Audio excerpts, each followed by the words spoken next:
The year is 3204 in the northern Divine Region's Baidi city. Dark clouds loom overhead, and thunder rumbles across the sky. Amidst the chaos, a lone figure floats in midair, surrounded by crackling lightning. This man is our protagonist, Subai. He stands in the heart of the storm, enduring the divine thunder in hopes of ascending to immortality and entering the land of immortals. Unbeknownst to Subai, danger approaches. A female cultivator, standing upon a lotus flower, prepares a powerful divine thunder technique. With her sword raised, she launches a strike aimed directly at Subai. At the last moment, Subai manages to dodge. Though he avoids a fatal blow, the attack injures him, and he plummets to the ground. The woman descends and points her sword at him, demanding his surrender. She is Lin Wanqiu, one of Subai's own disciples. Subai, shocked and furious, can't believe that his loyal disciple would betray him.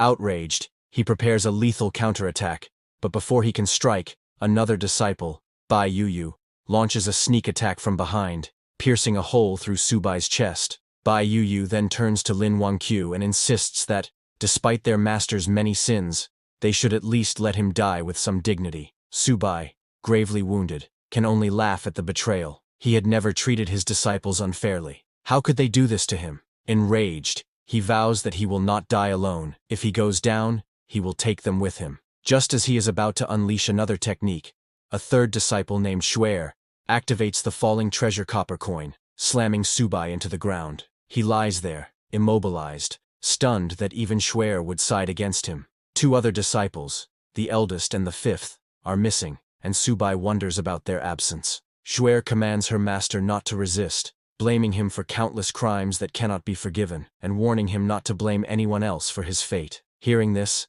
Subai only laughs and asks if they truly believe the false charges against him. But now that they have drawn their blades against him, he cannot forgive them. In desperation, Subai uses the Divine Soul's true body, law of heaven and earth technique, a self-destruction meant to drag his enemies into death with him. Realizing his intention too late, Lin Wanqiu and the others rush to stop him. She frantically asks Bai Yuyu if their senior brother, Heisayo, has a backup plan, because the situation has spiraled beyond control. Regardless of their efforts, they fail to prevent the inevitable. Subai detonates his own soul's true body, obliterating himself, his disciples, and half of the continent in the cataclysmic blast. But that is not the end. When Subai next opens his eyes, he finds himself in a strange, unfamiliar place. As he tries to make sense of his surroundings, he hears frantic noises outside. Peering through a window, he sees a world overrun by a zombie apocalypse, with people fleeing for their lives as hordes of the undead roam the streets.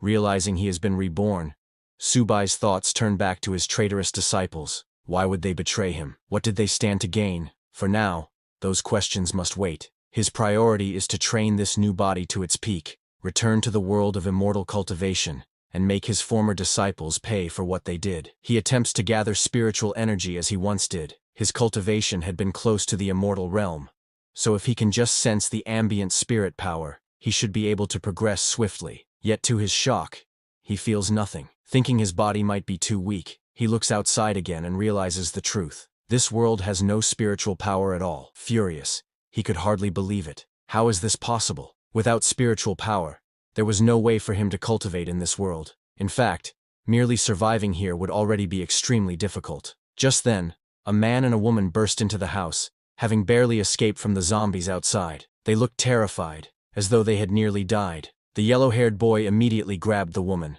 Another person, possibly named Vertical, tried to stop him, warning that her boyfriend might still be in the house, and that it would be bad if they were seen. The yellow-haired boy scoffed, telling her not to worry. Even if her boyfriend saw them, there was nothing he could do. As he removed his clothes, the woman suddenly noticed a bite mark on his arm, and asked how he got wounded. The boy shrugged it off, saying he might have been bitten by those crazed people on the street, and insisting it was nothing serious. They continued their business until, abruptly, the woman realized the boy had gone still. She asked him what was wrong, urging him to continue, but to her horror, he had turned into a zombie and attacked her. She struggled, barely managing to push him away. Meanwhile, Subai heard the commotion and wondered if someone else was in the house. Searching through the memories of his new body, he recalled that the woman was supposed to be his girlfriend, and the yellow-haired boy was her lover. Subai smiled bitterly, realizing that the original owner of this body had also been betrayed by those closest to him. Opening the door, Subai saw the now zombified boy lunging at the screaming woman. She noticed Subai and begged for help. He stared at her coldly, said nothing, and watched as the zombie tore into her flesh. Then, without a word, he closed the door behind him, thinking, serves her right. In a world with no spiritual power, Subai knew he had to find a way to survive. Otherwise, he might die here before ever returning to his original world. Sitting on the floor, he tried to retrieve something, anything, from his sea of consciousness that could save his life. Yet with his current cultivation level, advanced magic items like the 9 Changes Spirit Pellet were beyond reach. All he could do was rely on luck and hope for the best. Finally, he pulled out a low-level magic weapon, the 10,000 Souls banner. Subai was disappointed. How could he have ended up with such a low-level magic weapon? He had hoped to retrieve something that could truly save his life in this chaotic world. Just as his frustration peaked, a blue window suddenly appeared before him. System prompt. It has been detected that the host has obtained the magic weapon 10,000 Souls banner. The host is now bound to the 10,000 Souls banner system. Current system level 1. Capacity 10 souls. Upgrade requirement to level 2. Hunt down an elementary mutant. Curious, Subai wondered what sort of system this could be, especially attached to a mere low-level weapon like the 10,000 Souls banner. As far as he remembered, the banner's only function had been to collect souls. The system then explained that by using the 10,000 Souls banner, he could harvest the souls of the dead, convert their soul power into spiritual power, and feed it back to himself. The higher the banner's level, the stronger the souls it could collect, and thus the more spiritual power Subai would gain in return. There was a catch. Any person who had been dead for more than 5 minutes would have a soul that completely vanished, rendering it uncollectible. Subai smiled. So it really is possible to transform soul power into spiritual power. Even if this world lacked natural spiritual energy, he realized that, with zombies everywhere, there was no shortage of materials to harvest for cultivation. He remembered the girlfriend who had betrayed him and the yellow-haired boy, both now zombies, banging on the door. Subai opened it, and the 2 zombies lunged at him. He swiftly killed them with the 10,000 Souls banner, but to his surprise, they continued moving even after he attacked. At that moment, he activated the banner's true power, collecting their souls and converting them into spiritual energy. Subai was amazed to feel a breakthrough in his cultivation almost immediately. After absorbing their souls, he now had 2 controllable souls at his command, and his spiritual power had grown noticeably stronger. He couldn't help but smile. Despite its humble appearance, the 10,000 Souls banner had proven to be far more powerful than he ever imagined. Sometime later, outside, people were running in all directions, desperately searching for any safe place to hide. In the midst of this chaos, Subai was also looking for supplies. His body was still too weak. I can't do much cultivation in this condition, he thought. First, I need to find some supplies, then consider upgrading the 10,000 Souls banner. Suddenly, a group of zombies perched atop a nearby building heard the commotion below and leaped down into the fleeing crowd.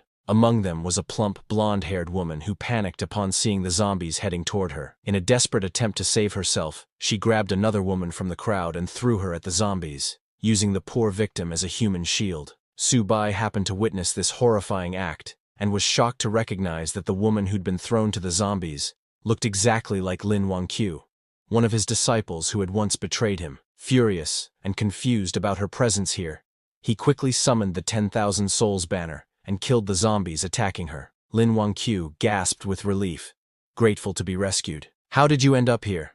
Subai demanded, glaring at her. Not long ago you used the Divine Thunder technique on me, forcing me into a wretched state. Now you can't even protect yourself from a handful of low-level monsters. He could scarcely believe that his former disciple, who had once caused him so much trouble, was now so weak. Yet Lin Wangqiu only stared at him in bewilderment. She had no idea who he was or what he was talking about, and she couldn't understand how he already knew her name when, to her knowledge, they had never met. Standing up, she thanked Subai for saving her life and asked if they had met before. Incensed, Subai pointed his spear at her. Don't pretend to be crazy. You won't get away by feigning ignorance. Startled, Lin Wangqiu tried to calm him. This isn't the time for wild accusations. There are more monsters nearby. We should leave and find somewhere safe. Hearing her words, Subai hesitated. Did I get the wrong person? He wondered. Or is she simply not the Lin Wangqiu I once knew? Subai still found it difficult to believe that the woman before him wasn't the traitorous disciple he remembered. She looked identical to Lin Wangqiu, and he was sure he would never mistake her face. Unless, he thought, unless coming to this world caused her to lose her memories. As he moved closer, hoping to investigate, Su Bai's stomach growled. Lin Wangqiu smiled at the sound, and mentioned there was a large shopping mall not far away. She planned to gather supplies there and possibly take refuge. She invited Su Bai to join her, and although he hesitated briefly, he eventually agreed, if only to see for himself whether or not she was truly the same Lin Wangqiu. Gripping his hand, Lin Wangqiu urged him to hurry so they could stock up on supplies and wait for rescue. Su Bai followed her, still torn between suspicion and curiosity. Even if she really has lost her memories, he thought, her betrayal remains. Sooner or later, she'll pay for it. After half an hour, they reached the entrance of a Walmart supermarket. While standing at the front doors, Lin Wangqiu asked for Su Bai's name. Hearing this, Su Bai realized she truly seemed unaware of who he was. She wasn't faking her confusion at all. He refused to let his guard down. Stepping past her, he answered curtly, "Su Bai." Following a brief introduction, Lin Wangqiu invited him to head inside. She suggested they use the store's resources and wait for rescue. But to their surprise, the supermarket was already crawling with zombies, and not just ordinary ones. Among them was a mutated zombie that stood out. It kept mumbling phrases like, "Apply for a card, get 50% off," before slaughtering several normal zombies in its path. Then it charged straight at Su Bai. Su Bai smirked as he felt the creature's aura. It's probably at the initial stage of the spiritual sea realm, he realized. That must be an elementary mutant. Lin Wangqiu, terrified, hid behind him, urging him to retreat and find safety elsewhere. But Su Bai saw this as an opportunity, not a threat. A sacrifice that could help him upgrade his 10,000 souls banner to level 2. Summoning the banner, he commanded 2 zombie slaves he controlled to attack the mutant. The supermarket erupted into chaos as his zombies clashed with the others, killing them one by one. However, the mutated zombie soon noticed Su Bai's slaves and charged in to attack. Su Bai quickly ordered them to pull back, but the mutant was too quick, and killed one of his zombie slaves. Seeing an opening, Su Bai launched a sneak attack from behind. At the same time, his remaining slave, a female zombie, leaped onto the mutant's back and bit into its neck. The mutated zombie roared in pain. Su Bai quickly ordered his slave zombie to slam it into the ground, knocking it unconscious. Then, he activated the 10,000 souls banner to absorb its soul, making it his newest slave. Right after absorbing the mutated zombie, a system window appeared before him. System prompt: "Congratulations on defeating an elementary zombie. The 10,000 souls banner has been upgraded to level 2. New capacity 5 additional souls. Next upgrade requirement: hunt down an advanced zombie, a foundation stage beast." Su Bai frowned at the new requirement. "My current cultivation is still at the spiritual sea realm. To defeat a foundation stage beast, I'll need to absorb more spiritual power first." Meanwhile, Lin Wangqiu was awestruck by Su Bai's display of strength. She had originally dismissed him as some crazed individual, never imagining he was this powerful. Watching her childish admiration, Su Bai found it hard to believe she could be the same disciple who had once betrayed him and nearly ended his life. With the mutated zombie defeated, the survivors who had been hiding in the supermarket cautiously emerged. Relieved that the threat was gone, they began redistributing supplies and preparing to wait for rescue in relative safety. There seemed to be enough resources to sustain them for a while. Lin Wangqiu turned to Su Bai, pointing out how large the stockpile of supplies was. "If we use this wisely, we can stay hidden in a safe place until the rescue team arrives," she suggested.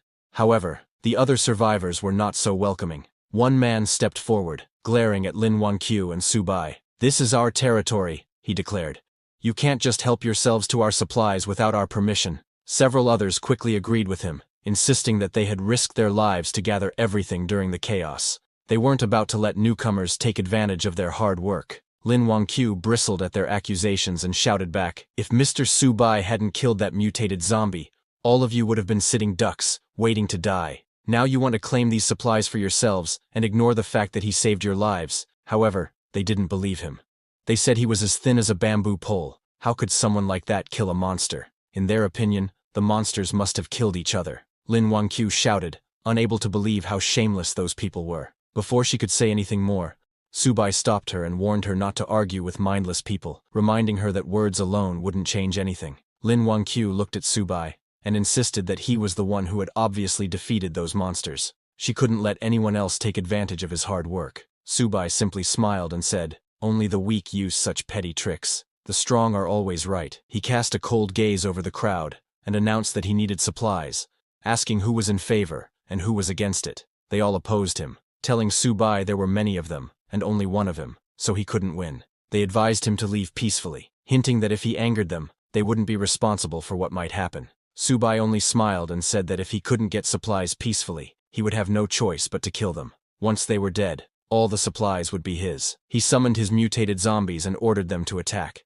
Terrified, the crowd begged Subai to spare them, promising he could take all the supplies he wanted as long as they could keep their lives. But he didn't care. He killed those who had threatened him. The rest fled in terror, trying to save themselves. Standing confidently, Subai asked if anyone else wanted to stop him. No one dared say a word. They stood silently, too afraid to even lift their heads. Then Subai turned to Lin Wangqiu and told her to take whatever she wanted. No one would dare oppose them now. She nodded and began collecting supplies. After stuffing her bag, she asked if Subai needed anything. He smiled and said that in return for saving her, all he wanted was help carrying some supplies. Secretly, he was testing her to see if she really had amnesia, or was only pretending. Lin Wangqiu agreed, packing his share of the supplies. Subai was confused. He didn't know if she really was his disciple Lin Wangqiu, or if he himself had lost his memory. After a few minutes, she finished packing and asked whether they should stay and wait for rescue or head elsewhere. Subai turned to leave, saying he planned to look for stronger zombies to hunt. All she needed to do was follow him with the supplies. Lin Wangqiu nodded and followed him. Once they were gone, everyone else breathed a sigh of relief. Even so, they couldn't believe Subai had dared to kill people so casually. They agreed to report him to the authorities if rescue ever came, insisting that someone like him should be brought to justice. But now that he was gone, they gathered around what remained of the supplies, dividing them up as quickly as possible before any other danger appeared. In the midst of their squabbling, oblivious to the threat looming behind them, Subai's 2 zombie servants crept up, ready to attack. Just then, one man in the crowd noticed the zombies and freaked out, running as fast as he could to save himself. Unfortunately, it was already too late. The zombies charged forward and took down everyone one by one. A blonde, overweight woman remained alive for a moment, terrified and pleading for help, but the zombies spotted her and crushed her head underfoot. Once the massacre ended, Subai gathered their souls and converted them into spiritual power. He knew leaving survivors would only cause him trouble in the future. Now that he could control 3 undead, Subai felt a bit safer. He was well aware that if he ever had to face more than 10 zombies at once, he'd have no choice but to retreat. Until his level rose, he would keep a low profile. Meanwhile, Lin Wangqiu, who had been following him, was exhausted. She asked if they could rest somewhere, but Subai told her he had no time to waste. If she slowed him down, he would leave her behind. Embarrassed, Lin Wangqiu insisted that she believed Mr. Subai would never abandon her. He smiled and asked why she was so sure, reminding her that they were strangers, and he could do as he pleased. Lin Wangqiu confidently replied that she knew the location of the powerful zombie he was looking for. Intrigued, Subai asked how she knew. Lin Wangqiu explained that, back at her university, she fled the campus after spotting a strange creature near the lake. It gave off an unusual scent, and she was certain it was dangerous. Nervously, she admitted she wasn't sure it was the advanced zombie Subai sought, but it certainly seemed formidable. Hearing this, Subai reasoned that if it was anything like the mutant beast in the supermarket, it was worth investigating. He told Lin Wangqiu to lead the way. Pleased that he believed her, Lin Wangqiu happily guided him toward the campus. Sometime later, the two of them finally reached their destination, but the campus was overrun with zombies. Lin Wangqiu stopped, scanning the surroundings anxiously. Seeing her hesitate, Subai asked why she had stopped yet again. Lin Wangqiu whispered for him to lower his voice. So many people at the school had turned into those creatures, and if they accidentally drew attention, they'd be in huge trouble. Subai told her not to worry, declaring he would handle the situation. He summoned his zombie servants and ordered them to clear a path. Lin Wangqiu, concerned, warned him they should do this quietly instead of being so reckless. But Subai ignored her protests, wondering what had happened to the world to turn so many humans into these half-human, half-ghost monsters. Suddenly, they heard noises behind them. Lin Wangqiu recognized the voices. It sounded like her classmates. They had ventured outside for supplies but were now trapped among the campus zombies. One of her classmates, terrified, hurled his weapon at a charging zombie, but missed. The zombie kept coming, yet another student arrived just in time and killed it. The student who saved him then grabbed the frightened boy, urging him to run back and regroup, because these monsters were way beyond their league. Lin Wangqiu realized these two were Gu Ming and Li Mingxuan, her classmates, though she couldn't fathom why they would be here of all places. Subai noticed her reaction and asked if she knew them. When Lin Wangqiu admitted they were her schoolmates, He turned to her and said, "Do you want me to save them or not?" Lin Wanqiu held Subai's hand and said, "While they're distracting the monsters,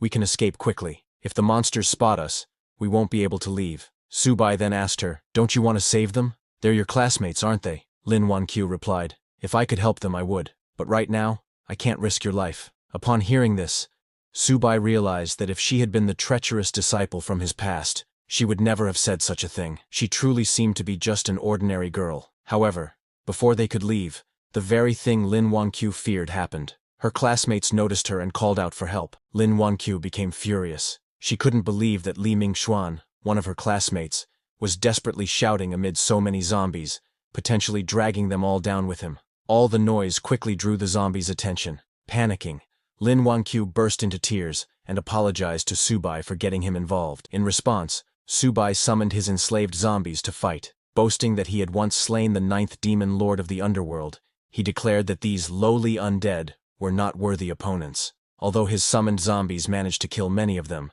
there were simply too many. Subai lost 2 of his contracted zombies, and his mutated zombie was also in trouble. He realized that dealing with 10 zombies at once was already his limit given his current strength. If they wanted to turn the tide and survive, he needed to lure some of the zombies away. He asked Lin Wanqiu if there was anything nearby that could produce a loud sound. Lin Wanqiu remembered her smartphone and handed it to Subai, who had never seen such a device before. He was baffled by the idea that a small box could make a loud noise. Instead of explaining, Lin Wanqiu simply turned on the phone's music. Subai was astonished by how loud the sound was coming from what he called a small metal box. Drawn by the blaring music, many of the zombies attacking the mutated zombie turned their attention towards Subai. Overjoyed by this new magical tool, he threw the smartphone to his mutated zombie slave. The mutated zombie caught the phone and started running, drawing most of the horde away. With so many zombies in pursuit of the mutated zombie, Subai and his remaining undead were free to dispatch the remaining threats one by one.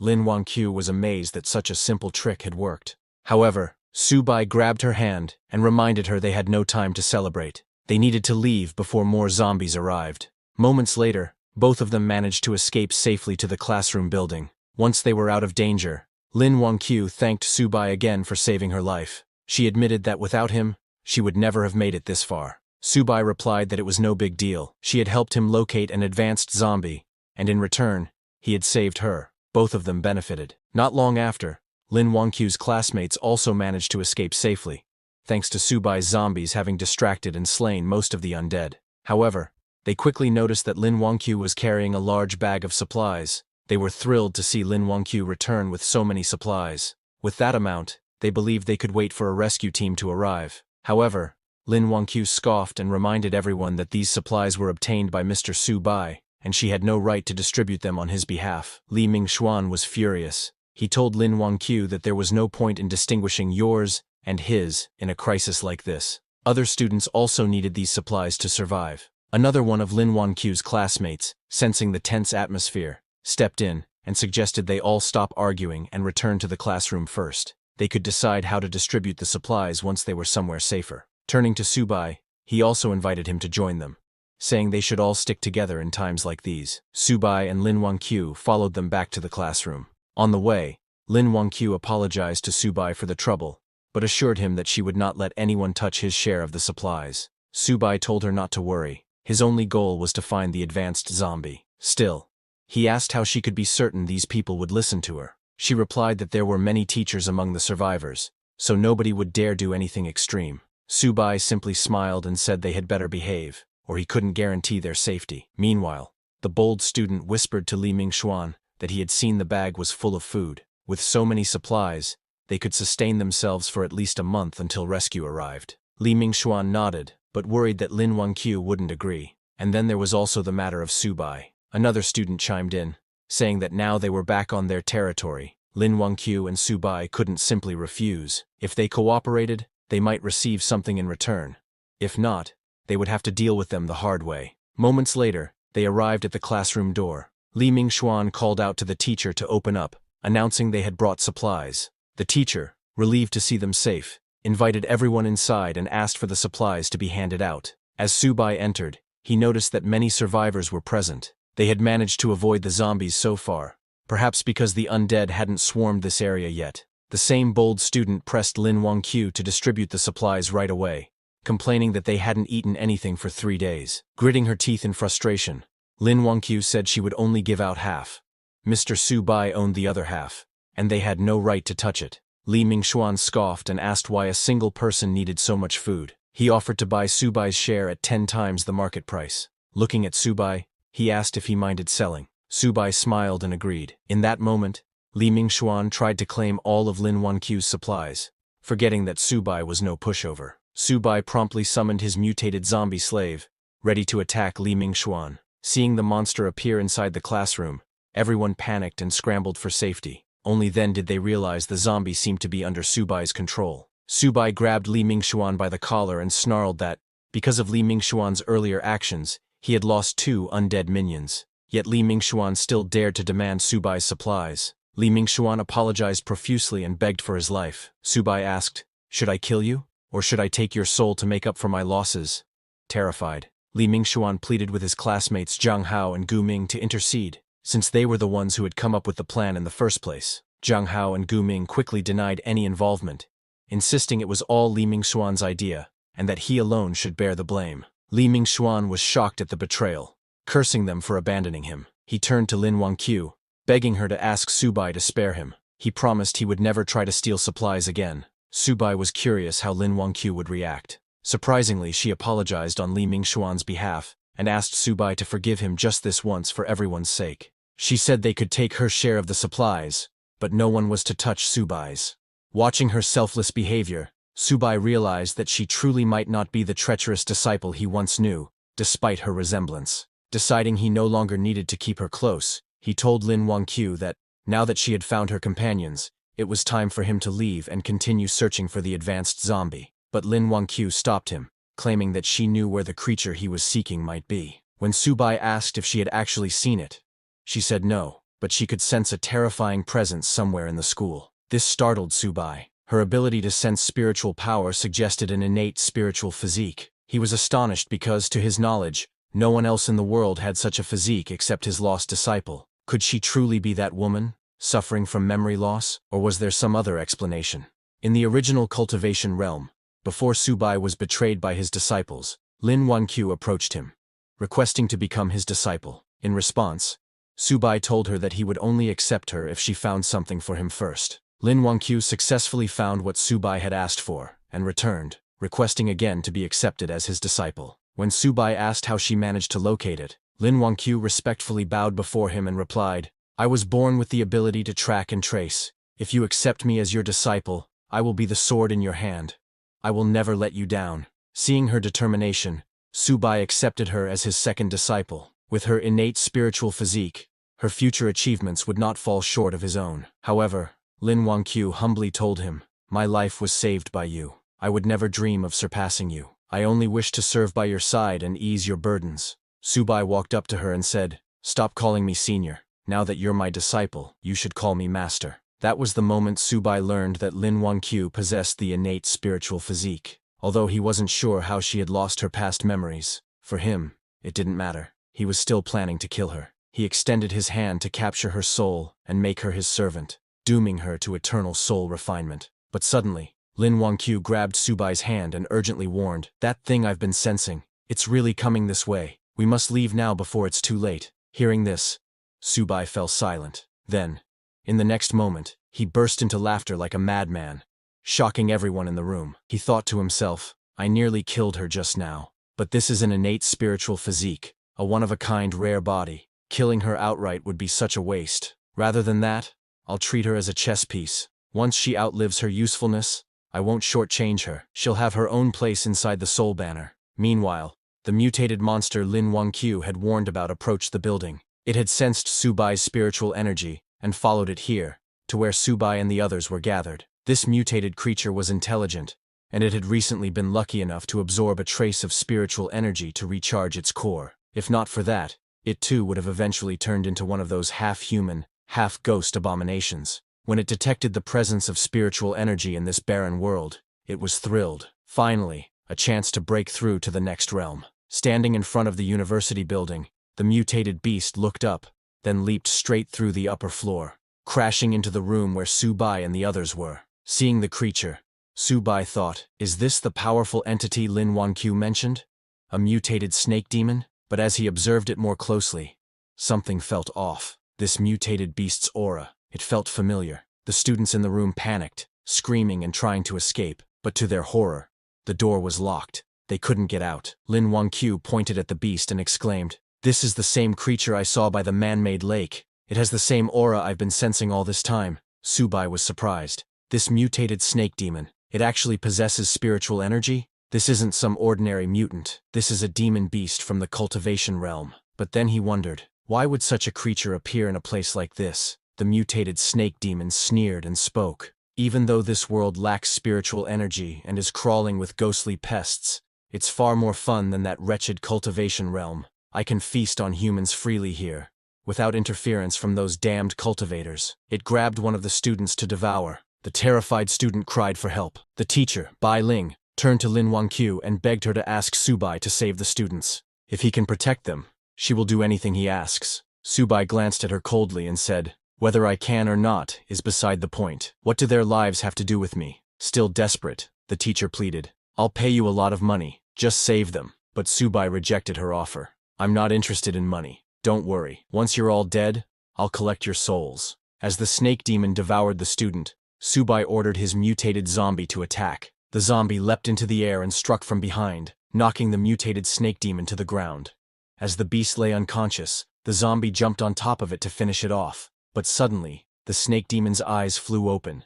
It extended its tongue, wrapping it tightly around Subai's zombie. Staring at Subai, it said, "I knew it. My nose wasn't wrong. There really is spiritual energy here. Unbelievable. A cultivator in this world? Their strength may be weak, but it's enough." Just as it grew excited, Subai's zombie kicked its mouth, freeing itself from the demon's tongue grip. Subai smirked. "So the mutated snake demon is coming for me after sensing my spiritual energy? Doesn't matter. I'll just take it down." A monster in the foundation stage. In the past, this kind of trash wouldn't have been worthy of Subai's attention. But now, when his cultivation is only at the spiritual sea realm, he had to be more cautious. These people, killing them and refining their souls might just be enough for him to break through. Turning to them, he coldly announced, "Unfortunately, in my current condition, I can't handle that thing. You're all on your own. If you're willing to join my 10,000 souls banner and help me break through, there may be a sliver of hope." He smirked, saying, "Of course you can refuse. But if you do, I'll leave, and no one can stop me. What happens after that won't be my responsibility." Everyone sat frozen in silence, terrified. No one dared to speak. Seeing that no one was willing to sacrifice themselves, Subai turned to leave. Lin Wangqiu tried to stop him, but before she could, her teacher Li stepped forward and said, "I'll sacrifice myself. In exchange, please take my students to safety." At that moment, Subai noticed a glowing purple crystal hanging around teacher Li's neck. His eyes narrowed, realizing that, a spiritual stone. He grabbed the crystal and asked coldly, "Where did you get this?" Teacher Li hesitated for a second before replying that her father found it by chance, many years ago. Seeing Subai's obvious interest, Teacher Li handed him the stone and begged to, "Please, just protect her students." Inspecting it closely, Subai confirmed, "This is indeed a product of the immortal realm. The quality isn't low either. The spiritual power inside, it's on par with a top-grade spiritual stone." But what puzzled him was, how did something like this end up in this world? Could it be that his and Lin Wangqiu's rebirth here wasn't a coincidence? If that's true, then maybe his other disciples are here too. Just then, the system detected the spiritual stone and prompted, "Would you like to use this item to enhance the 10,000 souls banner? Doing so will increase your control level over undead by 1 tier." Subai was stunned. He didn't expect that this spiritual stones can directly upgrade the banner. He made a mental note that he need to collect more of these in the future. He accepted the item and agreed to Teacher Li's request, telling her to wait here and don't run. Meanwhile, the mutated snake demon, enraged after being attacked by Subai's mutated zombie, roared, "How dare you steal from me!" It charged straight at Subai, intending to kill and refine him to boost its own cultivation. But Subai had already begun absorbing the spiritual stone's energy. He commanded his zombie to block it and don't let it get close. The zombie charged in, but the mutated snake demon dodged easily. Grabbing the zombie, it slammed him into a nearby wall. Then it noticed something. Subai's aura. It was rapidly growing stronger. He was breaking through. The snake demon growled in panic. "If I don't stop him now, it'll be a problem later. But before that, I need to squash this bug. It punched Subai's zombie, sending him flying out of the building. Now, rid of the distraction, the demon laughed and charged towards Subai. But just as it approached, its entire body froze. A primal fear surged up, warning it. Danger, Subai smiled, his body glowing with spiritual light. My 10,000 souls banner needs a foundation beast for sacrifice, he said calmly. And that's you. The mutated snake demon was stunned. Ask what is happening. Suddenly, Subai's mutated zombie, now evolved from ordinary class to evolutionary class, returned. Towering over the snake demon, it grabbed the creature by the neck. Subai gave the command it to kill him. The zombie stabbed its sharp claws into the demon's chest, piercing clean through. Then it lifted the demon into the air and hurled it across the building. But just before falling, the mutated demon clung to the edge and caught itself. Breathing heavily, it realized that it underestimated Subai.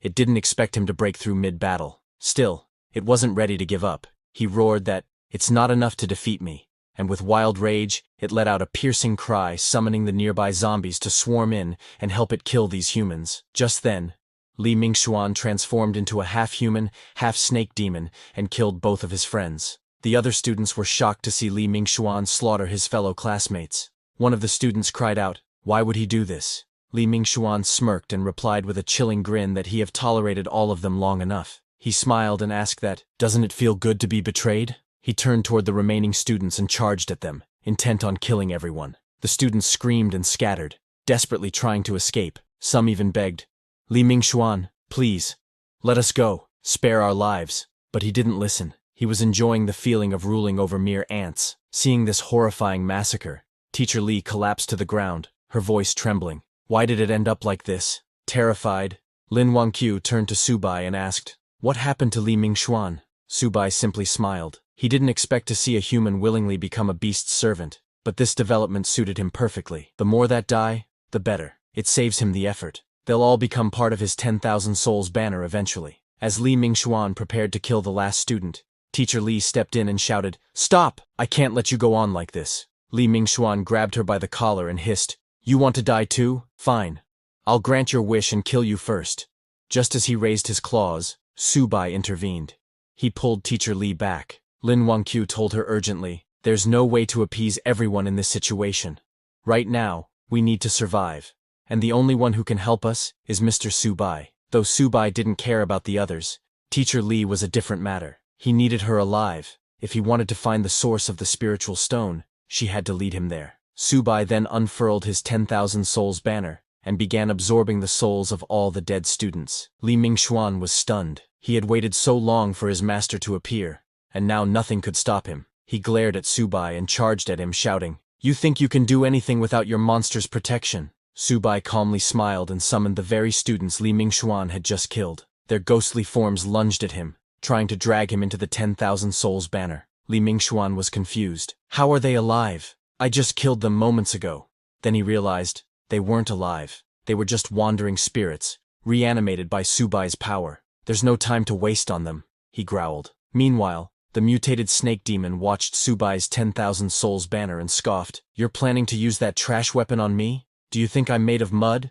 Subai chuckled. "You have no idea who I am, and my 10,000 souls banner still needs a dead soul like you as sacrifice." At the same time, Li Mingxuan managed to partially free himself from the grasp of Subai's zombies and ran toward the mutated snake demon for help. The demon scowled. "Just my luck. I finally meet an immortal cultivator, and he turns out to be a demon cultivator? These puppets he controls are strange and dangerous. If I don't act quickly, I'm in trouble." Although he had already broken through to the Foundation realm, he knew that continuing the fight might end badly. At worst, I won't get any spiritual energy, and I'll die too. Desperate, he grabbed Li Mingxuan and growled, "I gave you power. Now it's time to repay me." Then he hurled Li Mingxuan toward Subai to buy himself some time to escape. But before he could flee, Subai gave the order to attack. His mutated zombie leapt high into the air and came crashing down onto the snake demon, slamming him into the ground. The zombie grabbed the demon and restrained him, locking down all movement. "You're not going anywhere."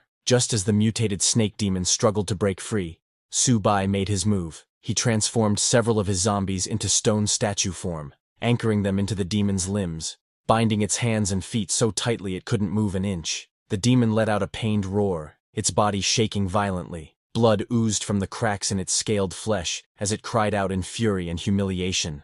"I admit defeat. For today," it hissed, its voice trembling with suppressed rage. "But don't think this is enough to hold me forever." In a desperate move, the demon's main body detached from the larger snake host and fled into the distance like a dark shadow melting into the horizon. Li Mingxuan, who had just barely survived, watched the escape in panic. "Don't leave me behind. I haven't escaped yet." But before he could move, the remaining students, those who had narrowly survived his betrayal, surrounded him, cold hatred burning in their eyes. "Karma always comes back around," one muttered. "You really think you'll walk away after killing so many of us?"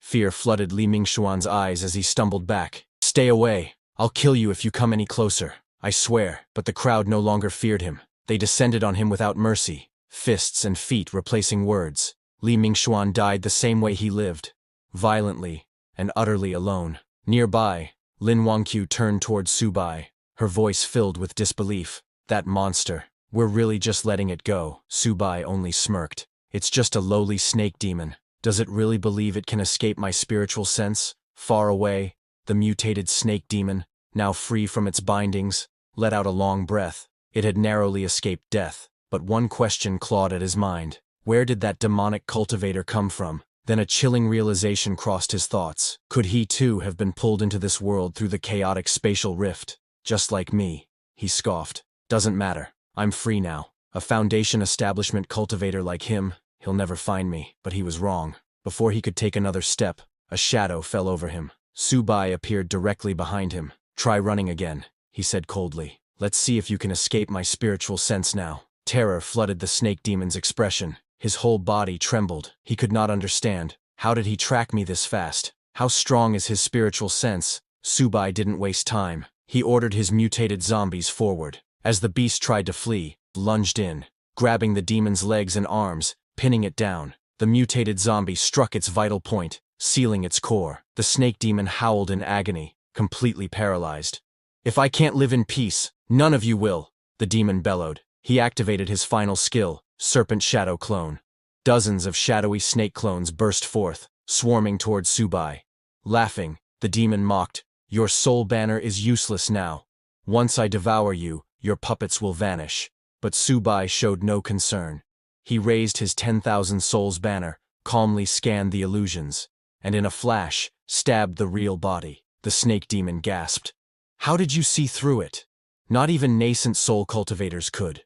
Subai's expression remained unchanged. "If you weren't still useful, I would have shattered your soul already." With that, he unleashed the soul-binding power of the banner. Black tendrils wrapped around the demon's very spirit. "You'll never get me," the demon roared. "I'll destroy my soul before I serve you." In a final act of defiance, it attempted to self-destruct its soul, but once again, it had underestimated Subai. With a single thought, Subai activated his spiritual sense manifestation. His soul form materialized in front of the demon, grabbing and stopping the detonation mid-explosion. The snake demon stared in horror. "That pressure. You're not Foundation establishment," his voice cracked. "Soul formation?"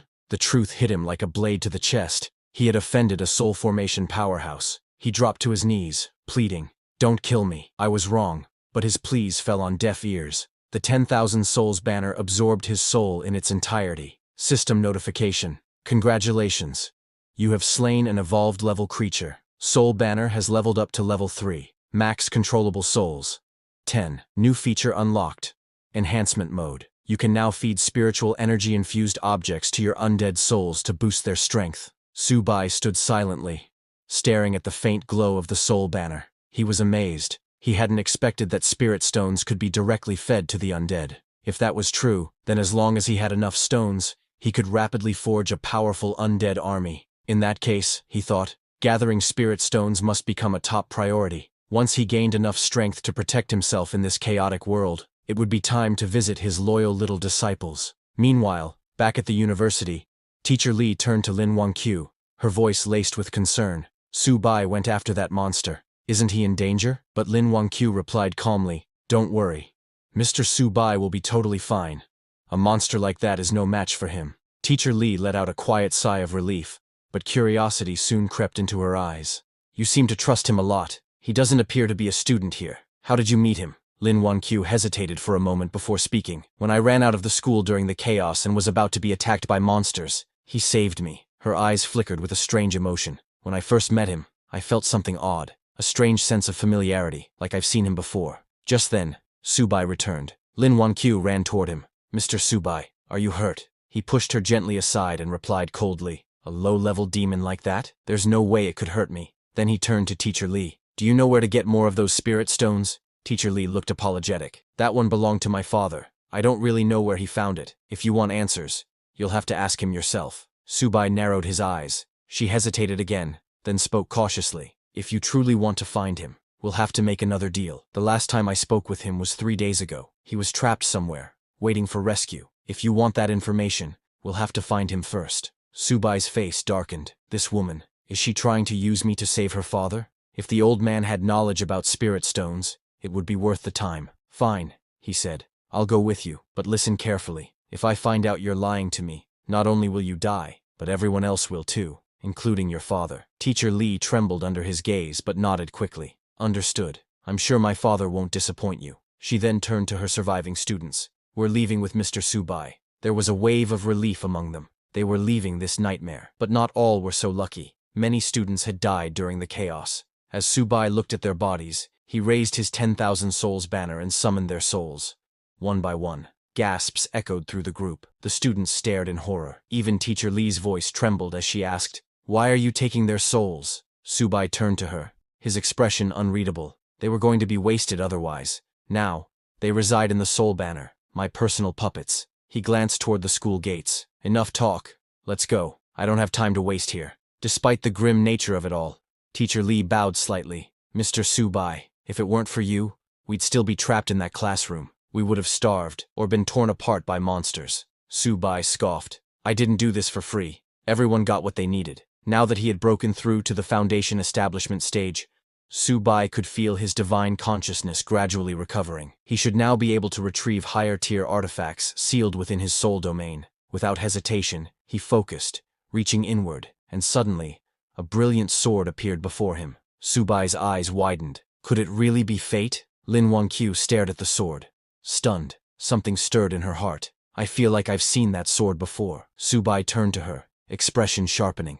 Could this be a sign that her memories are returning? He narrowed his eyes. If this girl truly regains her memories and realizes she's fallen into the hands of her former master, a lamb remembering her shepherd, just before the slaughter, he threw the sword onto the ground and looked at her. Hold on to it. Lin Wanqiu blinked in surprise. Me? What do I even do with a sword? Are you asking me to fight monsters? Subai nodded. I won't protect you forever. You need to learn to protect yourself. She hesitated. I've never used a sword before. You'll have to teach me later. As she nervously picked it up, her fingers brushed the blade, and flashes of memory surged through her mind. Moments long buried, of a distant mountain sect, her master Subai, and the day she was tested to become his disciple, the pain of betrayal, and the haunting image of a mysterious senior brother whispering lies to her and her senior sister, lies that turned them against their master. She staggered back slightly, clutching her head. The fragments were blurry, incomplete, but they were returning. That's all for today, everyone. Before we wrap up, I want to let you know that we've recently launched a membership program here, where you can enjoy perks like early access to videos and soon, exclusive content just for members. You'll also receive custom badges and emojis to enhance your interactions. If you're interested, consider joining our membership to enjoy these benefits. Check out the link in the description to join. See you all in the next video.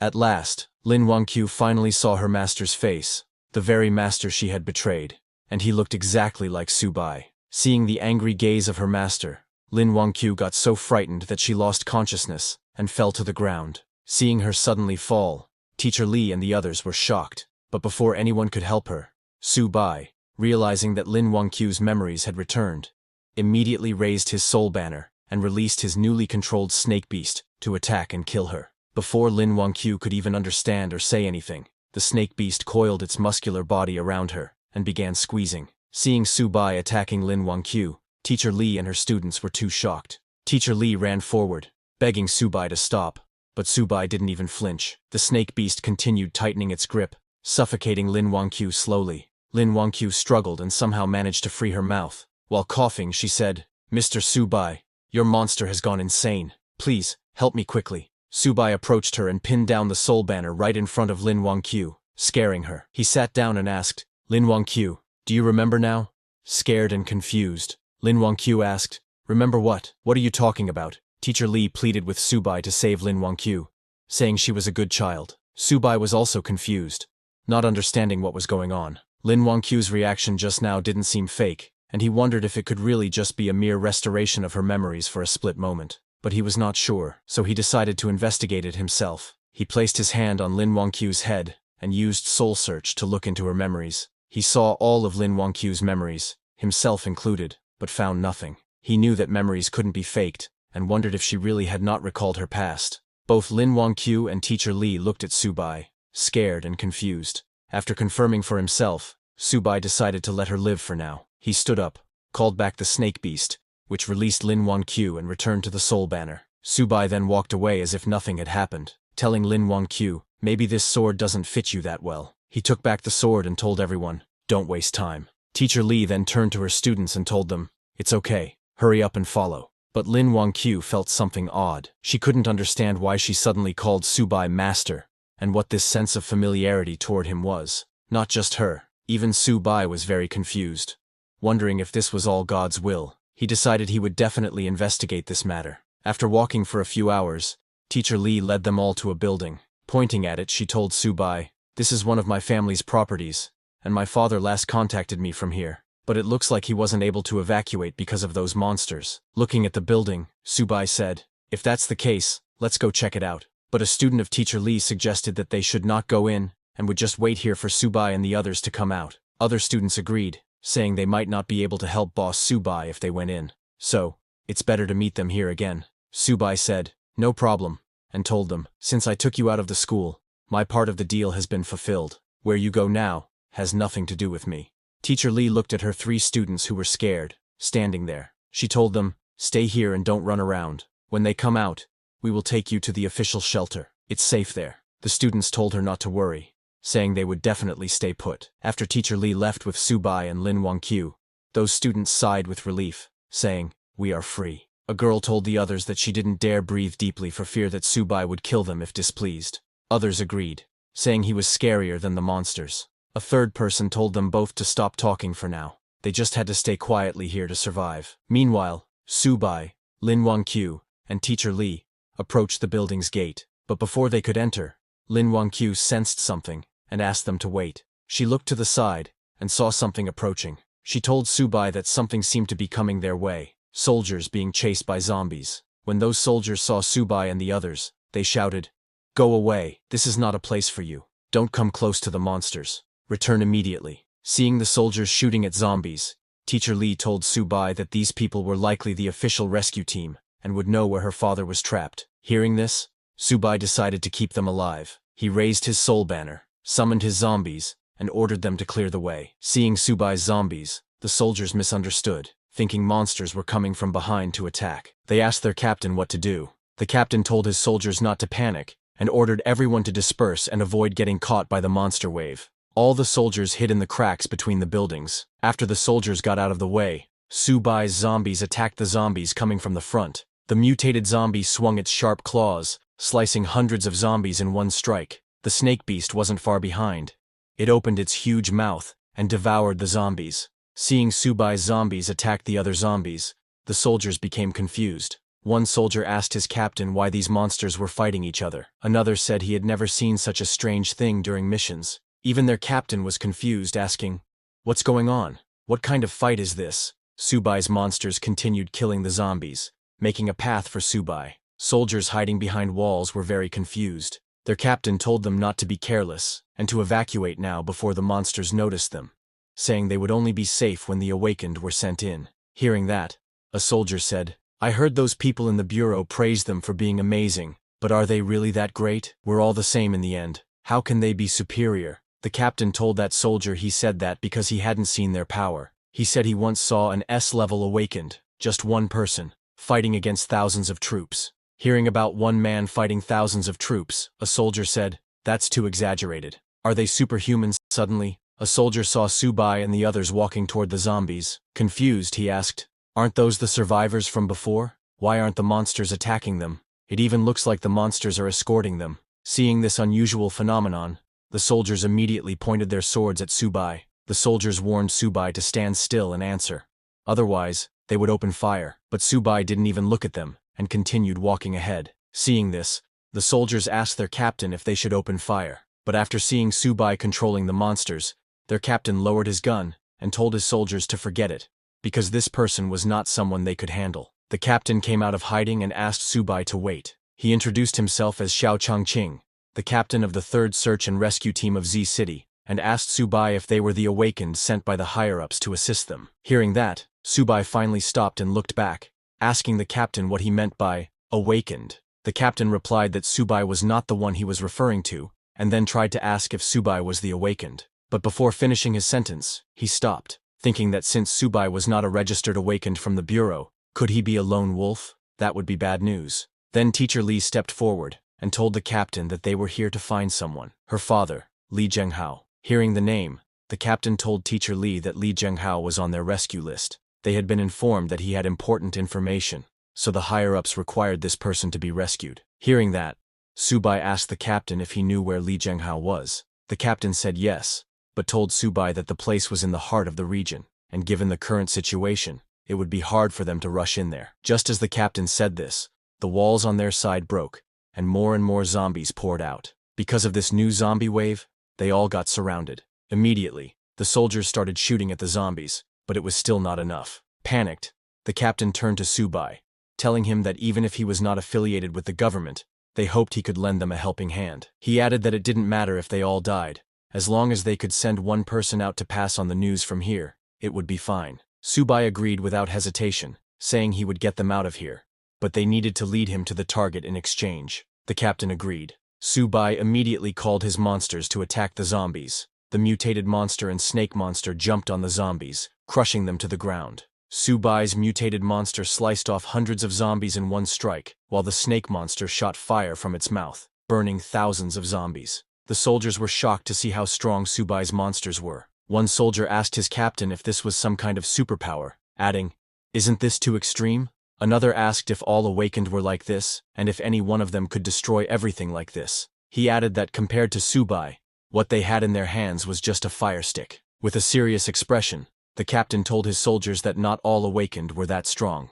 This man right in front of them was definitely one of the best. Even among officially registered awakened, he had never seen someone capable of manipulating monsters for his benefit. So Subai's level must be at least C level. While Subai's monsters were fighting, Lin Wangqiu sensed something and told Subai to watch out, saying something was coming. She pointed above and told Subai that it was coming from the sky. Just as she said that, a huge monster jumped off a building, shouting, "Anyone who enters my territory without my permission will die." A huge night monster landed right in front of them. Seeing the huge night, the soldiers panicked and asked what kind of monster it was, because they hadn't been told about this level existing in this place. When Subai saw the night monster, he immediately recognized the aura of the perfect foundation realm. He hadn't expected a monster of this level to be lurking here. Moreover, it seemed different from the ordinary undead. The night monster pointed his mace at Subai and shouted, "My family, follow me to defeat the invaders."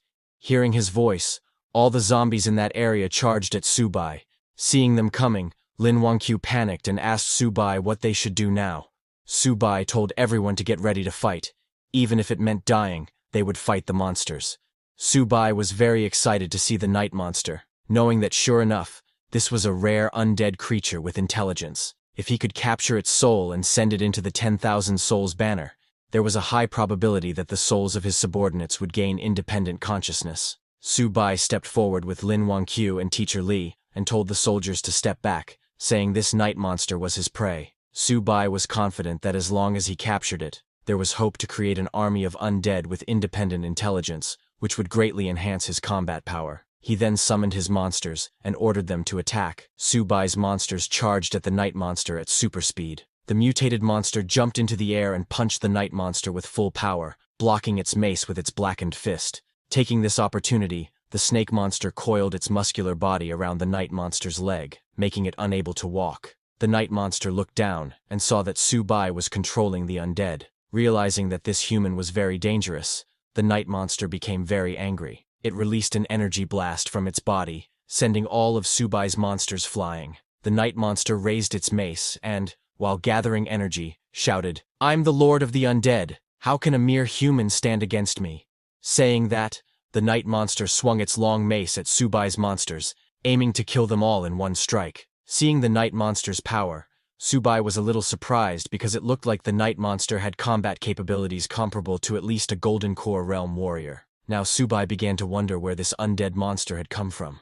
When that undead monster unleashed his full power, a guy was watching it from afar, standing on the rooftop of a building. Seeing Subai, that guy in glasses smiled, saying, "A sweet prey discovered. My lord will surely be pleased." He called his lord, and suddenly a dark figure appeared in the sky. That glasses guy told his lord that he had found a foundation-building cultivator who could control the dead. Hearing that, his lord ordered the glasses guy to kill and seize his body, saying the spiritual energy in his body was extremely valuable, and if he succeeded, he would be rewarded. Hearing that, the glasses guy laughed and told his lord, "Don't worry, because the Bone Fiend Lord is already hunting him down." On the other hand, that undead monster swung his huge sword to attack Subai. Seeing it coming, Teacher Li and Lin Wangyu got very scared. The soldiers standing behind started shooting at the undead monster, saying they would fight with everything they had. Lin Wangyu grabbed Subai's hand, saying that even if she died, she would stay by his side. Seeing the sword coming, Subai closed his eyes and sensed that it was a Golden Core realm undead lord, but it was just a fake. Its true strength was merely at the peak stage of foundation building,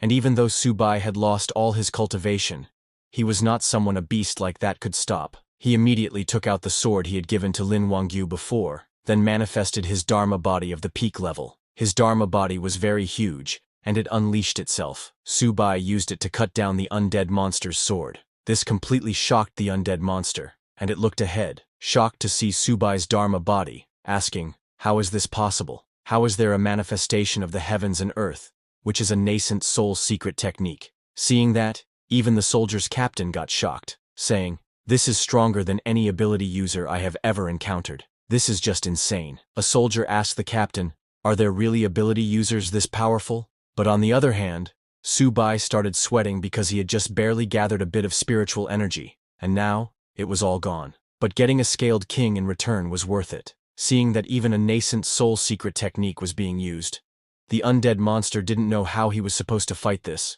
so he immediately turned around and started running away. Seeing it trying to escape, Subai got ready to use another powerful technique. He threw his sword at the undead monster using his Phoenix Fury first. His sword turned into a fire phoenix, and at high speed flew towards the undead monster. Seeing the fire phoenix coming towards him, the undead monster got shocked. He recognized that it was a divine weapon, and with just one cry of the phoenix, he couldn't move a muscle. Now the undead monster regretted asking, "Just what kind of monster have I provoked?" The fire phoenix hit the undead monster in the stomach, piercing a huge hole. Seeing that, everyone was shocked. Lin Wangyu asked Subai, "The thing you just summoned, was that a phoenix?" Soldiers were also quite shocked seeing an ancient divine beast, the golden phoenix. They could not understand just what kind of power Subai had. Subai then raised his soul banner and activated it to seal the undead monster. As the chains of the soul banner went towards the undead monster, it started running away shouting, "Don't even think about enslaving me. I, the Bone Fiend Lord, will never surrender." But before it could run away, the Bone Lord got caught by the chains of the soul banner. Seeing that Bone Lord finally admitted defeat, saying even if it was frustrating, following a nascent soul powerhouse sounded far more promising than sticking with that brat. The soul banner sucked in the Bone Lord and closed its mouth completely, trapping him inside. Immediately, a system notification came congratulating the host for slaying a commander-level creature. With that, the 10,000 Souls banner leveled up. Host's current realm is Chi Refining Stage. 10,000 Souls banner level is 4. Controllable boss level undead is 1. Controllable advanced undead is 2 and could control 5. Controllable normal undead is 10 and could control 20. But before Subai could get happy seeing those notifications, he suddenly started coughing. Forcing the manifestation of heaven and earth overexhausted him, and even caused his realm to drop. Seeing him coughing, Lin Wangyu immediately asked if he was okay. But suddenly a voice came from the soul banner. It was the Bone Lord. He addressed Subai as Lord, and offered to help him recover some strength. After seeing Subai stabilizing, the Bone Lord immediately appeared in human size, and transferred some of his spiritual power into Subai. A system notification came telling Subai that his current realm was now mid-stage of foundation building. Seeing that, Subai smiled because it was a step beyond his previous stage of foundation building. He understood that the soul energy in the 10,000 Souls banner gave him extra boosts. Subai turned and told Bone Lord it was quite thoughtful, offering his spiritual power to him. Bone Lord and Subai now knew that since it belonged to his banner, it served him alone, and only hoped he would trust it. Bone Lord was acting like that because after seeing the manifestation of heaven and earth, and that divine weapon infused with phoenix power, it understood that Subai must have been in the nascent soul realm before arriving in this world, and with that foundation, he would surely reach the peak once more. And if it served him well and followed in his footsteps, it too could rise to the top again. Thinking all that, he could not stop himself from laughing. Worried, Lin Wangyu asked Subai again if he was okay, because just now, she saw blood at the corner of his mouth. Seeing her all worried about him, Subai got more confused. He really didn't get why Lin Wangyu and the others tried to assassinate him before the transmigration, but he guessed it didn't matter anymore. The attempt already happened. The reason didn't matter. What mattered now was figuring out this world, and getting more spirit stones. He then turned to the soldier's captain and asked him to take them to see Li Zhenghao. The captain said yes, also addressing him as Lord Subai, but when they turned to leave, they saw that hundreds of zombies had surrendered to them. Seeing that, Subai got annoyed, saying, "These zombies just keep coming." Just then, Bone Lord came out of the soul banner in its spirit form and shouted at the zombies, "Blind beasts, don't you kneel when you see our Lord." Hearing Bone Lord's words, those zombies slowly backed off and created a path for Subai and his team to go. Seeing that, a soldier got too shocked and told his friend that Captain Xiao just said Subai could take on 100 by himself, and he didn't believe it. But this wasn't fighting 100. These zombies were kneeling and showing submission. The soldier said, "This Subai is terrifying. Ability users are like gods." Even Teacher Li was amazed, thinking, "This young man is remarkable. That golden phoenix from earlier, and the ability to harvest and command souls. In this chaotic post-apocalyptic world, could he become the new hero?" Meanwhile, in a faraway house, it was the house of that glasses guy's master. He reported to his master that the Bone Fiend Lord was killed. Hearing that, his master got shocked, saying it's impossible. The glasses guy sent some pictures, telling his master it's the truth. He wouldn't dare make false reports. These were some images captured from the scene. When that glasses guy's master saw the techniques Subai used, he immediately recognized that it was the manifestation of heaven and earth and Phoenix Fury Sword, because he was none other than Subai's disciple, who provoked his other disciples who killed Subai. He immediately recognized that it was his master Subai. He was very angry seeing that his master had arrived in this world too, and his master's progress was faster than his. He knew that he must hurry and find the junior sisters. He told the glasses guy that he recognized this Subai, and ordered the glasses guy to mobilize all his forces and kill him as soon as he stepped into the prison land. He also told the glasses guy that if he failed, then he should kill everyone inside the prison lands. The glasses guy told his master he understood. On the other hand, Subai, along with his team, arrived at the place where Teacher Li's father, Li Zhenghao, was trapped with other survivors. When those survivors saw that there was a group of skeleton zombies outside, they got scared and asked Li Zhenghao what they should do. Li Zhenghao told them not to worry. He had information about the spirit cave, and that they all needed it. It was the prison land that the glasses guy was talking about. They had kidnapped Li Zhenghao and his team to get information about the spirit cave. But suddenly, a guy from Li Zhenghao's team saw Subai and others. He got very excited and asked others to look. Someone was coming to rescue them. He also recognized Teacher Li, and told Li Zhenghao that his daughter was here too. Everyone looked out the window and saw that it was an ability user so powerful that even the zombies were kneeling before him. But as Subai and others were going towards that building, suddenly Lin Wangyu saw something coming towards them and called Subai. It looked like a huge shuriken blade moving very fast. Seeing that, Bone Lord immediately came out, telling his master Subai not to panic and to leave it to him. Bone Lord used his huge mace to block that giant shuriken blade, but just as he blocked it, a skeleton ninja came out and kicked him hard, pushing Bone Lord back. That skeleton ninja recognized Bone Lord and was surprised to see that it wasn't dead, and that it even switched sides. Bone Lord stood beside Subai and told the skeleton ninja that this was his new master. He warned the skeleton ninja to get out of his way quickly if he was smart. Seeing Bone Lord's arrogance, the skeleton ninja smiled and asked, "Who are you to command me?" Skeleton ninja ordered his skeleton subordinates to attack them, saying, "Master said, kill them, and you'll be greatly rewarded." When Subai saw that skeleton ninja, he immediately realized that this skeleton ninja was like the Bone Lord, seemingly at the Golden Core realm, but actually just at the peak of Foundation establishment. He took out the sword from before again, and asked Lin Wangyu to watch closely. He threw the sword at the skeleton ninja and used his phoenix cry. The whole sword turned into a fire phoenix and charged at the skeleton ninja. Seeing that fire phoenix, Lin Wangyu got a familiar feeling, but she didn't understand why she couldn't remember anything. When the skeleton ninja saw the fire phoenix, he realized that it was a divine artifact, but it was already too late, and neither the skeleton ninja nor his subordinates could move. Subai knows that there is no need to further exhaust himself. At Foundation Establishment mid-stage, wielding Phoenix Cry, he can already defeat those at the peak of Foundation Establishment. He told Bone Lord that now the skeleton ninja is all his. Hearing that, Bone Lord got very excited, saying that's just what he wanted. He thanked his master for giving him this chance. Bone Lord immediately jumped at the skeleton ninja to destroy him with his own hands. Because of the fire phoenix, the skeleton ninja could not escape. It got hit by Bone Lord's mace, and its head went flying. Immediately, a system notification came congratulating Subai for killing a commander-level creature. His experience points increased. Seeing that his experience increased but there was no level up, Subai got a little disappointed. On top of that,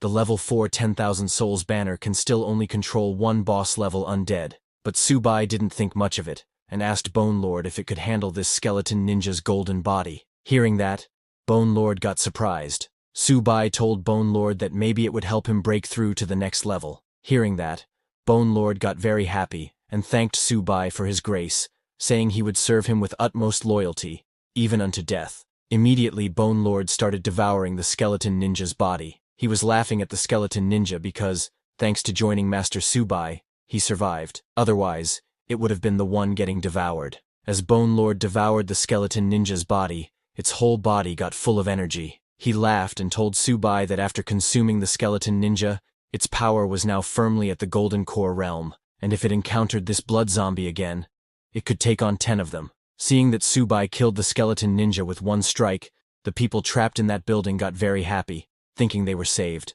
A guy said, "This young man is the most powerful ability user I have ever seen." But suddenly, a shadow landed on top of that building's rooftop, and seeing that, everyone stopped talking. Before they could do anything, that shadow broke the glass window of the building, scaring all the people trapped inside. That shadow was a huge bird-like monster, whose whole body was made of Boke. That Boke Birdman roared and sent out a sound wave so powerful that it broke all the glass windows of the building. As the sound wave went towards Subai and others, Bone Lord came forward to protect them, telling Subai to be careful. When Subai saw that this Birdman was a genuine Golden Core realm with full spiritual energy, he got very excited, thinking if he could kill it, he would surely break through to the peak of Foundation Establishment, and the 10,000 Souls banner would also break through to level 5. On the other hand, people trapped inside the building got very scared seeing that it was the Bone Bird Man. They started shouting that they were done for, that they were all finished. They thought even Subai, who slew the skeleton ninja, might be powerless against the Bone Bird Man, because the team of ability users who rescued them earlier killed zombies like they were chickens. But when the Bone Bird Man appeared, they were instantly killed. It took less than 5 seconds. All 12 ability users died without even putting up a fight. After sensing the Bone Bird Man's power, even Lin Wangyu got scared, thinking it was over. They were truly finished. On the other hand, inside the building, when Teacher Li's father saw everyone panicking, he asked everyone to please hold on a bit longer. They must believe in the young man by her daughter Jingya's side. That glasses guy was also there, looking at them from a faraway building. He was the one controlling all those monsters who attacked Subai. He was very excited because his master wanted him to kill Subai, but didn't believe he could. So the glasses guy had decided to kill Subai and show his master. That's why he summoned the Bone Bird Man, a Golden Core realm monster with 5 clones, each with different abilities. He smiled and waited to see how Subai would handle this. When that Bone Bird Man saw that Subai was a Foundation Establishment mid-stage cultivator, he laughed, saying, "Such delicious flesh and blood. Today, he shall become my food." The Bone Bird Man then raised his huge wings and used his powers. Just as he flew into the sky, he split into 5 Bone Bird Men with different colored wings. As all 5 of those Bone Bird Men flew above Subai, the Red-Winged Bone Bird Man roared loudly, sending a very powerful sound wave at them. That Red-Winged Bone Bird Man's power was sound, and the sound it created was so loud that everyone immediately fell to the ground. Their heads started hurting like crazy. Even Bone Lord's head was hurting. He told Subai that this Birdman was his previous master's trump card puppet, with the strongest power. The one making the sound now is the Sonar Birdman, and there's also Venom, Blade, Bronze Wall, and Titan. Hearing that, Subai got worried because of that sound. Though Subai was not in pain like Lin Wangyu, his internal spiritual energy was being suppressed. If the others attacked simultaneously now, it would be quite troublesome. So Subai immediately raised his soul banner and told Bone Lord that since it said it could take on 10, he would leave this to him. Bone Lord immediately jumped at the Bone Bird Man, telling Subai to leave it to him. Bone Lord immediately jumped to attack the Red Bird Man, but the Yellow Bird Man used its huge wings to block his mace. Then the Blue Bird Man came and shot blade-like wings at Bone Lord. While both of them were fighting, the Purple Bird Man charged at Subai and the others. When Subai saw it coming, he immediately took out his sword to fight. Just as the Purple Bird Man got near, Subai used his Phoenix Force sword division technique and swung with full power to attack the Purple Bird Man. But the Purple Bird Man quickly stopped himself and then swung mid-air to attack Subai with its sharp wings. Subai ducked down to dodge its wings, but got cut on his arm. Seeing the blood dripping from his arm, Subai realized that this sound wave was too powerful, affecting both his speed and accuracy. His strength was now less than even early Foundation establishment, and he couldn't overuse the Divine Avatar technique again, because using it repeatedly in a short time would shatter his soul. Subai now didn't understand what he should do next. But Subai is the mighty emperor, and has slain demon kings before. He knows that this mere Birdman is just a matter of time. Once he breaks through the Sonar's influence and regains his strength, with the Phoenix Cry Sword, he will have a chance. He raised the soul banner and released all his zombies and slaves, ordering them to charge. Subai's zombies and the giant snake charged towards the Birdman, but even all of them were no match for the Birdman and his clones, who were flying into the air and using 5 different powers. As Subai was struggling, suddenly one attacked him from behind, injuring his back. As Subai fell to the ground, that Birdman laughed at him for trying to stop the sonar power, saying it was impossible. Seeing them laughing at his master, the Bone Lord got furious and challenged the Birdman, saying, "Aren't you Su Haoji's trump card? Is this all you've got?" Hearing that, the Green Birdman attacked the Bone Lord, mocking him that his strength was spent. Yet he still tried to talk tough. It told the Bone Lord that even breaking through to Golden Core meant nothing, because under the sonar power everyone was on the ground, unable to fight back. Teacher Lee was very scared to see that this Birdman's one cry made everyone paralyzed. Even the soldiers were scared, saying this skeleton Birdman was an abomination. How could they possibly defeat it? Lin Wangyu said it's over. Everyone is going to die here. Seeing their condition, the glasses guy laughed because his master said he couldn't kill Subai, but now Subai was completely defenseless. He told them to enjoy being tortured to death slowly by the Bone Birdman. Seeing them all struggling, Teacher Lee's father came to the window and shouted, telling Subai to stop fighting because he couldn't beat the Birdman. He begged Subai to run, to please take Li Jingya and leave this place. Seeing that there was no way out, annoyed, Subai wondered if he really had to use that move. But before he could do anything, suddenly a strike came flying towards the Birdman.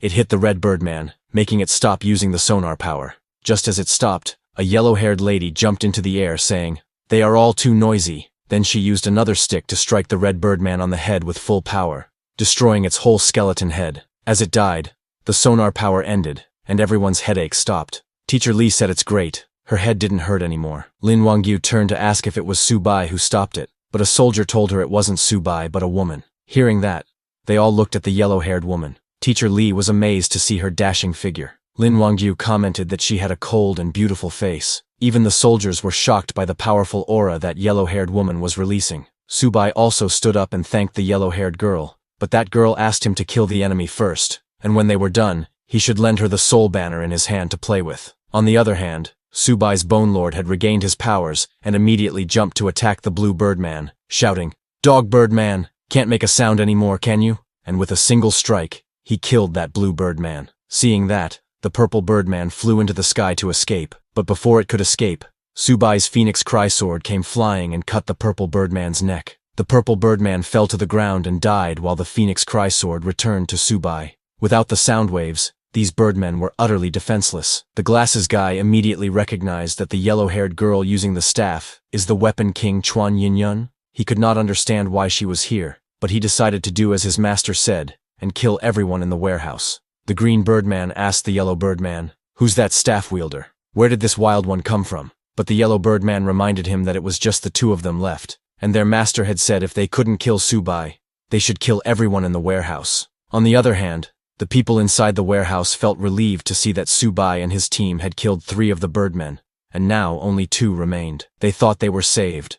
They thanked heaven and Subai. Teacher Lee's father confidently declared that now no one could stop them from surviving. But just then, the yellow and green birdmen charged towards the warehouse at full speed. Seeing that they were targeting the warehouse, Teacher Lee shouted, asking Subai to please save her father. Knowing that Teacher Lee's father had information about the spirit stones, Subai ordered Bone Lord to stop those two birdmen. Bone Lord charged at them, shouting, "Birdmen, don't you dare run away!" He swung his huge mace and struck the yellow birdman with full power, destroying its whole body. But the green birdman used the opportunity and reached the warehouse. It smashed through the window and entered. Seeing that, everyone inside panicked and ran, but there was no place to escape. Immediately, the green birdman opened its mouth and released a green fog. Everyone who inhaled that green poison immediately fell to the ground. The green birdman laughed, telling them to taste the flavor of absolute poison. Teacher Lee's father also breathed in that poisonous gas, and while calling his daughter's name,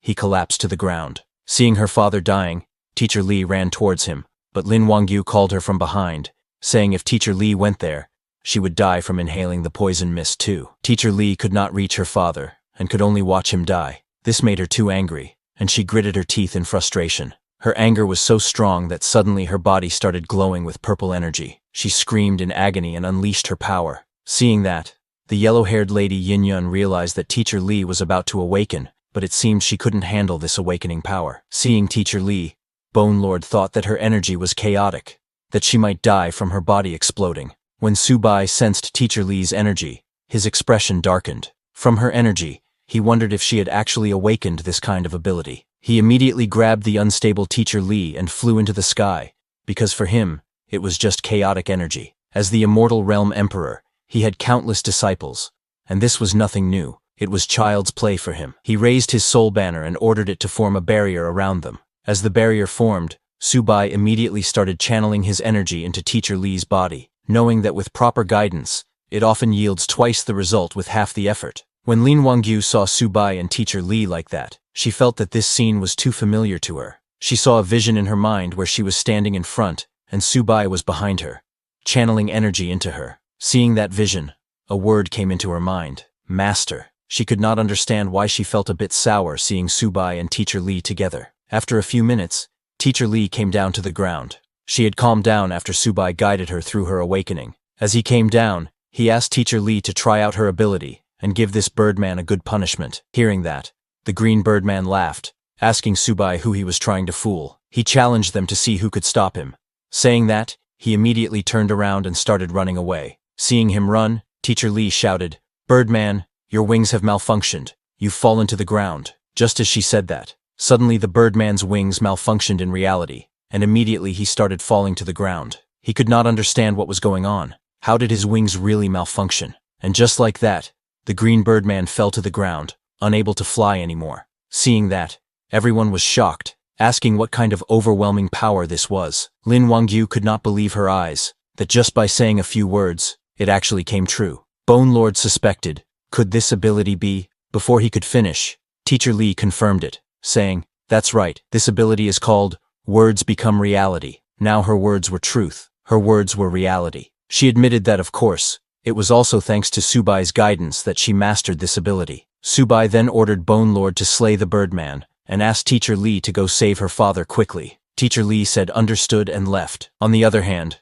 as Subai commanded, Bone Lord raised his huge mace into the air, and while laughing, struck the green birdman with full power, telling him this was his true power at the Golden Core realm. Just as the birdman died, Subai raised his soul banner and captured its soul. Chains of spiritual energy came out of the soul banner and tied down the birdman's soul. Seeing this, the glasses guy was too shocked, realizing that Subai really had skills. Even the bone birdman had been taken down, but he thought it was fine, because the people in the warehouse should all be dead, so the mission wasn't a failure. As Subai captured the birdman's soul, a system notification came, congratulating the host for killing a commander-level creature. Because of that, the banner of 10,000 souls level had increased. Currently, its realm was Foundation Establishment. Banner of 10,000 souls is now level 5. Its current controllable boss level undead is 2. Its current controllable ordinary undead is 39. And just like that, the bone bird fell beside the Bone Lord in the soul banner. It didn't even imagine that he, the mighty bone bird, would one day be captured in the banner of 10,000 souls.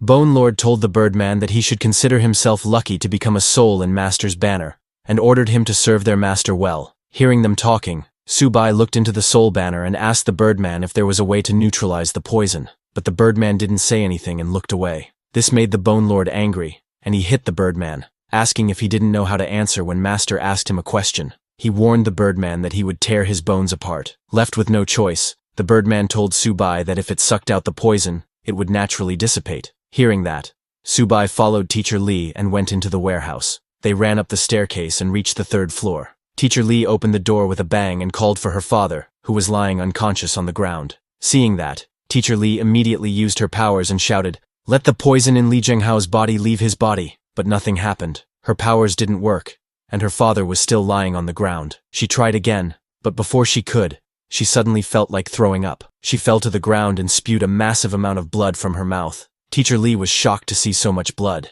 Subai told her that the words become reality. Ability was powerful and versatile, but it was extremely demanding on spiritual energy and one's own strength. Once overdrawn, at best she would fall into a coma. At worst, it could damage her marrow and bones, or even cost her life. Subai continued, telling Teacher Lee that she was lucky this time to only cough up blood. He warned her that if she pushed herself too hard next time, it might cost her life. He then raised the soul banner and ordered the Birdman to come forth, warning him that if Teacher Lee's father died, the Birdman's soul would scatter and vanish too. Hearing that, the Birdman got scared and immediately came out, saying he would do it right away. He went towards Teacher Lee's father and started sucking out the green poison mist from his mouth. The Birdman used his full power and drew out all the poison from his body. He then turned and told Subai that the poison had been in his body for too long, so he managed to save his life, but it was hard to say when he would wake up. Hearing that her father's life was saved, Teacher Lee immediately rushed to check on him. On the other hand,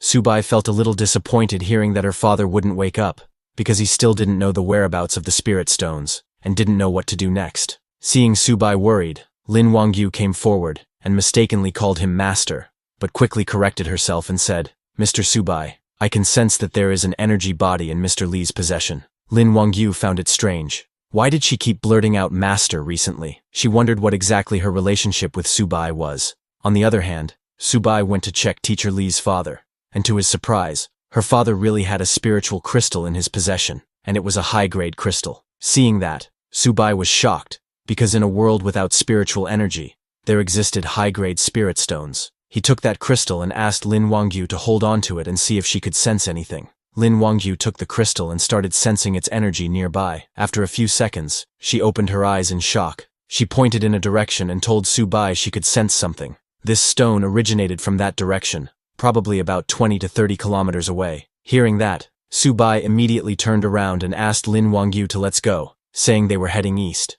Teacher Lee told Subai that she needed to take care of her father, so she wouldn't be able to go with them. Understanding her situation, Subai didn't say anything, and turned to leave, but was stopped by the yellow-haired Yin Yun. She asked Subai if he remembered what she said before. Subai replied that she wanted to borrow his weapon for a bit. Yin Yun said yes. Subai said take it, and threw the soul banner to her. Yin Yun caught the soul banner. She was surprised to see that she asked Subai for a weapon, and he gave it without any hesitation. She had the power that could help her absorb the spirit from weapons to enhance her own strength. She smiled and decided to absorb it first, and think about it later.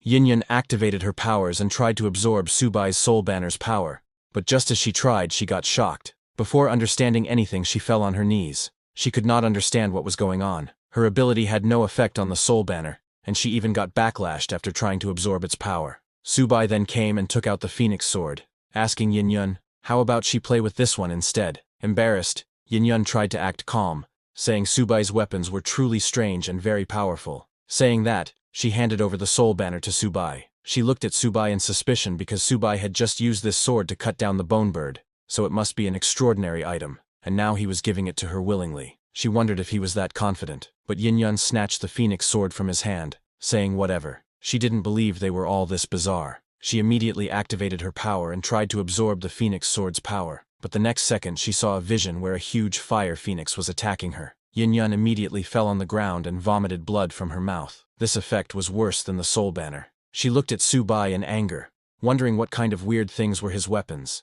Countless souls, and now a divine phoenix. Now she wanted to know exactly who he was and what his ability was. When Subai saw her looking, He smiled. He had realized that her ability was absorbing the spirit of weapons, and it was quite common in that world. But unfortunately, the Phoenix Cry Sword was a divine artifact, and the banner of 10,000 souls was given by the system, even beyond a divine artifact, and she was only at the peak of Foundation Establishment realm. Embarrassed for the second time, Yin Yun handed over the Phoenix Sword to Su Bai, saying Mr. Su's divine weapons were truly impressive. Su Bai then asked her to come with him, and all the weapons they seized along the way would be hers. She was surprised to hear that. She turned and said, "It's a deal." Meanwhile, inside the Soul Banner, Birdman called Bone Lord an old schemer because it even absorbed Yin Yun's spiritual energy. Bone Lord laughed and told the Birdman that it did it all for Master and asked it to watch and learn. Bone Lord then used sound transmission and told Su Bai that it had just absorbed some spiritual energy from that girl for him to help him break through. Hearing that, Su Bai got happy and praised Bone Lord, saying he was very thoughtful. He told the Bone Lord that in the future, when it encountered souls with spiritual energy, it could have them all. Hearing that, Bone Lord got happy. Su Bai then turned to check his realm. His current realm was Advanced Foundation Establishment. At Mid-Foundation Establishment, Su Bai's one sword strike could defeat Peak Foundation Establishment. Now breaking through to Advanced, even Golden Core Realm might not be unbeatable. Then they all came out of that warehouse along with Teacher Li's father. Su Bai told Captain Xiao that this was where they parted ways. Captain Xiao told Su Bai to don't worry, saying they would make sure to protect Teacher Li and the other survivors. At the same time, at a faraway place, a rich family along with their bodyguards were trapped in a house surrounded by zombies. One of the bodyguards shouted, asking what about the master? We can't break through at all. Just then the zombies broke free and attacked the bodyguards. The family head along with his daughter were terrified, screaming. This was the GI family house. The family head started crying while hugging his daughter, saying his G family had struggled for 100 years to finally reach the top of the wealthy, and now they faced the apocalypse. He shouted, asking who would save his G family and his daughter. Just then, somebody came there with lightning speed, and with a swing of his sword, he sliced those zombies into pieces. It was none other than Su Bai's disciple Shen Yunbin, who had collided with other disciples to kill Su Bai. When G family's bodyguards saw him, they immediately told their master that it was ability users, explaining that they were too strong, like war gods. Hearing that, the G family head and his daughter got very excited, thinking they were saved. Yunbin looked at the G family daughter, calling her fake Shui, saying long time no see. Hearing that, the G family head got shocked and turned to his daughter, asking if they knew each other. His daughter immediately declined, saying no, but admitted that she felt like they had met before. Yunbin got close and patted fake Shui's head and called her Little Snow, explaining to her that she was his dear junior sister. Hearing him call her junior sister, Little Snow immediately remembered everything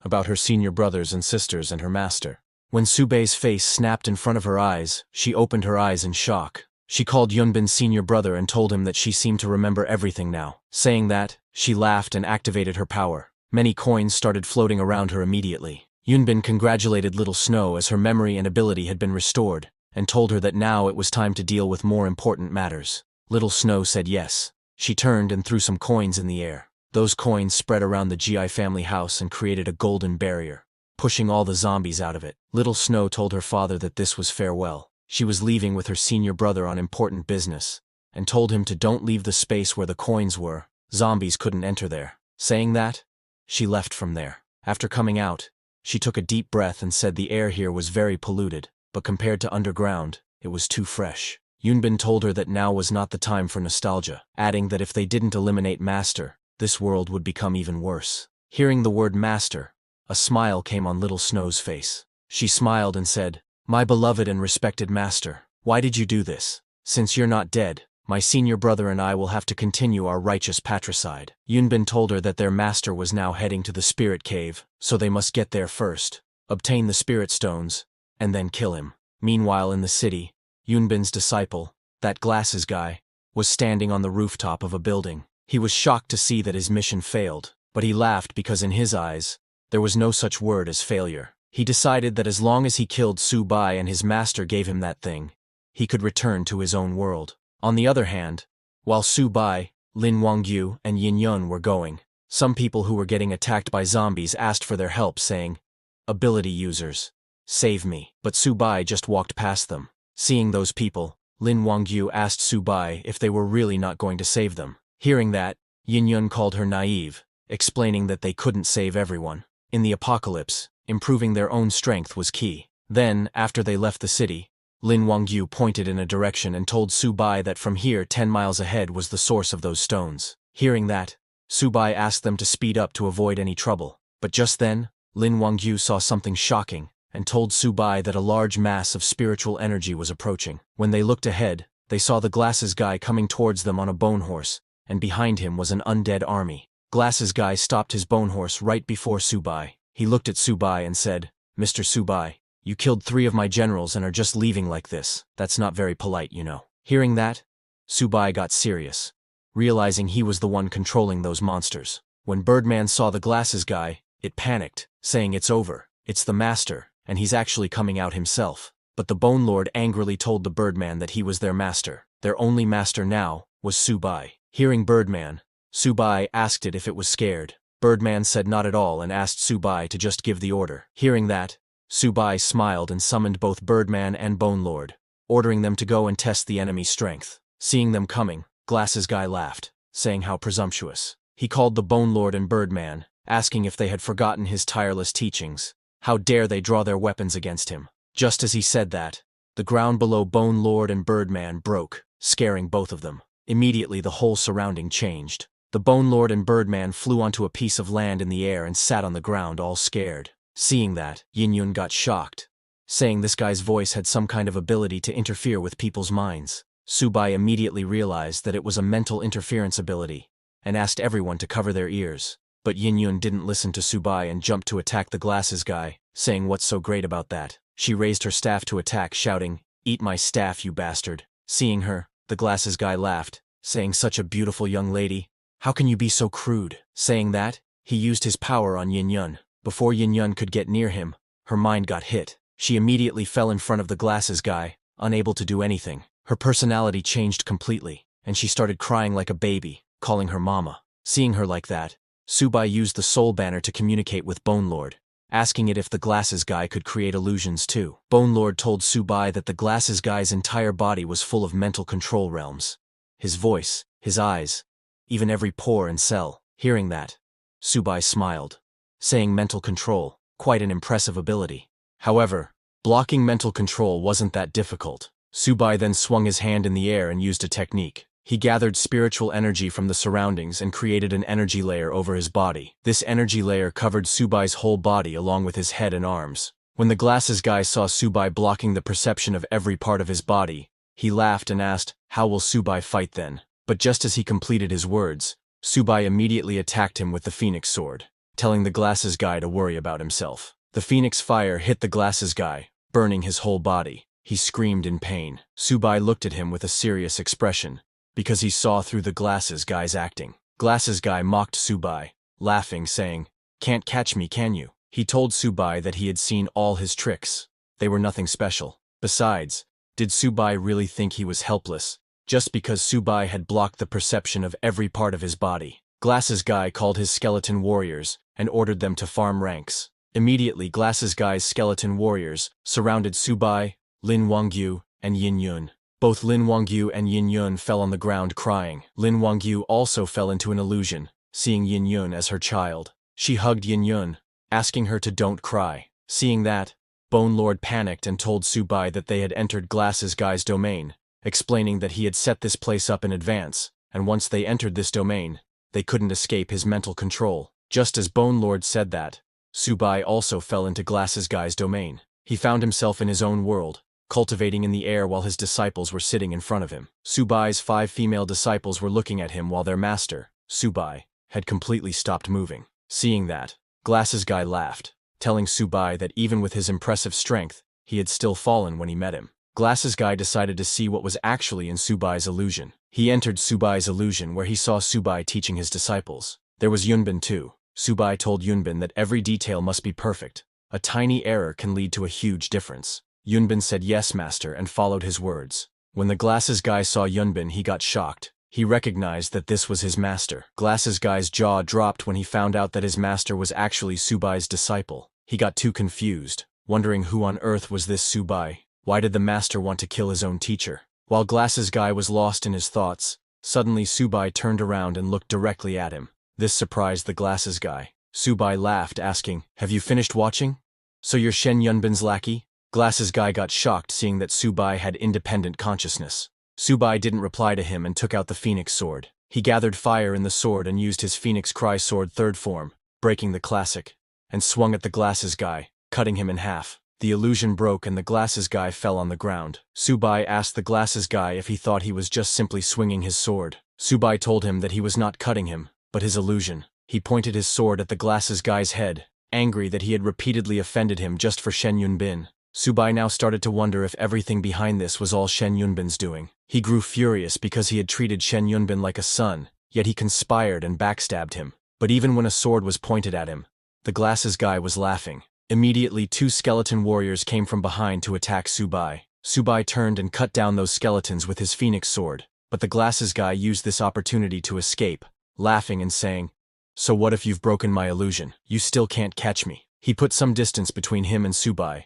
and then turned around. He took out sharp blades, telling Subai that he could dominate this apocalyptic world, not just relying on illusion techniques. He threw those sharp blades at Subai, saying killing the master's teacher. Just thinking about it is exciting. Seeing him attacking, Subai smiled and asked Bone Lord if they understood the Glasses Guy's weaknesses. Bone Lord and Birdman replied that they did. Hearing that, Subai said very good, and summoned both Bone Lord and Birdman, telling them that he was leaving the Glasses Guy's soul consciousness to them. Just as Subai said that, both Bone Lord and Birdman came out of the soul banner and charged at the Glasses Guy.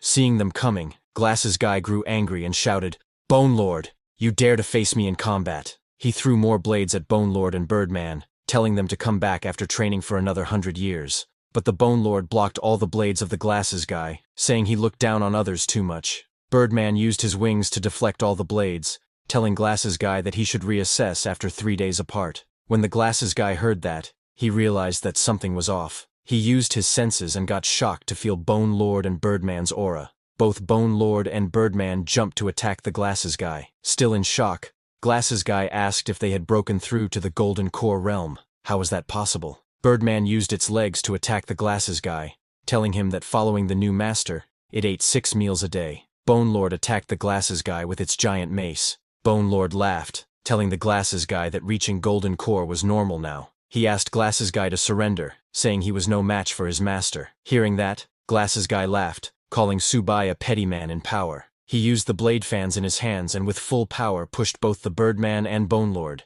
sending them flying into the air, telling them that with his treasure in hand, they couldn't kill him even if they wanted to. Glasses Guy immediately turned to run away from there, telling them to get out of his way. He was very annoyed and decided that he would concede this time. But just then, Yin Yun jumped from behind to attack the Glasses Guy. She hit the Glasses Guy's hand, making him drop the blade fan. That blade fan went flying in the air and landed in Yin Yun's hands. Yin Yun grabbed the blade fan and completely stripped the Glasses Guy of his treasure. She then used her power and absorbed that blade fan's spirit into herself. That spirit power was too sweet for her, making her feel very good. She then threw the blade fan on the ground right in front of the Glasses Guy. When the Glasses Guy saw that, he immediately picked up the blade fan, but when he tried to use it, he got shocked. He could not understand why it wasn't responding at all. But before he could understand anything, Yin Yun kicked him in the face, sending him flying away. Her kick broke the Glasses Guy's glasses. After defeating the Glasses Guy, Yin Yun turned and thanked Subai for the treasured fan, saying it smells good. After the Glasses Guy was defeated, both the Bone Lord and Birdman came running to him. Both Bone Lord and Birdman used their giant mace and kicks to finish off the Glasses Guy. Bone Lord grabbed the Glasses Guy's corpse, laughing, saying, "Old master, I'm going to eat your soul now." But before he did, the Birdman attacked the Bone Lord, asking to let him eat because he hadn't eaten before. Bone Lord pushed the Birdman saying, "Go away, you are new here. Why are you butting in?" Hearing that, Birdman started fighting the Bone Lord, asking him to let him go first or he would chop him up. But Bone Lord told it to stop boasting, asking if it wanted to have a go. When Subai saw them fighting, he just told them to split it in half. Hearing their master's command, they finally stopped and agreed to split it in half. As the Bone Lord was splitting the soul of the Glasses Guy with Birdman, it wondered how Subai knew it was aware of the Glasses Guy's weakness. This made the Bone Lord realize that his new master was far smarter than the Glasses Guy, and so he should better behave himself. Both Bone Lord and the Birdman then absorbed the Glasses Guy's soul. Immediately the Birdman shouted in excitement, saying it tasted so good, it felt like it was approaching mid-golden core. Bone Lord agreed, saying the flavor was absolutely amazing. Bone Lord then turned and sent some spiritual energy towards Subai, telling him that the glasses guy's spiritual energy was truly abundant, and he couldn't bear to enjoy it alone, and wished to offer it to him. Birdman joined in, saying it too wanted to give the spiritual energy to him. Subai absorbed that spiritual energy, and thanked them. Subai then checked his status window. Subai's current realm was Peak Foundation Establishment, and the banner of 10,000 souls was at level 5. Its current controllable boss level undead was 2, and current controllable common undead was 30. Subai was shocked to see that the banner's level didn't increase, but his realm improved quite a bit. Subai realized that as long as he found the spirit cave, breaking through to Golden Core was within reach. Now that Subai had reached Peak Foundation Establishment, he could explore his sea of consciousness again.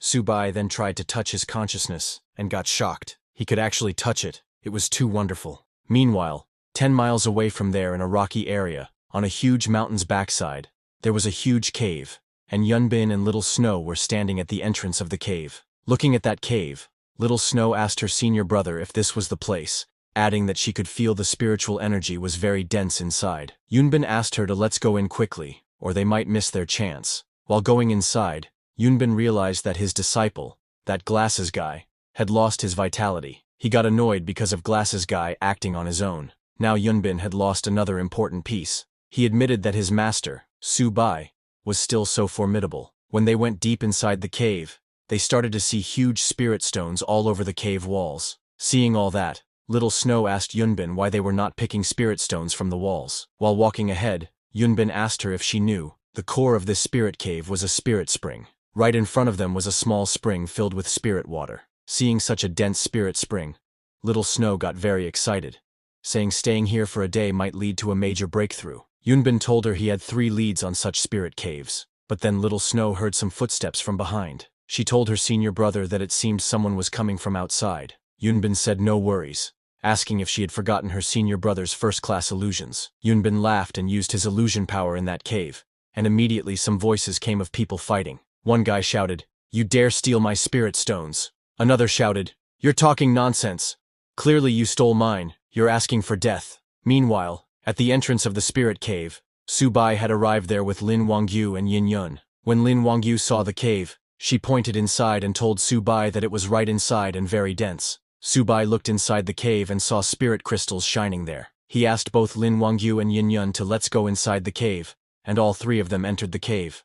As Subai, Lin Wangchu and Yin Yun walked deeper into the cave, they noticed that the walls were filled with empty spirit stone cavities. All the stones had already been taken, yet the air was still thick with spiritual energy. Subai calmly observed the surroundings and concluded that there must be a spiritual spring nearby. He instructed Lin Wangchu to guide the others in the direction where the energy felt strongest. Lin Wangchu respectfully agreed, but hearing that, Yin Yun was puzzled. She had never heard of a spiritual spring before, but judging by Subai's expression, she guessed it must be something valuable. Inside the Soul Banner, when Bone Lord and Birdman heard that there was actually a spiritual spring, both of them got excited. Bone Lord exclaimed that such a treasure could raise their cultivation by at least 2 minor realms. Birdman started dancing, saying that ever since they had followed this new master, good fortune seemed endless. Back in the tunnel, Subai's group was suddenly met with the sound of a violent clash. Dust and debris scattered as 2 men fought fiercely over a weapon lodged in the ground.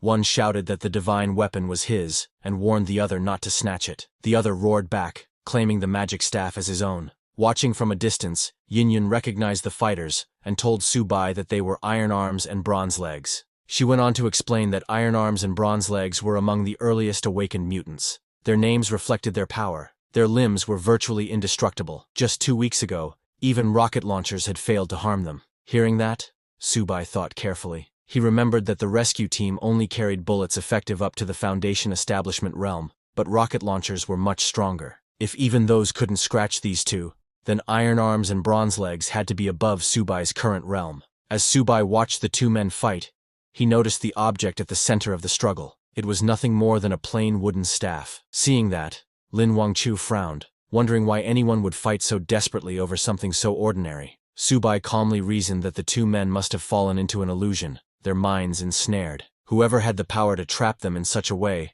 had to be incredibly strong. Lin Wangchu suddenly pointed ahead and told Subai that the source of the dense spiritual energy was just inside. Subai's sharp eyes turned toward the direction she indicated. Lin Wangchu hesitated, placing a hand near her lips, as a strange feeling stirred within her. She whispered that the energy seemed oddly familiar. Subai's expression hardened as realization struck him. A cold light flashed in his eyes as he confirmed his suspicion. The one absorbing the spiritual spring was no stranger. It was his very own traitor. Suddenly, iron arms and bronze legs stopped their struggle for a moment, their eyes shifting towards Subai and his companions. Bronze legs muttered that he didn't like having spectators around and suggested they get rid of them. Iron arms agreed without hesitation. With a sudden roar, both men launched themselves forward, attacking at full speed. Seeing that, Yin Yun in the black combat suit stepped forward confidently. After absorbing the treasure fan earlier, her strength had surged. Smirking, she declared that she had energy to spare, and told Subai to leave those two to her. She leapt into the fray, moving swiftly. She clashed head-on with the two mutants, her strikes sharp and precise.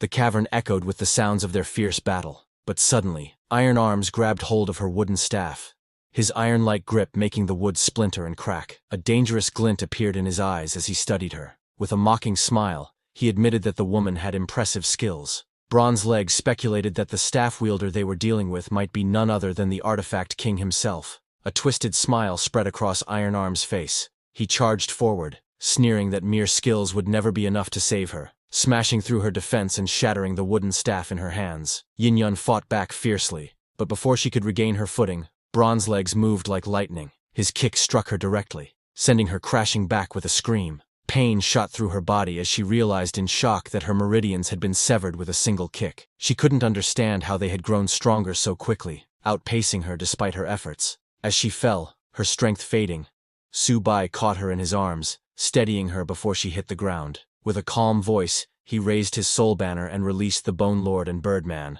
saying he would heal her, and leaving them to fight Iron Arms and Bronze Legs. Bone Lord and Birdman surged forward, clashing against the enemies with overwhelming force. Both of them jumped high and attacked. The battlefield was filled with chaos. Bone Lord swung his massive weapon to attack while Birdman turned into 5 birdmen and used his sonar skill to scream loudly, but Iron Arms blocked Bone Lord's move. Amidst the clash, Subai rushed in, carrying a wounded Yin Yun in his arms. He threw the soul banner to form a barrier around them as he began to heal Yin Yun. Yin Yun's body was weakening because her injuries were severe. Subai looked down at her and spoke calmly, telling her that he would heal her meridians. He warned that it would hurt, but urged her to endure it. He then pressed his fingers together, forming a seal. Green spiritual energy flowed from his hands, wrapping around them both like a glowing current. His power seeped into her body, mending her broken meridians. Yin Yun gasped, sweat running down her face as the energy spread through her, pain mixed with relief, her voice trembling as she let out soft cries. Soon, her expression changed. The warmth of Subai's spiritual energy soothed her completely, easing the pain. She realized her meridians were regenerating, stronger than before. In awe, she wondered to herself, just who was Subai really? From a distance, Lin Wangqiu spotted the scene. Her face flushed.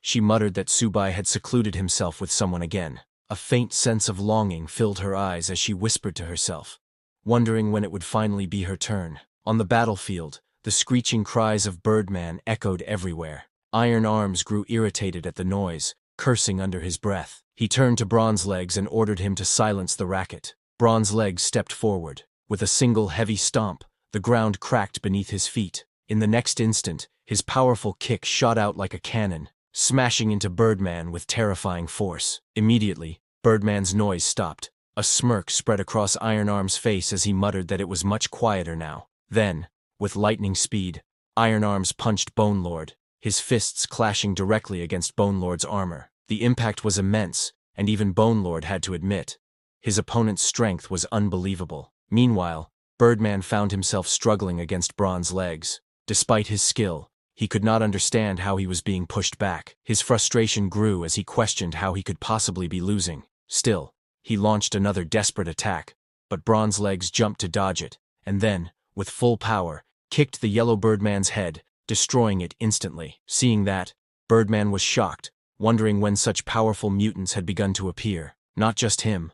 Iron Arms was also attacking Bone Lord fiercely, slamming his blows against the massive warrior. Bone Lord grunted in pain, muttering about his old bones as he struggled to withstand the assault. Then all the Birdmen attacked Bronze Legs together, mocking him, saying he couldn't kick them because they had wings to escape with. Meanwhile, deep within a glowing cave pool, Yunbin and Little Snow sat in the water. Little Snow listened to the distant rumble of battle and commented that the fighting outside was growing intense. She also sensed a presence that felt strangely familiar. Yunbin opened his eyes, his tone calm but certain. He told her that the presence was none other than their dear master. Realization struck her, and she quickly urged that they needed to break through faster, for their master was already near. Meanwhile, on the battlefield, Su-bai called back his soul banner while holding Yin-yun beside him. Both of their bodies swirled with energy, shaking the ground. Just then, Bone Lord and Birdman cried out in pain as they were struck down. They came flying and hit the cave wall with a solid impact. Weak and desperate, Bone Lord admitted to Su-bai that he was powerless here. Worried, Birdman suggested that maybe they should retreat. Iron Arms mocked Yin-yun, calling her the once great artifact king who had now fallen so low. Without hesitation, Bronze Legs ordered Iron Arms to stop talking and kill them. Seeing them coming, Yin-yun urged Su-bai to run, warning that their power had grown dangerous and unpredictable. But Su-bai stood firm, gripping his sword that burned with energy. Seeing that, Bronze Legs charged forward, scoffing at the glowing sword. He boasted that a single sword could never stop him, and shouted that he would break it in half with one kick. But as his leg met the blade, the fiery sword cut straight through. Bronze Legs screamed in shock, grabbing his bleeding leg. His eyes widened in disbelief as he cried out that this couldn't be happening. Seeing that, Bone Lord and Birdman shouted with excitement. They declared that their master's sword was no ordinary weapon. It was a divine blade. Not even the strength of Iron Arms or Bronze Legs could withstand its power.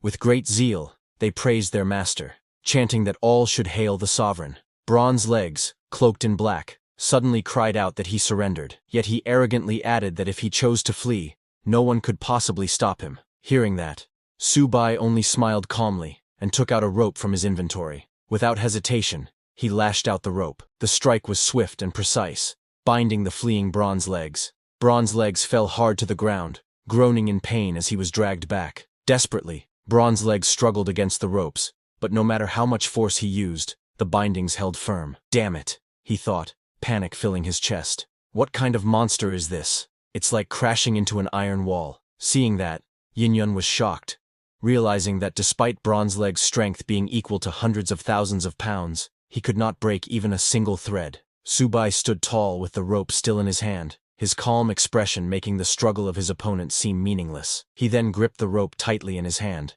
and Bronze Legs screamed in fear. Su-bai explained that the rope he held was normally used to tie up his ox, but today, it would be used to bind his opponent instead. He told him to consider it an honor. Seeing Bronze Legs tremble, Yin-yun, in shock, questioned Su-bai. What kind of ox would need such a rope? Unable to believe it, scared Iron Arms stammered, asking Su-bai if it was a joke. Hearing Su-bai's words, Lin Wangchu's eyes widened as memories surfaced. She recalled a heavenly savage ox, a divine beast at the Tribulation Passage realm. The realization struck her. It was the immortal binding rope, but she couldn't understand why she remembered such a thing. None of it made sense to her. Struggling on the ground, Bronze Legs glared up, demanding that Su-bai fight him properly without the cursed rope holding him down. But Su-bai didn't listen. He swung his sword. Blood splattered across the battlefield as a fierce strike landed. Su-bai's commanding voice called out, ordering Bone Lord and Birdman to devour the fallen enemy's soul.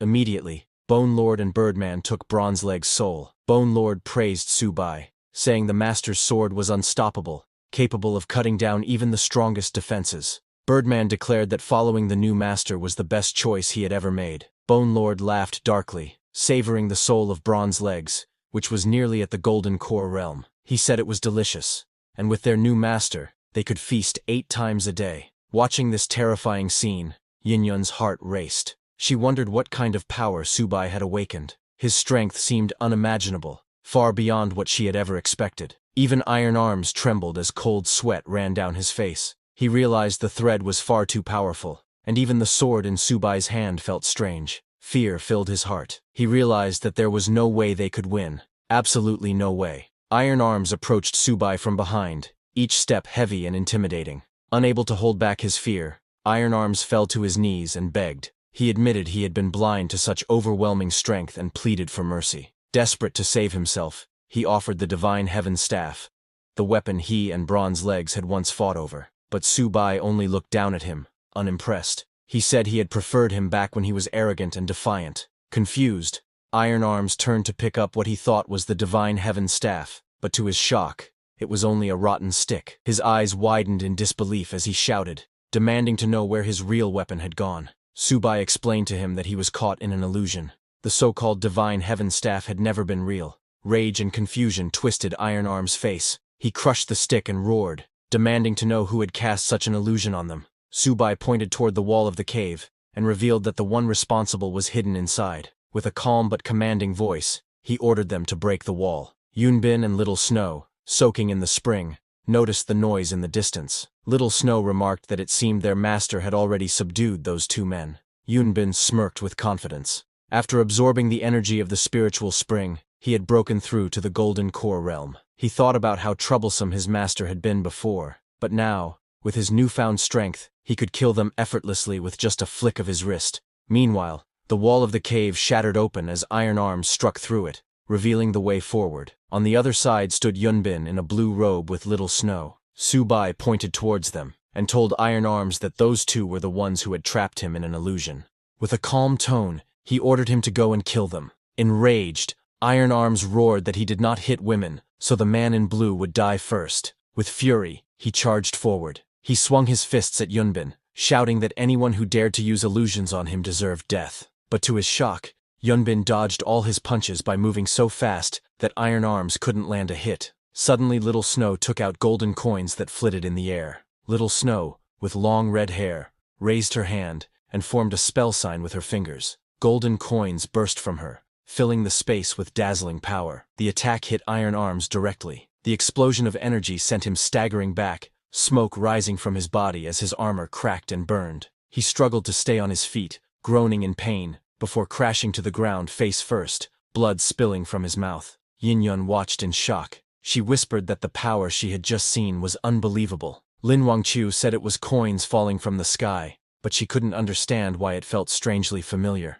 Yunbin and Little Snow stepped forward together. Yunbin called to Subai, "Master, it has been a long time." Little Snow admitted the same, but noted with regret that their reunion had begun with violence. Suddenly she noticed Lin Wangqiu standing behind Subai. Little Snow questioned Lin Wangqiu. Why was her senior sister standing behind their master instead of using her sword technique to strike his heart? Confusion spread in Lin Wangqiu's mind as the words, "senior brother" and "junior sister" echoed. Immediately Lin Wangqiu clutched her head, crying out in pain, unable to understand who these people really were. Hearing their conversation, Yin-Yun realized in shock that Subai was being called their master. She wondered what kind of strange organization could have such complicated relationships. Inside the Soul Banner, Bone Lord and Birdman recognized Yunbin too. Bone Lord exclaimed that Yunbin had been the master of their previous master. Birdman was equally shocked to hear their previous master's master call Subai master. Subai's expression grew cold as he demanded answers.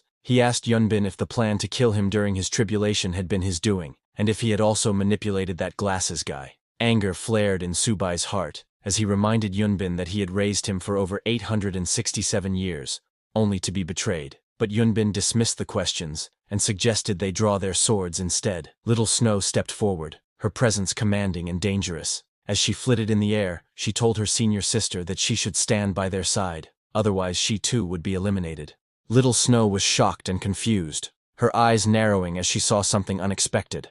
Lin Wangqiu, standing confidently with determination, had stepped forward to protect Subai. Little Snow was stunned because she hadn't expected such defiance. The air grew tense as they faced each other. Little Snow shouted angrily, demanding if Lin Wangqiu even knew the kind of terrible things the Subai she was protecting had done. But Lin Wangqiu, standing firm, glared back and replied that from her point of view, they were the true wrongdoers. Her voice was filled with conviction. Even though she hadn't known Subai for long, Lin Wangqiu declared her faith in him. She shouted that if anyone wanted to harm him, they'd have to go through her first. Her courage infuriated Little Snow, who snapped back in rage, summoning her coins of power and shouting that Lin Wangqiu was asking for death. Just then, Yin-Yun suddenly jumped in front of Lin Wangqiu, blocking the incoming attack with swift movements. Coins spun wildly in the air after getting hit by her weapon. Yin-Yun grinned mischievously, saying she loved drama and fights. How could she miss such excitement? Then she taunted Little Snow, asking what kind of grudge she had with her own master. Hearing that, Little Snow glared ahead, holding glowing coins between her fingers. In an angry voice, she said that no one should dare pry into her affairs. As power surged from her hands, she shouted fiercely, telling Yin to ask her questions in the underworld instead. She released a storm of golden coins that shot forward with deadly force. Yin quickly raised her wooden staff and began spinning it rapidly, blocking the incoming coins. Her staff was a treasure, but she soon realized with worry that it was about to break under the intense pressure. Meanwhile, Subai stood silently nearby, watching Iron Arms lay motionless on the cracked ground. He then raised his staff high and commanded Iron Arms to come into his banner. A green light surrounded Iron Arms' body, pulling him into Subai's banner. His sudden arrival surprised Bone Lord and Birdman. Inside, Iron Arms looked around in shock, finding himself between two intimidating figures, the Bone Lord and Birdman. Still confused, Iron Arms asked what this 10,000 souls banner was. Subai said in a cold voice that if Iron Arms became his servant, he would be granted an undying body. Hearing that, Bone Lord clicked his tongue and said they had gained another comrade. Birdman crossed his arms and complained that it was just another mouth to feed. Iron Arms looked around in disbelief, feeling his body again. He couldn't believe he had been revived. He wondered if these two strange figures were now his companions. Clenching his metallic fists, Iron Arms shouted with determination that being a servant was fine. As long as he lived, there would always be a chance to rise again. Watching all this, Subai reflected on his past life. Back then, he had ruled through strict orders and harsh discipline, which caused his followers to betray him. But this time, he wanted to change. He decided that true leadership was about balancing kindness and authority. He faced his new servants and spoke sincerely, telling them that even though they were bound to serve him, he also saw them as his friends. He promised fair rewards for their efforts in battle, and vowed not to mistreat those who proved capable. Hearing that, all three of them knelt together, showing their loyalty. They shouted that they would devote their bodies and souls to their sovereign. Iron Arms also nodded with a faint smile, thinking to himself that these new companions seemed trustworthy. Then, as the next fight began, Subai summoned all three of them and gave quick orders. Birdman, protect Yin. Bone Lord, deal with Little Snow. Iron Arms, come with me. We'll fight Yunbin together. They all responded at once, ready for battle. Yin swung her staff fiercely, refusing to back down. Birdman joked that she should hide behind their sovereign, but she scoffed and shouted that she needed no protection. She clashed with Little Snow, her strikes breaking through waves of spinning coins. Just then, Bone Lord swung his huge mace to attack her, but Little Snow jumped and dodged his strike. Looking at Subai, she thought he truly was a demonic pathmaster, one who even used the 10,000 souls banner. With anger in her voice, she said she would destroy the banner's spirits first. Little Snow glared forward, her hands glowing with golden energy as lightning crackled around her. With a smirk, she asked Subai if he still remembered this move. Raising her hand, she gathered energy, forming a massive glowing copper coin above her. She swung her arm down with force, using her treasure fall technique. The giant coin descended with crushing power. Bone Lord below tried to resist but groaned in pain. He could barely hold himself up as the heavy coin pressed him down. This coin, it weighs more than Mount Tai, he struggled to say, his strength nearly giving out. Meanwhile, Iron Arms charged at Yunbin, shouting angrily, "You're the one who cast illusions on me! Take this fist!" He launched a powerful punch, but Yunbin didn't even dodge. He just stared at him with his white eyes. Iron Arms' eyes widened in shock as his body suddenly froze. He fell to the ground, confused and unable to move. Yunbin then looked at Subai and mocked, saying, "Master, have you fallen so low as to let trash lead your charge?" The iron-armed man twitched on the ground, furious and embarrassed, asking Yunbin who he was calling trash. But Yunbin completely ignored him and took out a sword. Holding it firmly, he acknowledged his teacher Subai's skill, admitting that everything he knew about swordsmanship came from him. With a determined look, he proposed a duel and suddenly attacked Subai with a powerful strike. The force of his swing tore through the ground, radiating energy. Lin Wangqiu nearby watched in shock. She was amazed that such a simple sword move could carry so much power. Subai also took out his phoenix sword and explained to Lin Wangqiu that this technique was called swordfall, a blade empowered by spiritual energy. He told her that it could destroy everything in its path,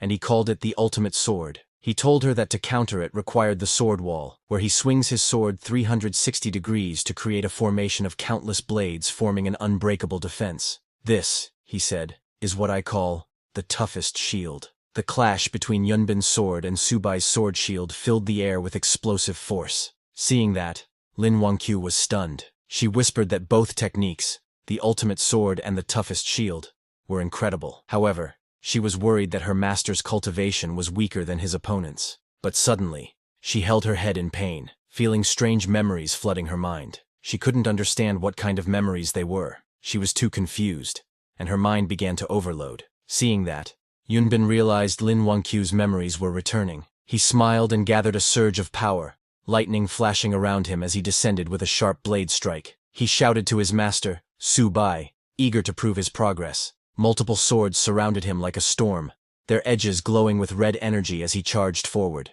But Su Bai's shield blocked them, yet that wasn't Yunbin's real attack. With a fierce swing, he unleashed his true strike. With full power, he attacked again, but Su Bai's blade shield formed once more, blocking his assault. Su Bai remained still, his expression calm as the swords neared him. But before reaching Su Bai, Yunbin's sword suddenly stopped. Su Bai glanced at him, and with a smile, told Yunbin that his sword was sharp, but too fragile to withstand true strength. Seeing Su Bai stop his attack, Yunbin's eyes widened in disbelief. The next second, his blade shattered, and he was sent flying, crashing into the ground with a cry of pain. Seeing that, Lin Wangqiu was stunned. She praised Su Bai's incredible skill, realizing how deep and unfathomable his strength truly was. Yin Yun joined in, saying that even the most powerful sword could not pierce Su Bai's defense. His power stood far above their imagination. Even Little Snow was stunned, her eyes fixed on Su Bai. She thought to herself that their master was, as always, full of surprises. But then, she scolded herself for such thoughts. How could she admire someone like him? No matter how powerful their master was, his wickedness could never be forgiven. He deserved death. From behind, Bone Lord, still buried under Little Snow's silver coin, let out a mocking laugh. He told her she could say whatever she wanted, but deep down, Su Bai would always remain her master. But suddenly, Yunbin, who was on the ground, grinned. He asked Su Bai, didn't he teach him that in battle, everything is fair? Saying that, Yunbin called back all the pieces of his broken sword that had fallen behind Su Bai. Su Bai was shocked by his move, and looked back, but it was already too late. Before he could fully dodge, those sword pieces struck, and a sharp cut sliced across his face, leaving a thin trail of blood. His eyes widened in surprise. He turned to Yunbin and shouted angrily, "Wretched disciple! I taught you honor. Where did you learn such underhanded tricks?" Saying that, he raised his staff to cast the banner shield. Yunbin, however, only smirked, and replied that results were all that mattered, not the methods. As his sword pieces reassembled and completed his blade, he raised it for a decisive strike. Charging forward, he declared that this blow was unavoidable. Su Bai looked up, seemingly unable to dodge. Seeing that, Lin Wangqiu screamed in fear, crying out for him not to be struck. Even Bone Lord panicked, realizing that at such close range, there was no way their master could escape. Birdman feared they would all be doomed alongside him, but Little Snow was shocked at how low her senior brother Yunbin had stooped. Yet deep down, she convinced herself it didn't matter. If it killed their master, then it was justified. Just as Yunbin's deadly strike was about to hit Su Bai, metallic arms blocked the sword. It was iron arms. Seeing him, everyone was stunned. Yin Yun was shocked, wondering how he was still standing. Even Little Snow's eyes widened as she realized that Iron Arms had broken free from her senior brother's suppression. Iron Arms struggled to block the incoming strike, gritting his teeth as sparks of lightning erupted from the clash. Sweat dripped down his face as he groaned in pain, trying to hold his ground. Yunbin stared at him in disbelief. He couldn't comprehend how a simple mutant from this world could resist his golden core-level suppression. Gathering his strength, Iron Arms clenched his fists tightly and shouted with determination. Though he resented being bound as a servant, he couldn't stand idly by, not against the one who had once killed him, and not when his current master believed in him. Summoning all his power, he roared, vowing to fight with everything he had. With his iron fist, he struck forward, declaring that his fists would never bow to anyone's commands. With a powerful blow, he sent Yunbin crashing into the ground, the impact shaking the battlefield and scattering debris everywhere. Seeing that, Bone Lord grew motivated, and his body began to heat up. Energy surged through him as he stood up. With a thunderous roar, he declared his name, saying he would break free. His glowing eyes flared with determination as he raised his arms and lifted Little Snow's silver coin. Little Snow, standing nearby, stared in shock, realizing that a ghost had broken free from her treasure-fall coins,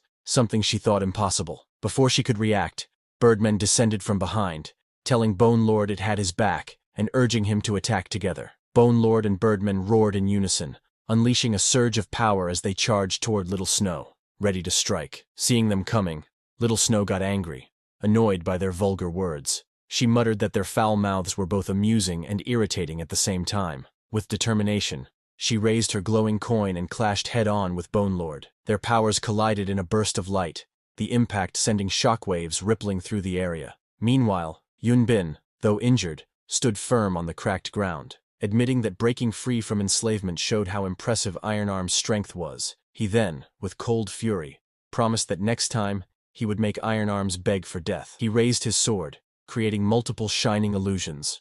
48 shadow swords in total, each one as deadly as a real blade. Iron Arms tried to block, but the overwhelming assault sent him crashing into a rock wall. He coughed in pain, unable to withstand the storm of strikes. Then, out of nowhere, a glowing rope shot through the air. Yunbin's eyes widened in shock as he recognized it. The immortal binding rope, something strong enough to restrain even sky oxen. He couldn't understand why such a powerful item was here. Before he could react, the rope wrapped tightly around his body, binding him completely. Behind him stood Subai, holding the rope firmly, ready to strike again. Seeing Yunbin restrained, Iron Arms thanked Subai respectfully before turning toward Yunbin, who was still bound tightly by the rope. Gathering power in his fist, he charged forward with determination.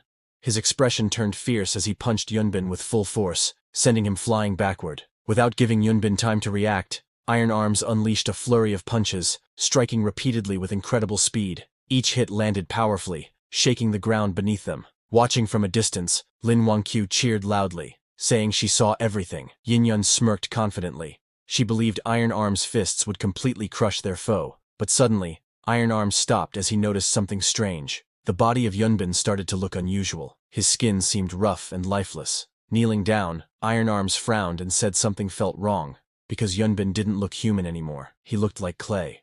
Subai immediately realized that Yunbin was using a nascent soul technique, one that allowed him to manifest his spirit. However, he also understood that performing such a technique while still at the golden core level came with a heavy cost. Suddenly, Yunbin's spirit emerged from the clay and smirked. He challenged Subai, asking if the so-called master had the courage to face him directly. He mocked Subai for relying on ghosts and artifacts during battle. Drawing his weapon, he glared fiercely and shouted in anger, demanding how someone so cowardly as Subai could ever dare to call himself his master.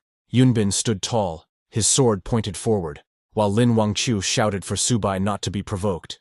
Hearing that, Yunbin turned in anger and yelled at her, saying his junior sister was too noisy. In an instant, he swung his sword with fury, sending a sharp strike toward Lin Wangqiu that knocked her back violently. She screamed as the attack was far too sudden to dodge. Yin Yun, watching from the side, sensed a chilling bloodlust filling the air. Her eyes widened. She could feel the killing intent behind that sword strike. Nearby, Bone Lord clenched his weapon tightly, realizing the power of the attack. He muttered that even he couldn't block such a sword and feared the worst, thinking the master's woman was doomed. However, before the sword could reach its target, Subai swiftly reacted and threw his sword. Seeing that, Yunbin laughed, saying the sword that was thrown couldn't possibly block his attack. Just then, a golden coin-shaped artifact flew through the air, glowing brightly. It intercepted the attack, shattering the sword's momentum and saving Lin Wangqiu just in time. Seeing that, Yunbin's expression twisted in disbelief, and he looked back. From behind, Little Snow stepped forward, reminding Yunbin that the one he attacked, Lin Wangqiu, was their junior sister. But Yunbin only glared back coldly, saying that a junior sister who protected the master was useless to him. Hearing that, Little Snow stared at him in disbelief, unable to comprehend what she had just seen. Her senior brother had actually attacked their junior sister. His actions felt foreign and unfamiliar,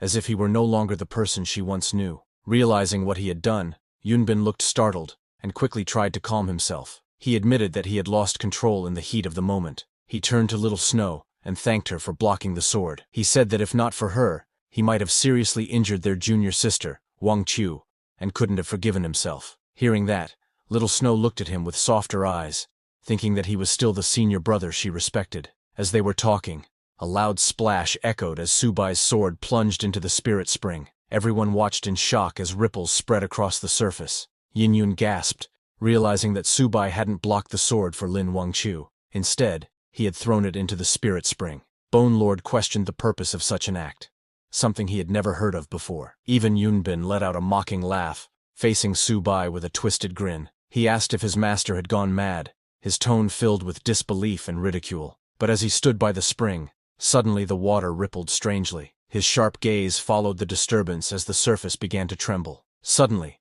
the spirit spring's surface erupted in blinding light as a massive burst of fiery energy shot upward. From within the explosion, a majestic phoenix made of golden flames emerged, spreading its wings wide and illuminating the entire canyon. The onlookers stared in shock. Its power was overwhelming. Birdman was shocked to see a real phoenix. Bone Lord trembled, realizing it wasn't an illusion, but a real phoenix carrying an aura from ancient times. Yin Yun stared at the fiery creature, wondering if it had come from the sword. She remembered trying to absorb that very sword before, and smirked at the thought. Seeing the phoenix, Yunbin was stunned. He couldn't believe a phoenix of such scale had manifested. The spiritual energy in this world shouldn't have been enough to summon something this powerful, yet the impossible was happening before his eyes. The spirit spring glowed brightly under the wings of the fiery phoenix that soared above it. Subai stepped forward and told them that a spirit spring shouldn't exist in a world with such weak spiritual energy. But if it did exist, it must mean the spring had a guide. He continued explaining that there were only two substances capable of guiding spiritual energy: the spirit rhinoceros crystal and the guiding mist. Since the guiding mist was condensed from pure spiritual energy, something that shouldn't exist in this world, the only possibility was the spirit rhinoceros crystal. Lin Wangqiu seemed thoughtful, as Subai mentioned that the spirit rhinoceros crystal was useless to humans, but extremely valuable for nurturing divine weapons, one of the top 3 substances for that purpose. Little Snow watched her master, and couldn't help but admire him. Even though he had committed countless wrongs, his wisdom and insight still fascinated her deeply. The phoenix above them spread its wings wide, blazing with divine fire. Its golden flames filled the sky as it shot a fireball toward the ground, engulfing everything in searing light. Yunbin tried to withstand the heat, but the phoenix's fire was overwhelming. The holy flames were so intense that even coming close made one feel like melting. He called it the Flame Phoenix Holy Fire, a power so fierce that even a single touch could dissolve everything it touched. As the fiery phoenix raged across the battlefield, Yunbin realized their situation was hopeless. He shouted for Little Snow to retreat, admitting that they couldn't win against such power. They turned to flee, but before they could escape, a whip-like weapon lashed out from Subai's soul banner, binding Yunbin tightly. The immense force pulled him down, the ground shaking beneath him as he struggled to break free. The flames surrounded him, and the intense heat made it difficult to breathe. But suddenly, Yunbin's body turned into clay, and he escaped from the whip. As he ran away, his face twisted in frustration, and he muttered under his breath that his master had managed to survive yet another day. Seeing that, Yin Yun questioned why Subai didn't chase and finish them off. Lin Wangqiu agreed with her, saying that missing such a chance would make things harder in the future. Subai, still holding his sword, looked at the fading flames and calmly replied that nurturing a divine weapon didn't mean it had fully regained its true power. As the fiery phoenix's form loomed above them, he revealed the truth. The magnificent display had been nothing more than a bluff. As Subai stood calmly, holding his sword glowing with fiery energy, the golden phoenix spread its wings and entered the blade. The radiant light filled the cavern, making the air hum with divine heat. From a distance, Bone Lord watched, admiring his master's strategy. He remarked that his master's understanding of human nature was remarkable, using such a perfect bluff to scare the enemies away without even fighting. Birdman said it was a brilliant empty fort strategy, proving once again how formidable his master truly was. Then Subai turned toward Iron Fist and thanked him for his hard work. Hearing that, Iron Fist was stunned. As a servant whose life could be taken at any moment, he never expected his master to thank him sincerely. Soon after, the group approached the spirit spring. Subai dipped his feet into the glowing water, feeling its warmth ripple around him. As Subai sat inside,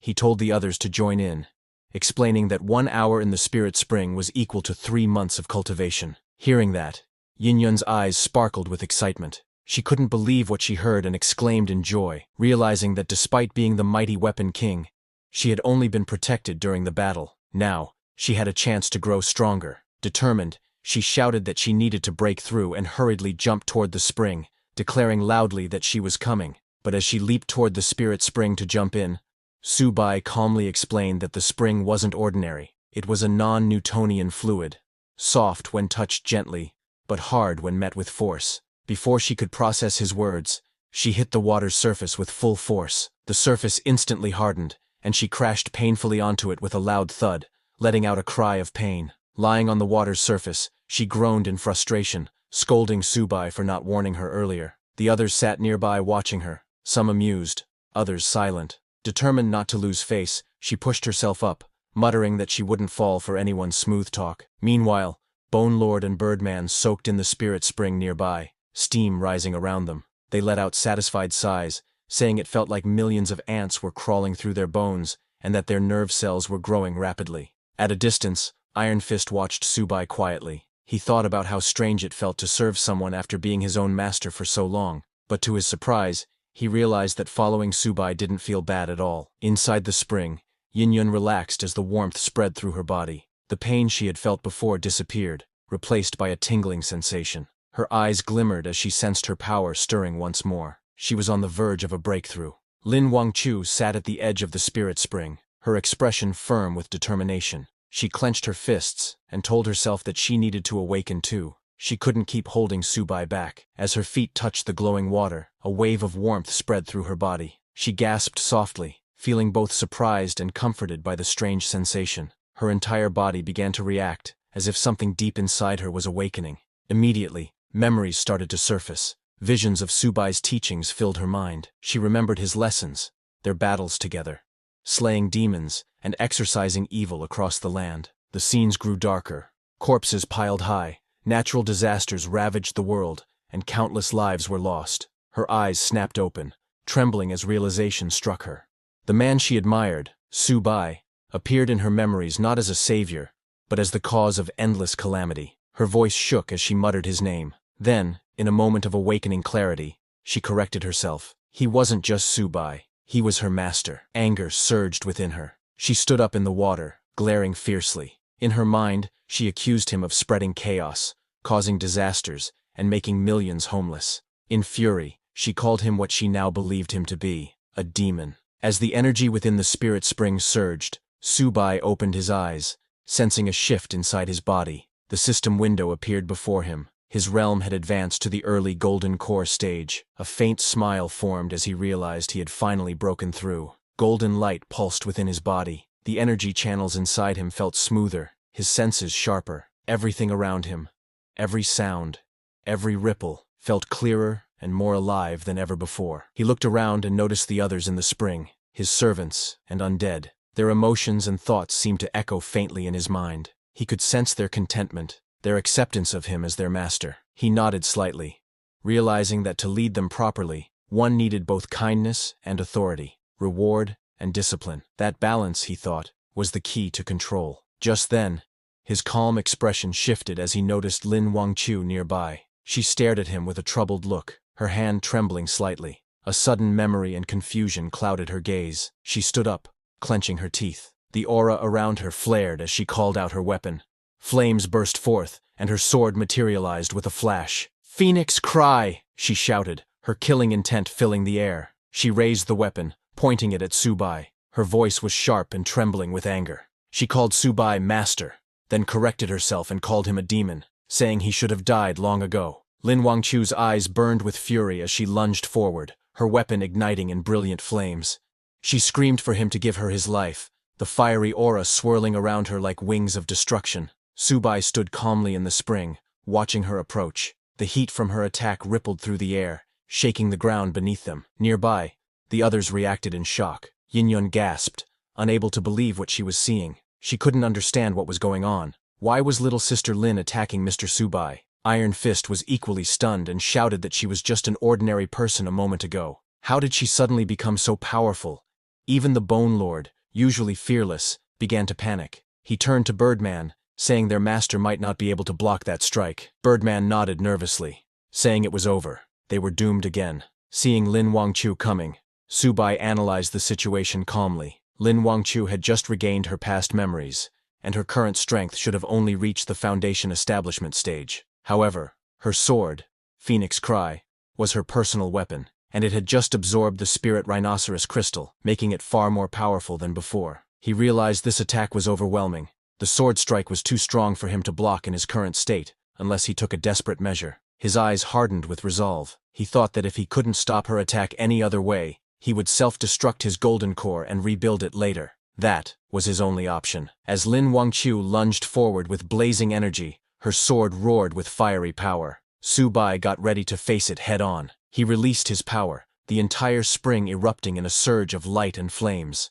But just at the moment of impact, Lin Wangchu's strength suddenly vanished, and her body went limp, falling unconscious before she could understand what had happened. Su-bai stood there unharmed, the flames fading around him. In the distance, Iron Fist stared in disbelief, seeing that she had just fainted. Still tense from the battle, he sighed in relief, saying he had been ready to sacrifice himself to block her sword, only for the fight to end just like that. Su-bai stood calmly at the edge of the spirit spring, looking down at the unconscious Lin Wangchu floating on the water. Her weapon still rested in her hand. Turning to Bone Lord, Su-bai ordered him to go check what trick she was up to. Bone Lord nodded. It stepped forward, lowering its bony hand into the water to inspect her condition. After a moment, Bone Lord raised its head and spoke in a deep voice, telling Su-bai that her brain's neural pathways had been blocked. That's what caused her to lose consciousness. It seemed to be some kind of mental control technique. Hearing that, Su-bai's eyes narrowed. Mental control, he repeated quietly,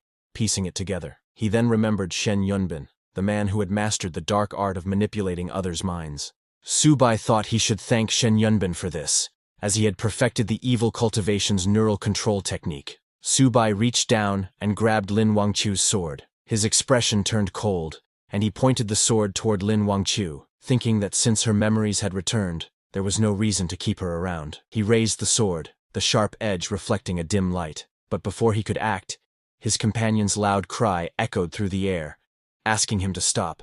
Yin Yun and Iron Fist rushed forward, eyes wide in panic. They stood in front of Lin Wangchu, begging Su-bai to reconsider. Yin Yun pleaded while spreading her arms in front of Lin Wangchu, telling Su-bai that if he wanted to kill her, then he should kill her first, because she believed Lin Wangchu didn't mean to attack him. Hearing that, Su-bai paused, his eyes flickering slightly as he looked at her desperate expression. Su-bai's eyes grew cold as he let out a sharp snort. With a flick of his hand, he tossed the sword aside, the blade striking the rocks with a loud clang. He turned slightly, his voice calm, but filled with killing intent. He said that once he left the spirit spring, the next time he saw Lin Wangchu would be the moment he killed her. Without another glance, he ordered Bone Lord, Birdman, and Iron Fist to follow him. Lightning surged around him as he took out his soul banner, his followers gathering behind him. As Su-bai moved forward, his thoughts darkened. Both Lin Wangchu and Little Snow had accused him of committing countless evils. Yet he, an immortal lord,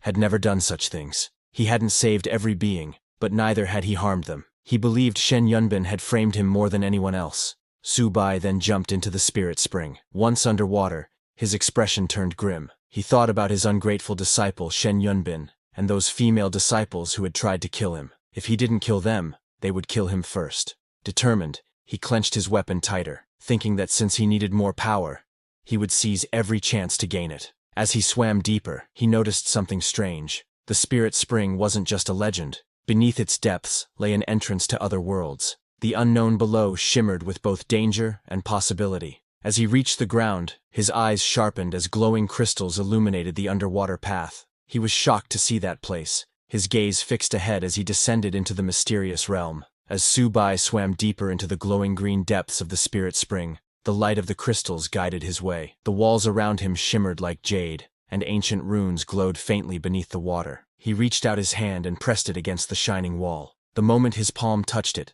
the wall trembled and began to open, releasing waves of powerful spiritual energy. A strong current surrounded him, twisting and surging with force. The energy pulsed violently as his body endured the pressure. Su-bai clenched his teeth, holding firm against the storm of spiritual power. Suddenly, he felt a shock run through him and grunted in pain as light exploded around him. When the energy finally settled, he looked around in awe. The air was thick with spiritual energy, so dense it almost felt tangible. It was on the same level as the previous immortal realm. But soon, he realized something was wrong. The energy wasn't pure. It carried traces of poison. He narrowed his eyes, covering his mouth as he thought. He couldn't absorb this energy directly. Still, with his body's resistance, he could endure it for at least an hour. Just then, faint buzzing sounds echoed through the glowing mist. Su-bai lifted his head to see dozens of strange flying insects emerging from the energy clouds, their wings sharp, their eyes glowing red. The poisonous creatures had noticed his presence. Su-bai raised his soul banner and ordered Bone Lord to attack the incoming swarm. Bone Lord came out of the soul banner and roared in response, charging forward without hesitation. With his massive weapon, Bone Lord smashed through the air, shattering several flying creatures in a single swing. Each kill echoed with system notifications. As he killed advanced monsters, he gained 10,000 Souls Banner XP. The messages repeated rapidly, one after another. Subai noticed the change. Earlier, killing corpse minions and regular monsters hadn't increased the 10,000 Souls Banner's experience, but now the numbers were climbing. He realized the truth. These mosquito-like creatures were advanced class monsters, and there were countless of them swarming around. A faint smile formed on his lips as he muttered that this smelled good. Sensing the surge of energy in the air, he raised his weapon, the 10,000 Souls Banner, as ghostly wails filled the space around him. The banner spun violently, drawing in the souls of the fallen monsters.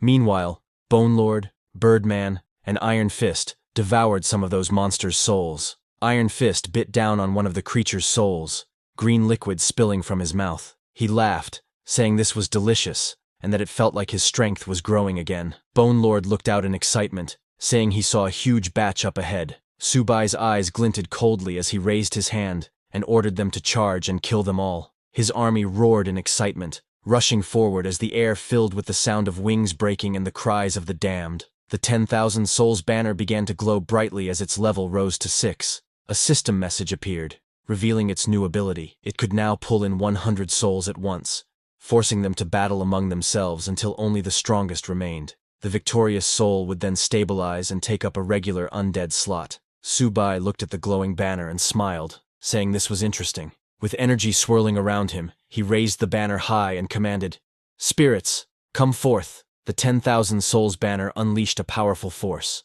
Countless glowing mosquito-like spirits were pulled into an otherworldly space, their wings buzzing violently as they began to clash. One by one, they fought fiercely, struggling to devour each other until only the most powerful remained. Meanwhile, outside the spirit spring, in the cave glowing with a reddish hue, Yin-Yun rested quietly in the spring. Steam rose softly around her as she soaked in the warm water. Beside her, Lin Wangqiu was lying on the ground, but she slowly began to wake up. As she opened her eyes, she became cautious, her expression cold and serious. As she saw Yin-Yun still in the spring, she muttered under her breath, recognizing her as Yin-Yun, one of the people connected to that villain Subai. Her grip tightened around her sword's hilt as her thoughts darkened. She decided it would be safer to eliminate Yin-Yun first, before dealing with the main threat. But as she prepared to strike, a sudden wave of killing intent filled the cave. Yin-Yun sensed it instantly, her sharp eyes flashing open. She stared toward Lin Wangqiu, her calm replaced by focused alertness. In that moment, Yin-Yun realized Lin Wangqiu had changed. She was no longer the kind or innocent girl she once knew. Yin-Yun clenched her weapon underwater, annoyed at herself for saving Lin earlier. She thought she should have left her to Subai. Still, if Lin dared to attack, she was ready to strike back and break her leg in a single blow. Lin Wangqiu raised her sword, ready to act, but hesitation filled her mind. Her thoughts wavered. A villain is a villain, but Yin-Yun is Yin-Yun, so why can't I do it? Her hands trembled slightly as reason returned to her eyes. Lowering the blade, she whispered to herself that she couldn't recklessly kill the innocent, even in a world full of enemies. As Lin Wangqiu turned to leave the cave, Yin-Yun, still in the hot spring, looked up in surprise and asked where she was going. Lin didn't answer. Her steps were unsteady, her hand pressed against her head as she muttered in pain. She remembered the time Yunbin pointed his sword at her. Her expression darkened as she realized Yunbin was determined to kill her. Thinking of her past, Lin Wangqiu's heart twisted. She whispered about her senior brother, wondering if he truly wanted to kill her just because she had chosen to stand by her master. And yet, her evil master had held back when dealing with her. Her head throbbed again, and she clutched it in pain. The more she tried to think clearly, the more confusion clouded her thoughts. Emerging from the cave into the light, she gazed at the blue sky and spoke softly to herself. She called her master a villain, someone unforgivable, and convinced herself that if he lived, the world would fall into chaos. She repeated again and again that she should trust and follow her senior brother. Just then, cold laughter echoed through the air, familiar and eerie. Lin Wangqiu froze, her eyes widened as she recognized the voice. It was her senior brother's laughter. Pain shot through her head as the laughter grew louder, echoing endlessly in her mind. She screamed, clutching her temples in agony. Dark birds flew up from the forest below, scattering into the bright sky as Lin Wangqiu fell on the mountain path, unconscious. At the same time, in the spirit spring, as the 10,000 Souls Banner spun in midair, violent energy surged throughout the area. The air trembled as countless souls trapped within the banner clashed against one another in a chaotic storm of power. Subai sat calmly at the center of it all, eyes closed, while his Bone Lord stood guard beside him. The battle between the gathered souls intensified, bright bursts of blue light erupting in every direction. Iron Fist raised his armored fist, protecting the area from the soul fragments flying out of control. Moments later, Subai opened his eyes and said calmly that the banner had already collected 100 souls. Any more would be useless, as these mosquito-like creatures no longer granted him experience. It was time to move on. He stood up, gripping the 10,000 souls banner tightly. Just then, the ground shook, and a strange sound echoed through the air. His eyes narrowed as something massive stirred in the distance. A swarm of glowing mosquitoes filled the space, parting to reveal a giant among them, a monstrous insect that radiated overwhelming pressure. Its wings buzzed like thunder, and countless lesser creatures hovered around it in perfect formation. Subai's expression hardened. Seeing that, Iron Fist shouted that it was a commanding-level beast, a creature capable of leading an entire swarm. Bone Lord could feel the creature's presence pressing down on them. He was amazed by the creature's strong aura. Immediately, the commanding-level mosquito beast charged forward, its sharp legs slicing through the air with deadly speed. Subai gripped his weapon tightly, his eyes narrowing as the massive insect lunged at him. But before it could touch Subai, Iron Fist stepped in to block the attack with his armored arms. The impact was too strong. His armored arm shattered under the force. He fell back, clutching his injured limb in pain, muttering through gritted teeth that his arm was broken. Bone Lord quickly moved beside Subai and spoke in a deep, urgent tone, warning that this place was not suitable for a prolonged fight. He advised his master to withdraw before the situation worsened. Subai stood silently for a moment, thinking. His poison resistance was nearing its limit, and staying longer could be dangerous. Still, his gaze hardened as he looked at the giant mosquito beast hovering before him. Leaving now would be the safe choice, but letting such a valuable creature escape would be a great loss. With determination burning in his eyes, Subai decided that abandoning this treasure would be truly regrettable. Looking at his summons, Subai felt that their bodies were getting weaker. He realized that they couldn't hold on much longer and had to leave first. He swung his soul banner underwater and summoned them back into the soul banner. Then, from that glowing wall of spiritual energy, he came out of that world. He swam toward the surface, thinking that this world was still very dangerous. He needed to become stronger. He needed to break through. But while he was going, suddenly a very bright light came out of the wall of spiritual energy. Seeing that, he wondered if the giant mosquito was still following him. Suddenly the giant mosquito broke through the wall and came into this world. But just as it entered this world, its large body shrank into a smaller form. Subai looked at the red mosquito and thought to himself that it must have been weakened when it crossed into this world. He smirked slightly at this. He then said that since the mosquito was already here, it should not think about escaping. He raised the banner in his hand and swung it forward, telling the mosquito to get inside the banner. A large space unfolded, and the red mosquito was pulled inside, where many other smaller mosquitoes were. Immediately, the red mosquito started attacking the other small mosquitoes. Subai watched and understood that the red mosquito was suppressed because of its bloodline. He looked at that world behind the spiritual wall and thought that there was still much he had not explored, but he decided to stop chasing other worlds for now. Instead, he wanted to find more spiritual caves so he could grow stronger. He remembered being called the villain by Lin Wangqiu and wondered why that was. He also questioned why Yunbin had betrayed him. To understand these things, he felt he needed even greater strength. While swimming upward through the water, he asked Iron Arms what commanding level meant. Iron Arms replied that he had a catalog and offered it so Subai could understand better. Subai opened the scroll and found detailed information about different factions, lone individuals, and spiritual caves. He was pleased and said that it was very useful. Later, he returned to the red water pool. Yanyun there asked where he had gone. He ignored the question and asked where Lin Wangqiu was. Yanyun replied that Lin Wangqiu had left about half an hour ago and mentioned that she had tried to kill her too earlier. Hearing that, Subai told Yinyun that once someone turns bad, they cannot return to how they were.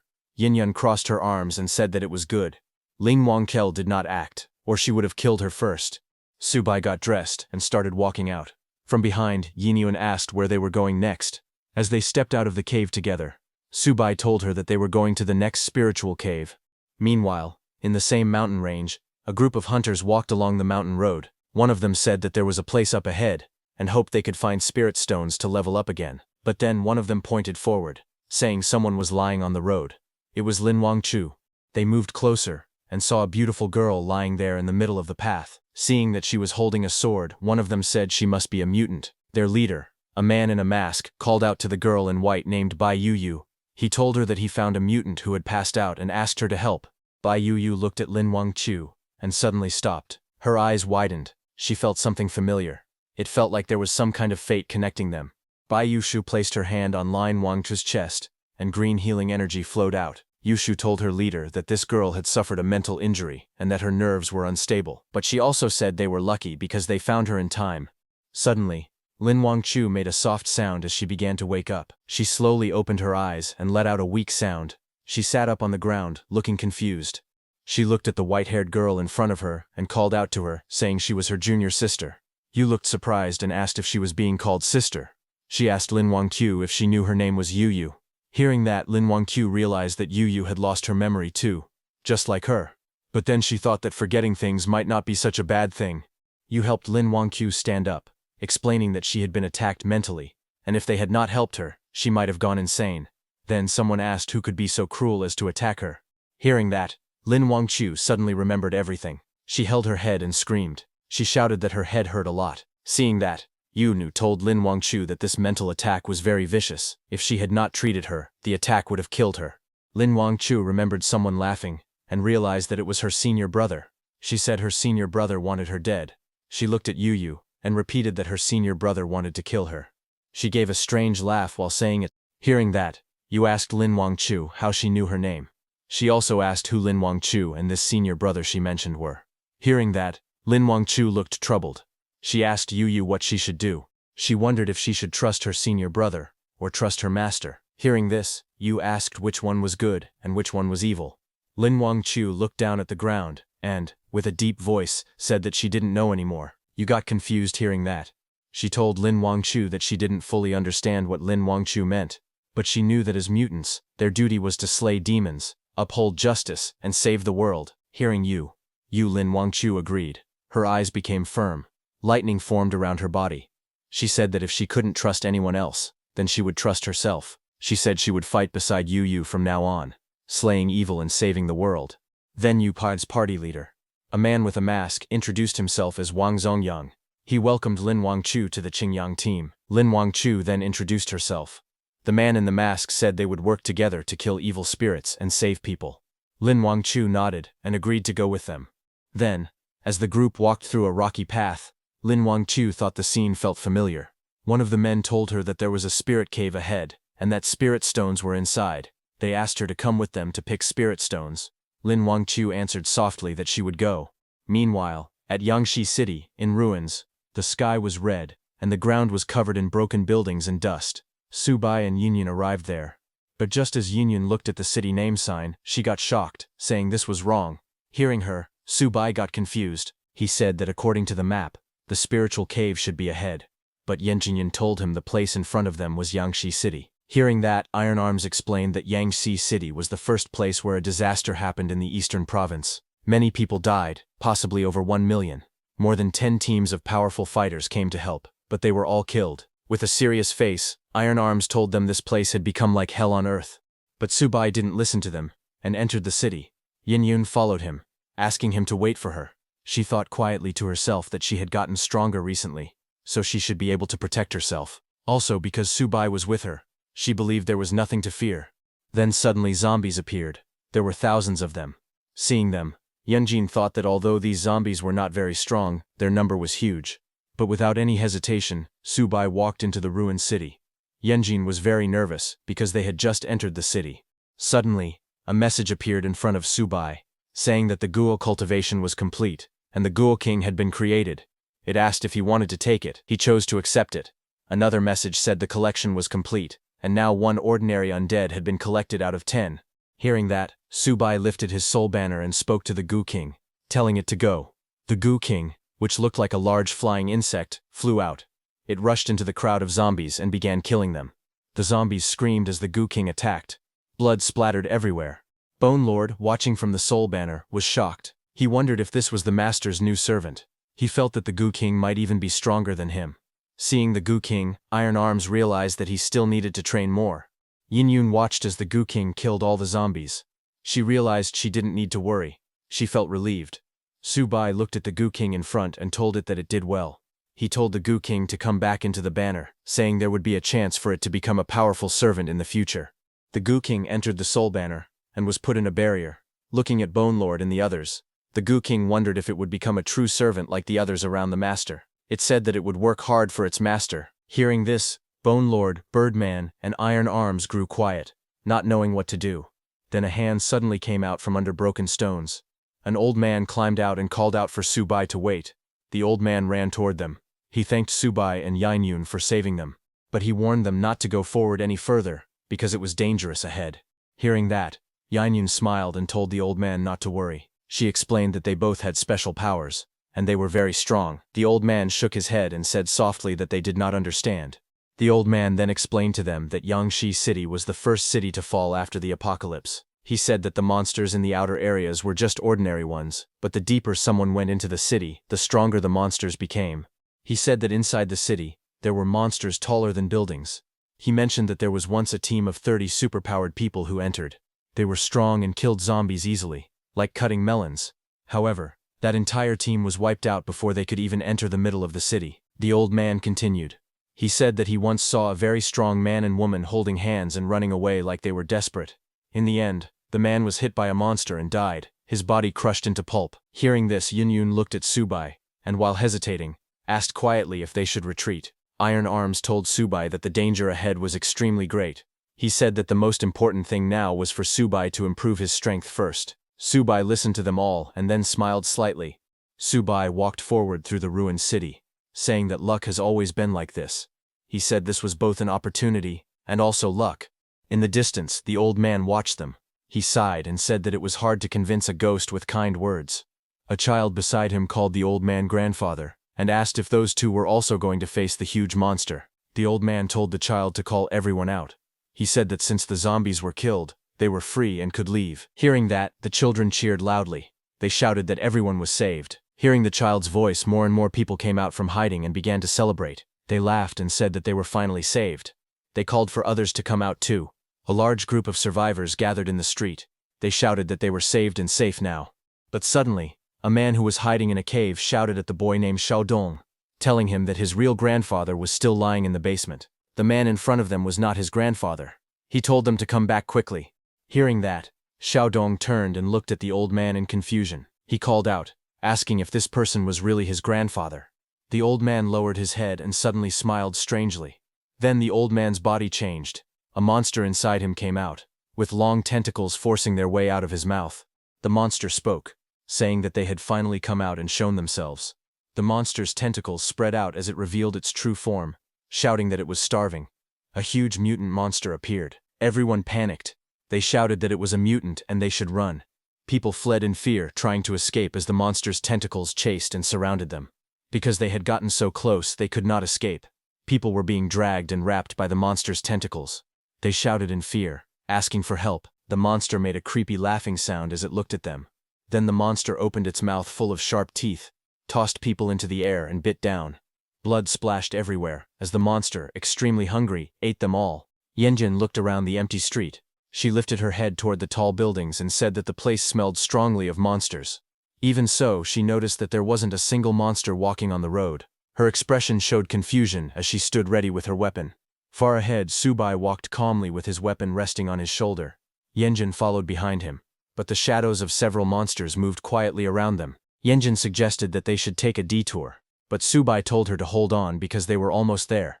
Yingyun stepped forward with confidence. She said she was very brave and wanted to follow him even in a dangerous place like this. As she took another step, a monster hiding below grabbed her leg, its fingers wrapped tightly around her thigh. At that moment, a monster lunged forward with its mouth wide open, showing sharp teeth inside a dark circular throat. Its body twisted in the air as it prepared to attack. Yingyun looked around quickly as more monsters suddenly leaped from the buildings and the ground.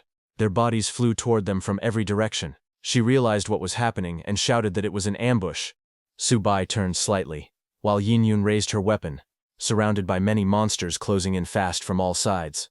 The air filled with swirling movement as the creatures rushed toward them. Subai immediately raised his soul banner and summoned the red mosquito, ordering it to go.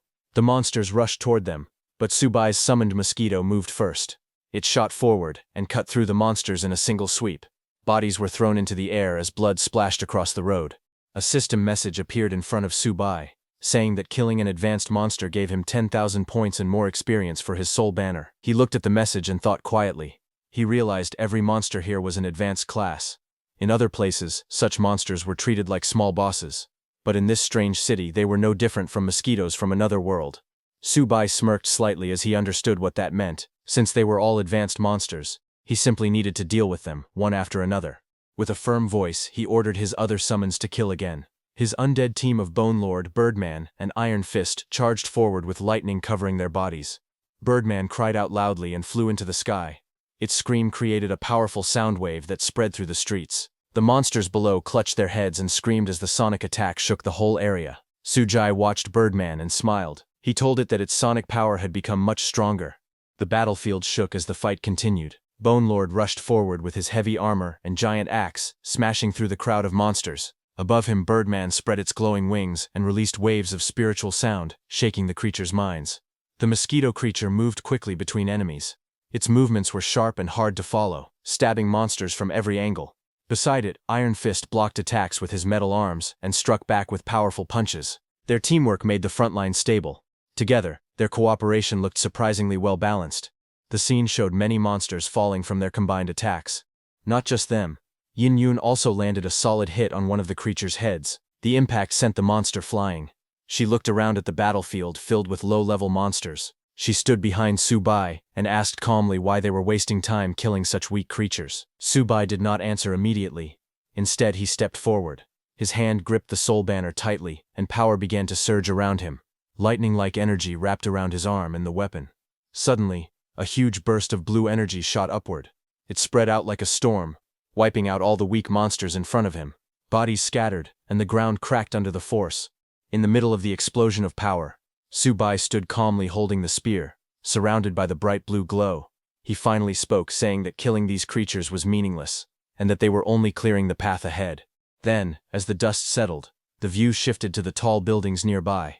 A quiet message appeared, hinting at the next goal, the second item.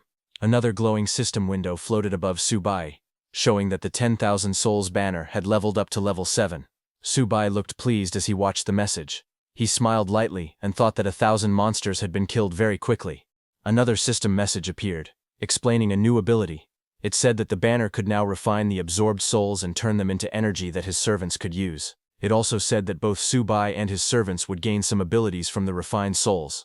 A large ancient cauldron appeared, releasing streams of bright blue energy that flowed upward like twisting water. The refining ability activated, pulling soul energy into the cauldron.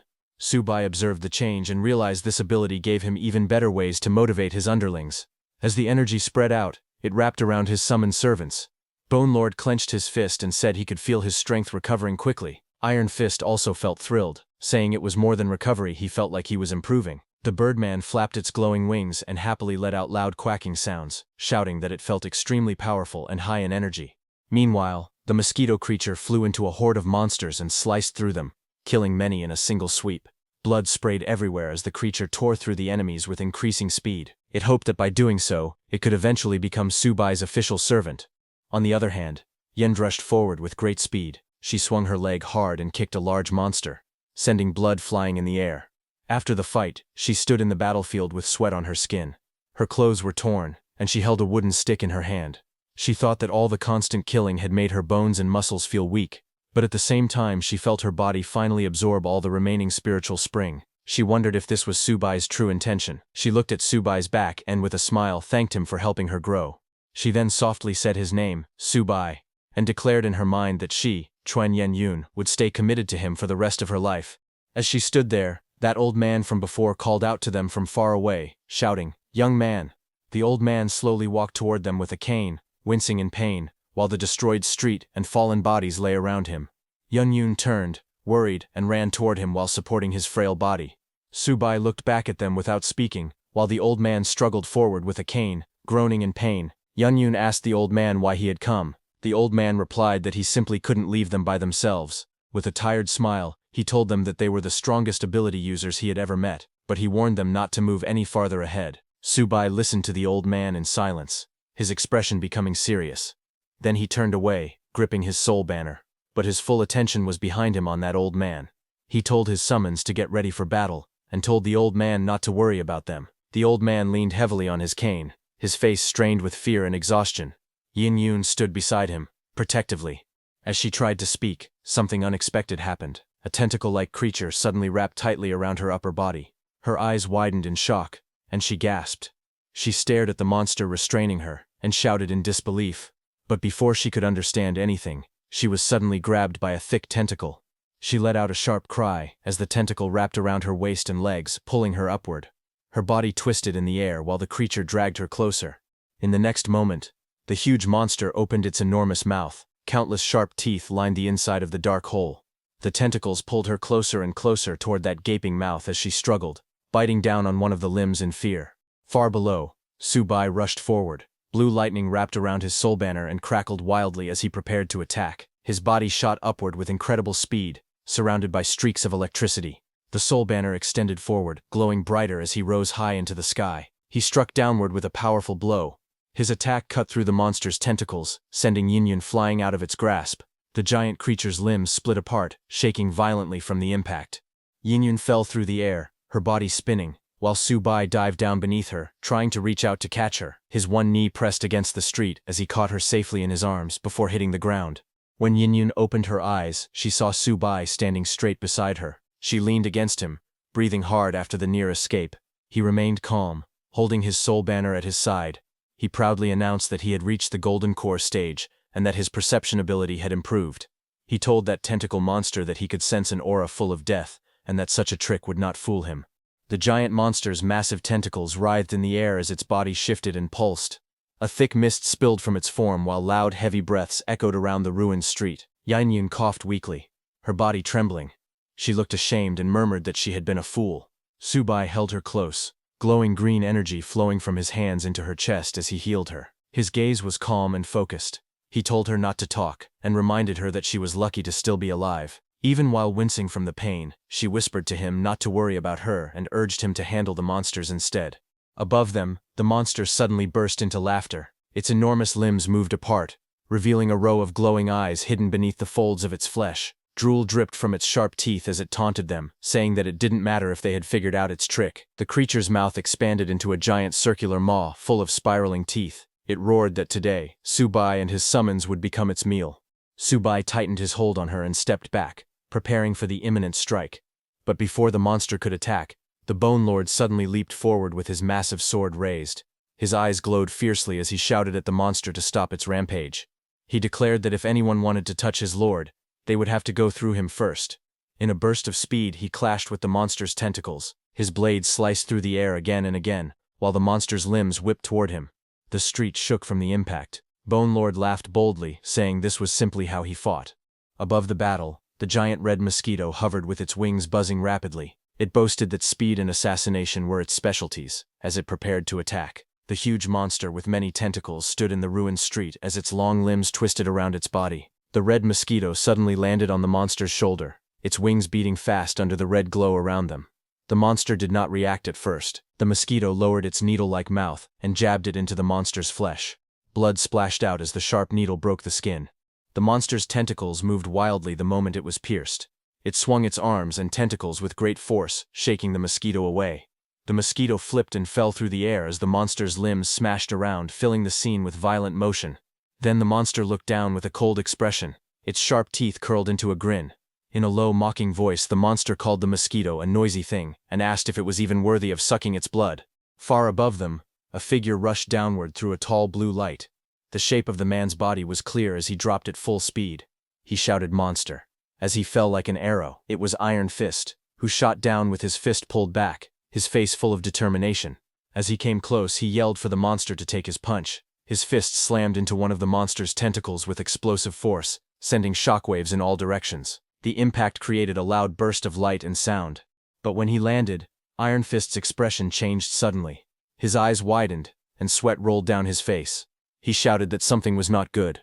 The monster's body suddenly swelled and opened like a giant trap full of sharp spikes. Iron Fist fell straight toward it, and he looked shocked as he shouted that it was a trap. Before he could react, he dropped into the middle of the creature's expanding body. Then the monster closed around him, and he reappeared on top of its swollen back. The monster's tentacles wrapped and moved with terrifying speed.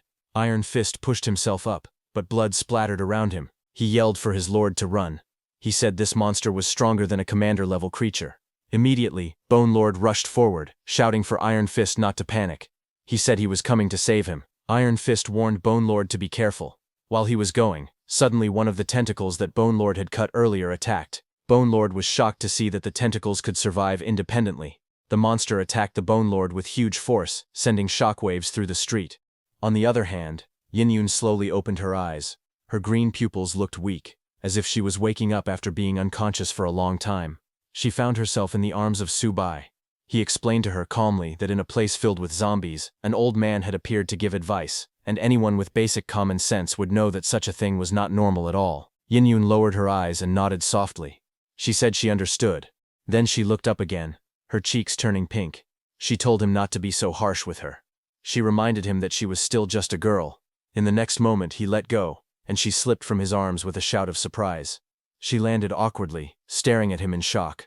He looked down at her and replied bluntly, telling her that she did not act like a girl. She winced and warned him jokingly, saying that what he said was enough to get someone killed. She then sat on the ground in frustration, pouting with an angry expression. She muttered to herself, wishing that he, being such a straight-faced man, would remain single forever. Not far away, the massive tentacle monster towered over the destroyed city. Su-Bai now stood facing it, holding his weapon. Yin-Yun sat behind him, watching as he prepared to confront the creature. Su-Bai reached a calm state after forming his golden core. He realized something important. He understood that he still had not found his spirit sea. Because of that, he quietly admitted that he did not know what he was able to touch inside this inner space. He reached out his hand toward the strange glowing subspace in front of him. Light flickered, forming glitch-like colors around the surface as he got closer. As his hand neared it, he suddenly felt something change. His eyes widened slightly. The bright light washed over his face, and he gasped softly, realizing that something unexpected was happening. The next second, his hand gripped the handle of a weapon that began to reveal itself from the glowing surface. The blade slid out with a sharp motion, accompanied by bright symbols and a surge of spiritual energy. The weapon was large, heavy, and shaped like a deadly saw blade, with jagged edges and a core that glowed like a red gem. As soon as it fully appeared, it released a violent burst of power. Purple lightning wrapped around the blade and crackled through the air. Su-Bai stood tall with one arm raised high, holding the blade as purple lightning exploded around him and stretched toward the sky. This blade in Su-Bai's hand was the blade he used before entering the God realm. Wherever it moved, even gods would fall. The blade held a record. A single golden core realm cultivator once used it to kill a cultivator from the god wandering realm. That was why it earned its name, the Sawing God Blade. He looked at the weapon with calm familiarity. Lightning continued to dance around it as he tightened his grip. With a slight confident smile, he greeted the weapon like an old companion and said that it had been a long time since they last met. The giant octopus-like monster narrowed its glowing eyes, watching Su-Bai from a distance. Its expression showed annoyance, and it muttered to itself that he was playing tricks. It whispered a question to itself, wondering what the God-wandering realm and the Golden Core realm even meant. But suddenly, its hesitation turned into rage. Its huge jaws opened wide, showing rows of sharp teeth glowing red, and it roared loudly, telling Su-Bai to go and die. At the same moment, the creature's many tentacles swung forward, trying to crush him. Su-Bai held his weapon tightly. Purple lightning crackled across the blade as he moved. His eyes were calm, and his body leaned forward as if he were ready to burst into action. In the next moment, his whole body shot upward, leaving behind streaks of purple energy. The monster raised its massive limbs to block, but Su-Bai came down fast from the sky. Lightning wrapped around him like a storm. He swung the huge serrated blade with both hands. The monster's red eyes widened as it realized what was happening. It tried to react, but it was too late. The blade sliced downward in a long bright line of purple light. A thin vertical beam appeared from the sky to the ground, cutting straight through the creature. For a brief moment the monster froze completely still. Then its huge body split apart from top to bottom. Purple lightning flashed across the cut, and an explosive wave followed. A violent blast of yellow and orange flames erupted as the monster's body exploded. Pieces of limbs flew outward, swallowed by the huge explosion. Pieces of the monster's tentacles fell everywhere. An iron fist came out of the monster's stomach and crashed to the ground.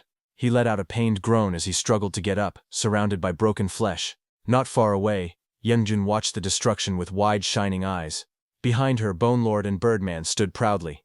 Birdman stared at the scene and asked if this was truly the Lord's strength. Yenjun looked amazed. She noted how the monster was defeated so quickly. and said that Subai was incredibly strong. Just then, a faint laugh echoed from the ground. Union and Bone Lord turned their heads toward the sound. The broken pieces of the monster twitched, and a faint voice murmured, "Awesome," from somewhere inside the pile. Suddenly, what remained of the monster began to move again. Tentacles shot upward, smashing against the ground and scattering rubble. A dark voice warned them not to think they'd won. From the dust, a new shape rose. What looked like part of the creature's body reformed itself, pulling together into a massive figure.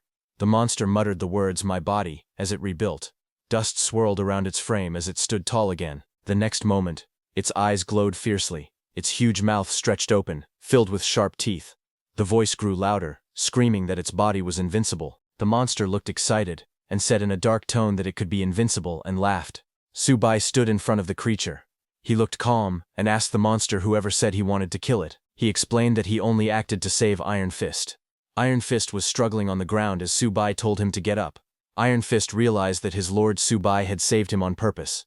He clenched his fists and promised that he would not let the lord down. Subai stared at the monster and let out a short fun. He said that if he guessed correctly, someone would probably kill the creature. He said that with a dark mocking tone. The monster's red eyes narrowed as it listened, anger building up inside it. Then it suddenly shouted for Subai to become its food. It said loudly that it wanted to evolve. The monster floated above the ruined street, its eyes glowing red. It shouted that it wanted to become a disaster-level monster. Its long tentacles swung wildly in the air. Below, Subai, carrying Yun, immediately turned around. Holding her close, he pushed forward, running with her as fast as he could. Subai ran very fast, making Yun fly into the air as he dragged her with him. The monster roared behind them, telling them to stop running forward. It warned them that if they went any further, they would be doomed. But after a few more steps, Subai's feet suddenly stopped, and he stood firmly on the ground. He turned around, facing the monster.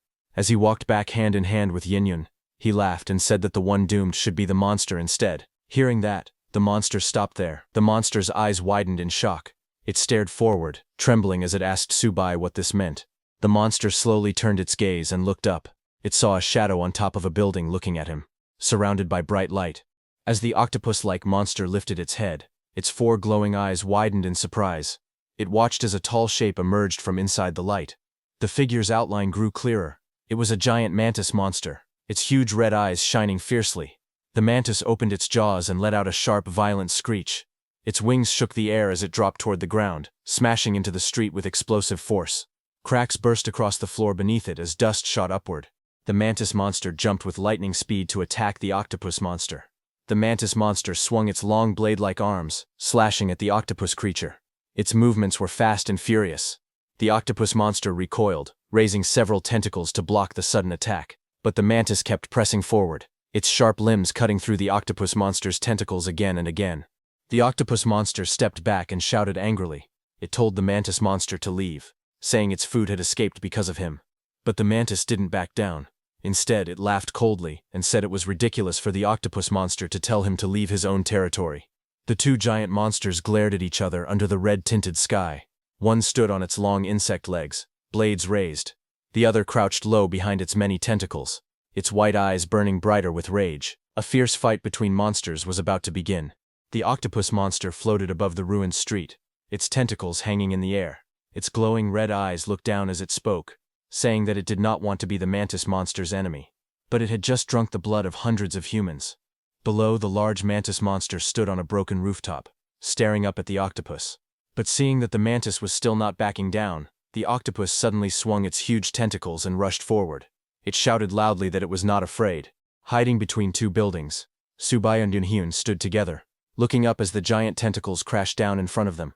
The street around them shook from the impact. Yunhyun held her weapon tightly and asked Subai what that giant mantis was. Subai looked serious and told her it was the boss of this area. Subai then explained that earlier, the octopus monster had transformed into an old man to stop them from moving forward. This meant something ahead was scaring the octopus. Because of that, he decided to keep going forward. He smiled slightly and told her that this was why he said that someone was going to kill the octopus monster. Yunhyun beside him was amazed to hear that. Meanwhile, the octopus monster wrapped its tentacles tightly around the mantis's sharp claws, trying to stop it. Dark blood splashed everywhere as the tentacles shook in pain. The mantis was using his full power to reach the octopus monster's head to kill it with his sharp claws, as the octopus monster also used its full power to stop the mantis monster. The octopus monster trembled and shouted to the mantis, telling it to listen. It said they should find Subai and kill him first. The mantis leaned forward with its sharp jaws open wide. It screamed back that it would listen, and then rushed in with wild speed. The mantis swung its long blades again and again, cutting the octopus monster's tentacles from every direction, shouting that he would eat the octopus monster first. The blades sliced through the limbs, and the octopus monster cried out. Then one tentacle burst apart with a loud sound. A puff of black matter exploded from the wound. The mantis stared as the tentacle ripped open, falling on the mantis's face. The mantis monster coughed hard as thick smoke and poison surrounded him. The giant octopus monster's tentacles moved on the ground, and the air around them smelled terrible. The mantis complained that it was too stinky. The mantis looked angry. Its eyes glowed red as it glared at the octopus. It muttered that the damage to its core was serious, and warned the octopus that it was going to die soon. But the octopus monster only laughed. Its many red eyes lit up as poison dripped from its mouth. It told the mantis that his whole body was filled with poison now, and said he shouldn't even think about surviving. Then footsteps echoed as Subai walked out of the dark passage. He carried his sword in one hand, and the soul banner with red threads in the other. Pieces of flesh and poison mist lay scattered around him. He looked at the two monsters and said they seemed very comfortable fighting each other. Subai stepped forward with a calm face, and said it was now his turn to finish them off. The octopus monster glared at the mantis again, blaming it for everything. It shouted that because of the mantis, someone else would take the final reward. The mantis only coughed again, struggling to breathe as the poison burned inside him. Then the octopus monster suddenly pulled its tentacles back and shouted that it would not play anymore. It told the others goodbye as it turned to run away. When Subai watched it fleeing through the air, he said that running would not be that easy, and the next moment the birdman swooped down with terrifying speed as Subai held onto it with one hand. Subai pointed toward the octopus and called out to Birdman. Birdman announced his master Subai's arrival as he flew toward the octopus monster. Subai raised his sword high as lightning surged inside it. He prepared to attack the octopus monster again. Seeing that, the octopus monster warned Subai not to waste time, saying it was immune to spiritual attacks. But Subai raised his weapon, and purple lightning wrapped around the blade. A blast of blue energy erupted as he swung. His attack cut through the octopus monster's body, gathering bright flames and energy around the weapon. As Subai cut down the octopus monster, he also took out the octopus monster's soul from its body with his sword. Subai stabbed the octopus monster's soul as his sword struck downward with full force. The attack rushed straight into the octopus monster's soul, and the monster's body exploded with a huge explosion of light. The octopus monster's body turned into a glowing blue soul form. It looked at itself in shock and shouted that its body was destroyed. Subai stood in front of it with his weapon. He calmly explained that after reaching the soul realm, a soul could float outside the body. He said that cultivators were not afraid of outside injuries. Subai then smiled and said this was the reason the Soul God blade was invincible. He explained that the blade's teeth could pull out a soul. Hearing that, the octopus monster screamed in disbelief, saying it was impossible. Its glowing soul form twisted wildly as its soul was being dragged out. Subai extended his soul banner and activated it, telling the octopus monster that it was full of energy before, but pulling its soul out had a cost. Now it was at the end of its strength. Then with full power, Subai raised his soul banner high into the sky as its red ribbon flew wildly. Subai shouted for the soul of the octopus monster to come to his banner. The monster screamed loudly, begging and crying as its soul was sucked toward the soul banner. The glowing skull on Subai's soul banner suddenly flashed and spun, pulling everything in. A last loud scream came from the octopus monster's soul as it got absorbed by the soul banner. When Bone Lord, Birdman and Iron Fist saw how powerful the octopus monster was, they feared their status would drop because of this fight. In the next moment, Bone Lord, Birdman and Iron Fist looked back as the octopus monster's soul appeared inside the soul banner, but its soul was stabbed with long dark spikes to prevent it from doing anything. The octopus soul burst with bright blue light as it screamed in pain when those spikes pierced through it from every direction. After its soul was subdued, Subai stood up with his soul banner covered in red ribbons. He smiled and told his undead soldiers that they worked hard in this battle, and told them that he would turn the octopus monster's soul into energy for them to absorb. Hearing this, Bone Lord, Birdman and Iron Fist looked surprised. They couldn't believe that their lord actually did this. All three of them kneeled and thanked their lord. They said they were willing to sacrifice their lives for him. Then they immediately started eating the octopus monster's soul, and glowing blue energy flowed into their bodies. Birdman sighed in comfort. Bone Lord said it felt marvelous. Iron Arm said it smelled so good. Meanwhile, the octopus soul cried out, begging them to stop. Watching them, Subai looked calm. His blue eyes shone as he thought to himself, He believed that rewards should be given when deserved, and punishment should also come when deserved. He silently decided that in this life, his disciples must never betray him again. Subai then turned around to finish off the mantis monster. But to his surprise, that mantis monster had disappeared from there while he was dealing with the octopus monster. Subai closed his eyes to sense the mantis monster's presence because at the Golden Core realm, a person can already use spiritual consciousness to sense things. After activating his spiritual consciousness, Subai opened his eyes, which glowed blue as he focused. A blue spiritual grid rose around him, shaping the buildings and streets into glowing blue lines. He stood in the center with his blade ready. Looking around, Subai finally located the mantis monster, which was hidden right behind him in a building. Realizing that the monster was over there, Subai moved with lightning speed. Blue and purple energy burst out as he dashed forward at high speed, slicing that whole building in half. He slashed down with his heavy blade, and the attack landed on the giant mantis monster. The blow crashed into the monster with a loud impact.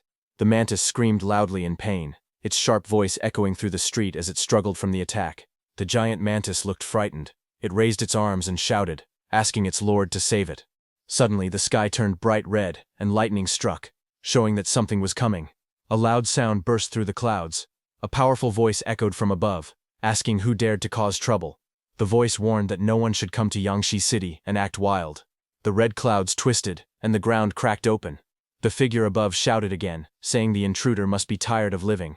Subai looked up at the sky, and felt the heavy pressure falling on him. He realized it was the Soul Realm, and the pressure coming down was extremely strong. Suddenly, a huge fiery hand formed in the sky, as if it had shaped itself inside the clouds. Then, tearing through the clouds, that fiery hand dropped down with burning force and smashed toward the ground. Seeing that fiery hand coming toward him, the mantis monster smiled. The mantis monster pointed at Subai and laughed, telling him that his time of death had finally come. But Subai gripped his sword tightly as the giant mantis loomed before him. He let out a cold snort, his expression unreadable. The mantis flinched back slightly, its red eyes widening as it stammered in disbelief, asking if he was still not stopping. Without responding, Subai swung his weapon in a swift, deadly motion.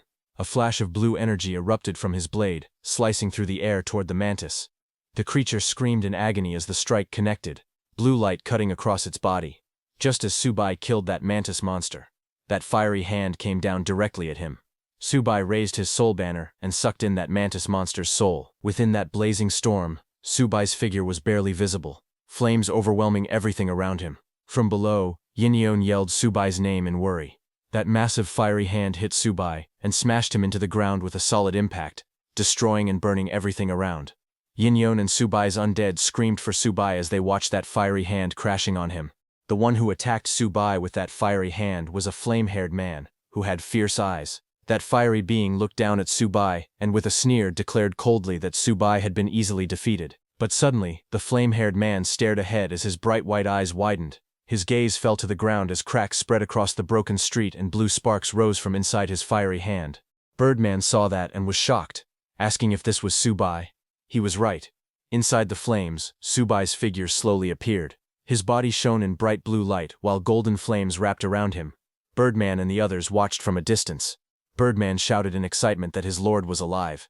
He absorbed the octopus monster's skills. Then the blue light faded from Subai's body and the golden flames scattered like smoke. Subai stood calmly with his sword resting over his shoulder. The air twisted around him as the fire swirled in a circle. He looked normal again. Birdman was shocked to see that Subai restored to his original self. High above the ruins, the flame-haired man jumped onto a cliff. He raised his hand and golden flames gathered and stretched behind him like a giant burning wave. The flame-haired man stared down at Subai. His bright white eyes narrowed a little. He looked closely at Subai's face and thought to himself that this person looked familiar. As Subai stood with his weapon in hand, his expression calm yet sharp, the flame-haired man looked at him closely and thought to himself that this man looked like that benefactor he once met. His eyes moved down to the blade Subai held, realizing that even the knife looked similar to the one that person used. Suddenly, a memory flashed through his mind. He remembered a forest path between tall cliffs.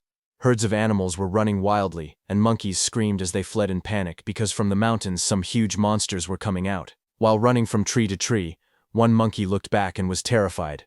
He saw a huge three-headed beast charging out from the shadows of the mountain. Its glowing red eyes locked onto the fleeing creatures, and its roar shook the valley. That monster opened its mouth and sucked in all the creatures who were running away. They were pulled straight into the monster's mouth. The monster swept all the creatures off the ground as they screamed. That monkey tried to stop himself by grabbing a branch, but in front of that monster's power, the branch easily broke, lifting the monkey into the air. The monkey screamed as he was tossed helplessly through the air. Just then, with a blinding flash of light, a dark silhouette appeared through the beam. In front of the giant beast that had been attacking the forest creatures, a figure descended from the sky holding a massive sword. That shadowy warrior landed with grace, his long robe flowing in the wind.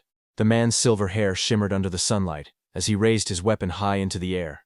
His sharp blue eyes glared at the beasts, and in a cold, commanding voice, he called out to the monster. Lightning streaked across the sky, and power gathered around that man's sword, surrounding it with blue arcs. With a furious roar, he leapt forward and slashed down with all his strength, yelling at the monster to die. This man was none other than Subai, in his previous life. His blade cut through the air like a thunderbolt, aimed straight at the monsters below. The creature roared as Subai came down with a bright blue slash bursting across, cutting through the creature with overwhelming force. Just as the monster was cut in two, its body exploded with a massive blast, releasing all the energy it had consumed into the surroundings. The impact threw dust and trees upward. Lightning surged as Subai's figure stood firm in the center of the explosion, his sword held tightly in his hand. That firehead man remembered that his benefactor, even while in the Golden Core realm, had defeated people from the Divine realm. But after the battle, he had fallen near death. His body lay on the ground in a desolate place. Strange-looking beasts wandered around him, but none of them dared to come close. They only watched from afar. Only one small monkey, which was that firehead guy in his past life, approached. It carried a fruit in its hands and placed it gently beside the fallen Subai. Firehead guy remembered that before leaving, the benefactor had given him a technique called the Heavenly Spirit Technique. The flame-haired man, in his monkey form, held that thick wooden scroll in his hands as Subai explained to him that with this technique, one only needed to eat fruits that absorbed the essence of heaven and earth to cultivate and grow. Firehair Guy remembered Subai's last words, who told him that their fated encounter ended there, and how far the monkey could go from now on would depend on his own destiny. Now in the present, the flame-haired man looked at Subai on the ground, who reminded him of his benefactor. On the ground, Subai was also looking at the flame-haired guy, ready to fight back. The fire-haired man glared down and said that Subai below resembled his benefactor. He called that crime 1. He added that Subai's blade looked like his benefactor's blade. That's crime 2. Then he pointed out that Subai had killed his subordinates. That's crime 3. The fire-haired man raised his glowing hand and said that being able to absorb the octopus monster's abilities proved that Subai grew too fast and was a great threat. He called that crime 4. He then declared that because of all those crimes, Subai must die here today. Saying that, the flame-haired guy unleashed his attack, striking Subai and his undead with an energy slash. His attack came crashing down like a storm, its power twisting the air. The energy beam struck downward with overwhelming force. The impact wrapped around the area, the force launching Subai and his undead below into the air, slamming them through the rubble. His strike was so powerful that buildings broke apart and scattered across the ground as the energy ripped through them. A massive blue shockwave exploded across the city, tearing through buildings and lifting them into the air. The entire skyline twisted as the blast rushed outward. Amid the destruction, Subai and his summons were thrown backward. Yinyun, an iron fist behind him, also stumbled as the ground shattered beneath their feet. Subai held his soul banner tightly and stopped himself from falling.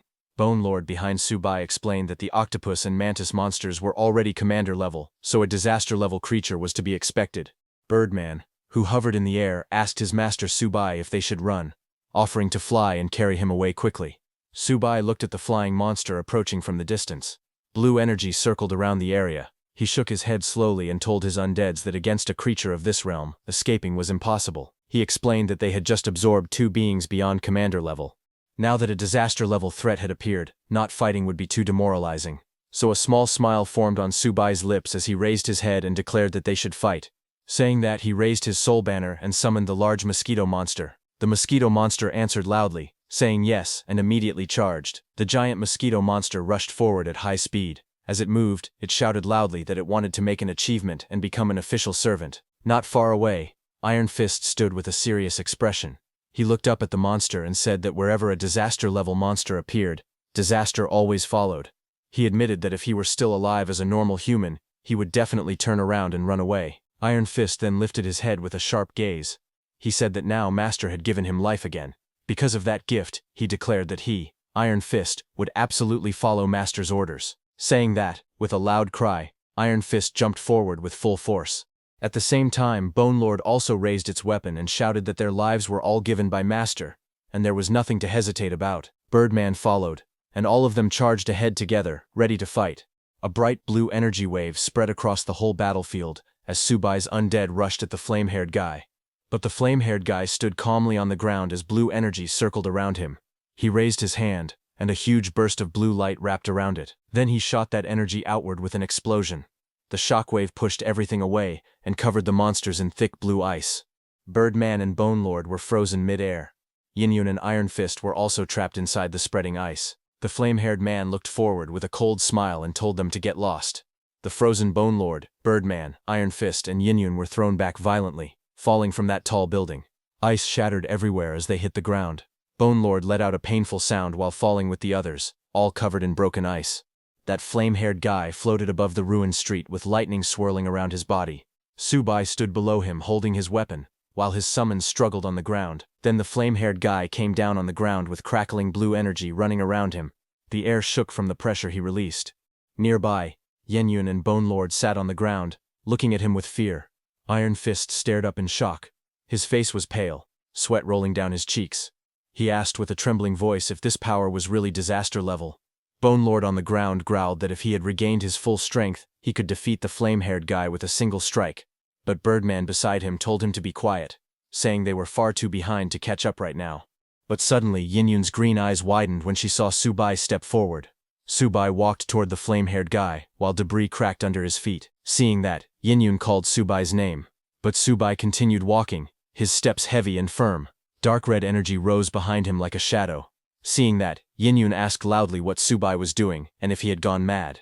But Subai kept walking, holding two weapons, his eyes glowing red in the darkness. Yin-Yun shouted at Subai, asking what he was doing and accusing him of having gone mad. Iron Arms warned Subai, telling him not to act rashly because the difference in strength was too great. Bone Lord desperately added that they still had a chance if they ran now. The flame-haired man watched them all with a faint smile. He remarked that their sovereign was determined, but the heavens were not on his side. Seeing that no one moved, he laughed quietly and said that it was interesting they were still not running. Subai met his gaze without flinching. The flame-haired man smirked and declared that since Subai refused to retreat, he would play along. He said he wanted to see just how much strength someone at the Golden Core stage could truly unleash. Subai tightened his grip around his weapon. The metal creaked softly under the force of his hand as power surged through him. In the next instant, Subai burst forward. Blue trails tore through the air as he closed the distance in a flash, striking with terrifying speed. The flame-haired man tilted his head slightly and scoffed, mocking him for being too slow. Multiple afterimages appeared around him as he shifted position, his figure splitting into several forms as the attacks narrowly missed. Subai then attacked straight on, and the flame-haired man backed down a little. He laughed loudly and mocked Subai, saying that someone like him could never hurt him.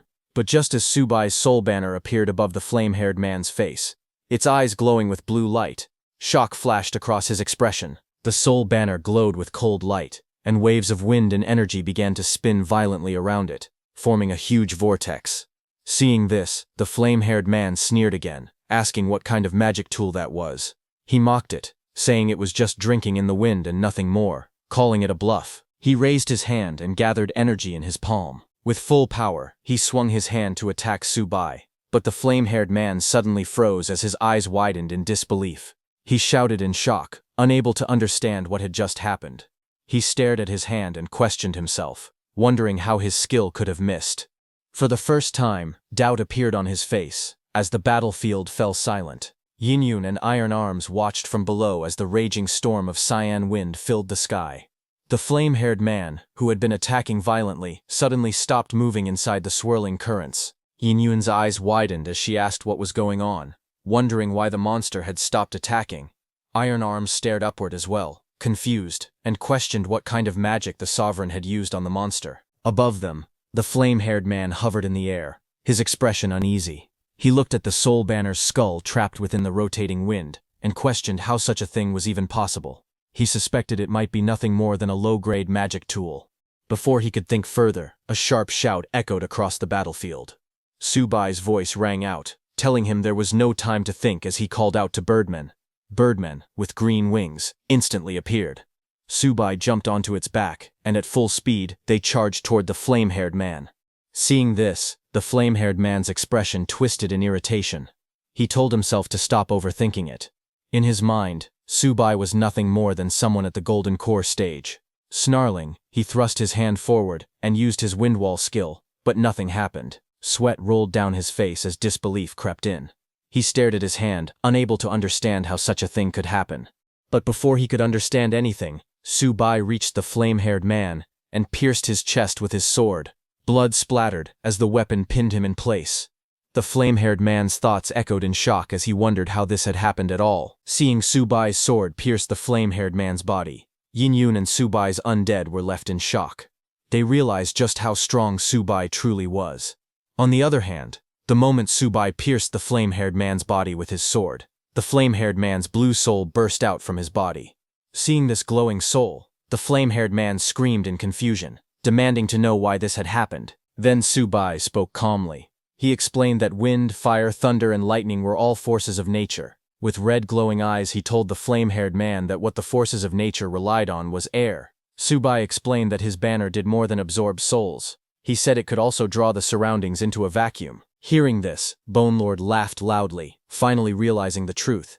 He told the others that for the flame-haired man, the environment needed to cast spells was completely gone. Hearing that, Yin-Yun clapped her hands in excitement, praising Subai, and saying he truly lived up to her expectations and was mighty. But Iron Arms beside her remained tense. He warned that while this was true, the skill was extremely draining. He said the Sovereign had already endured far too much. Suddenly, a strange laugh echoed through the storm. The flame-haired man admitted that he had been careless. Then he sneered and questioned whether Subai truly thought he could win with just that blade. He declared that such confidence meant Subai was gravely underestimating the gap between their realms. Crimson energy erupted as the flame-haired man's body expanded into a terrifying form. It roared that it only needed to detonate part of its cultivation. With a furious shout, it declared that none of them would leave Yangshi City alive. Just as he said that, a blinding glow spread across the sky. Seeing this, Bone Lord shouted in panic that a calamity-level monster's self-detonation could destroy the entire city. Yin-Yun lamented that the realm gap was far too vast. Even though Subai was brave and smart, it seemed useless against this kind of power. In the sky, Birdman urgently yelled for Subai's orders, saying it could quickly get him out of there. Others shouted at Subai to retreat immediately, insisting that as long as he lived, there would still be hope. Subai, however, turned his head slightly and smiled calmly. He said that since the flame-haired man's realm was higher, he certainly could not kill him. But then he calmly asked if the flame-haired man truly intended to self-detonate. As the flame-haired man continued to swell, Subai raised his arm and spoke firmly, telling him to just hold it in. Blue wind and lightning surged around Subai as he prepared to act, his expression sharp and unwavering. The flame-haired man froze in confusion as Subai began chanting strange words. Streams of glowing blue runes suddenly poured out from Subai's sword, forming countless sealing chains in the air. The giant looked shocked and asked what this was. As those sealing chains surrounded the flame-haired man from all directions, realization soon hit him as he questioned whether Subai's sword could also seal things. He recalled that his benefactor had once used a sealing technique as well to tie down a monster. He looked at Subai, standing firm on the skeletal winged mount, and asked what his sword's name was. Hearing that, Subai lowered his head and, with a smile, said it was called the God-Sawing Blade. In the next instant, Subai's eyes glowed with red light as he shouted the command to seal. The blue runes tightened around the flame-haired man's body. The sealing light wrapped around him layer by layer, suppressing his power and stopping the detonation. The giant roared in fury as the seal fully took hold, his overwhelming strength forcibly locked in place. At that moment, he remembered that his benefactor had said his sword was called Nameless. Realizing this, he understood that the man before him was not the benefactor, and that he had been overthinking things, but it was already too late. The sealing chains tightened, and the flame-haired man's soul slowly shrank down. From a distance, the others finally relaxed. Yin-Yun clenched her fist in excitement and shouted that it was great news. Iron Arms declared that the crisis was finally over and praised the Sovereign for his brilliant move. With the battle decided, Subai descended from the sky with the flame-haired man's soul sealed. He slammed the tip of his weapon into the ground, sending a shockwave through the surface. Then he turned toward the flame-haired guy, his expression cold and unquestionable. Looking down at the restrained flame-haired guy's soul, he gave his command without hesitation. He ordered it to submit, and declared that from this moment on, it would serve him as his slave. Subai extended his sword toward the bound flame-haired man's spirit and calmly commanded it to become his slave. Just as Subai said that, his soul banner reacted at once. Its skull flared with blue light as it issued a single order, declaring the target to be captured. Chains burst forward in a flash of blue energy. They shot through the air, clattering loudly as they wrapped tightly around the glowing flame-haired man's spirit. One chain after another locked into place, binding its arms, body, and legs. The flame-haired spirit struggled, but the chains only tightened, dragging it forcefully across the ground. Seeing this, Subai's expression shifted slightly. His eyes narrowed as he saw something confusing. From above, the soul banner hovered as more chains poured out, surging like a torrent. The glowing flame-haired man's spirit was completely restrained, pinned to the ground by layers of sealing chains that radiated cold blue light. But the flame-haired man was not giving up that easily. The chains continued to rattle and pull, their movement echoing through the battlefield as the capture was completed. The chained flame-haired man's soul let out a low, mocking hum. Even while sealed, it stated that its nascent soul was not something a mere golden core stage cultivator could collect using a broken banner. Blue light exploded outward. The bound flame-haired man's spirit roared, straining as the chains trembled violently. One by one, cracks spread through the bindings as the flame-haired man's soul power surged. With a violent burst, the chains snapped apart and scattered through the air. The force of the backlash sent shockwaves across the battlefield. The flame-haired man's blue soul twisted free, its aura flaring like raging flames as fragments of chains fell away. Seeing this, Subai clenched his teeth. He acknowledged that the difference in realms was too great. He realized that the 10,000 souls banner truly could not subdue this being. Still, he raised his weapon and spoke coldly. He told the flame-haired man's spirit to enter his banner and promised that it would regain its freedom. He warned that otherwise, the soul would be sealed forever within the sword, spending endless years trapped like eternity in purgatory. Hearing that, the flame-haired man's blue spirit turned its head, eyes blazing. It laughed and questioned whether Subai truly believed he could collect it. The flame-haired man's spirit's expression grew sharp and resolute. It declared that ever since it cultivated a human form, it had sworn that only its true benefactor was worthy of becoming its master. The flame-haired man's blue soul glared forward, its face twisted with rage. It shouted at Subai, calling him unworthy. Subai looked up calmly. His expression did not change. His eyes were cold and steady. He raised his hand and brought out the sword sheath. Blue light wrapped around his arm and the blade as he made his decision. He said that if this was the case, then the flame-haired man's soul would spend its time inside the sword case. Saying that, Subai raised his sword. In the next moment, he threw it into the sky as the sword fell toward its case. Blue flames and energy swirled around the blade as it flew through the air. The flame-haired man's soul screamed and refused, shouting again and again that it would not accept this. Blue energy streams rushed forward, pulling at the struggling soul. The flame-haired man's soul roared in fear and desperation. It shouted that it did not want to be sealed and begged loudly as its form shook violently. But it was already too late. Subai's sword returned to its case. The sword seal trembled as its core glowed red, releasing a sharp pulse of power. Blue energy surged outward, cutting through the air as the sealing force fully activated. On the battlefield, Subai stood firm with one hand on the sword. Blue currents spiraled around him as the blade formed a complete seal. At a distance, Yinyun watched closely. Her eyes widened as the energy faded. Iron arms behind her stared in disbelief and asked if it was really done. She remained silent for a moment, then turned her head slightly. With a calm smile, she confirmed that it was finished. Subai lowered the sword and looked ahead. Yinyun behind him shouted excitedly that it was finally over and praised the result. Iron Arms called it incredible. The group gathered around Subai. Bone Lord stood tall, raising its arm in approval. Birdman circled above, shouting praise and declaring how magnificent the outcome was.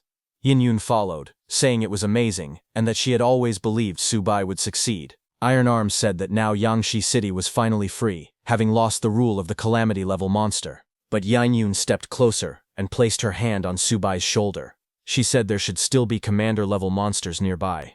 She added that only after they were all killed could Yangshi City truly be free. Hearing that, Subai lifted the sword and looked at it in silence.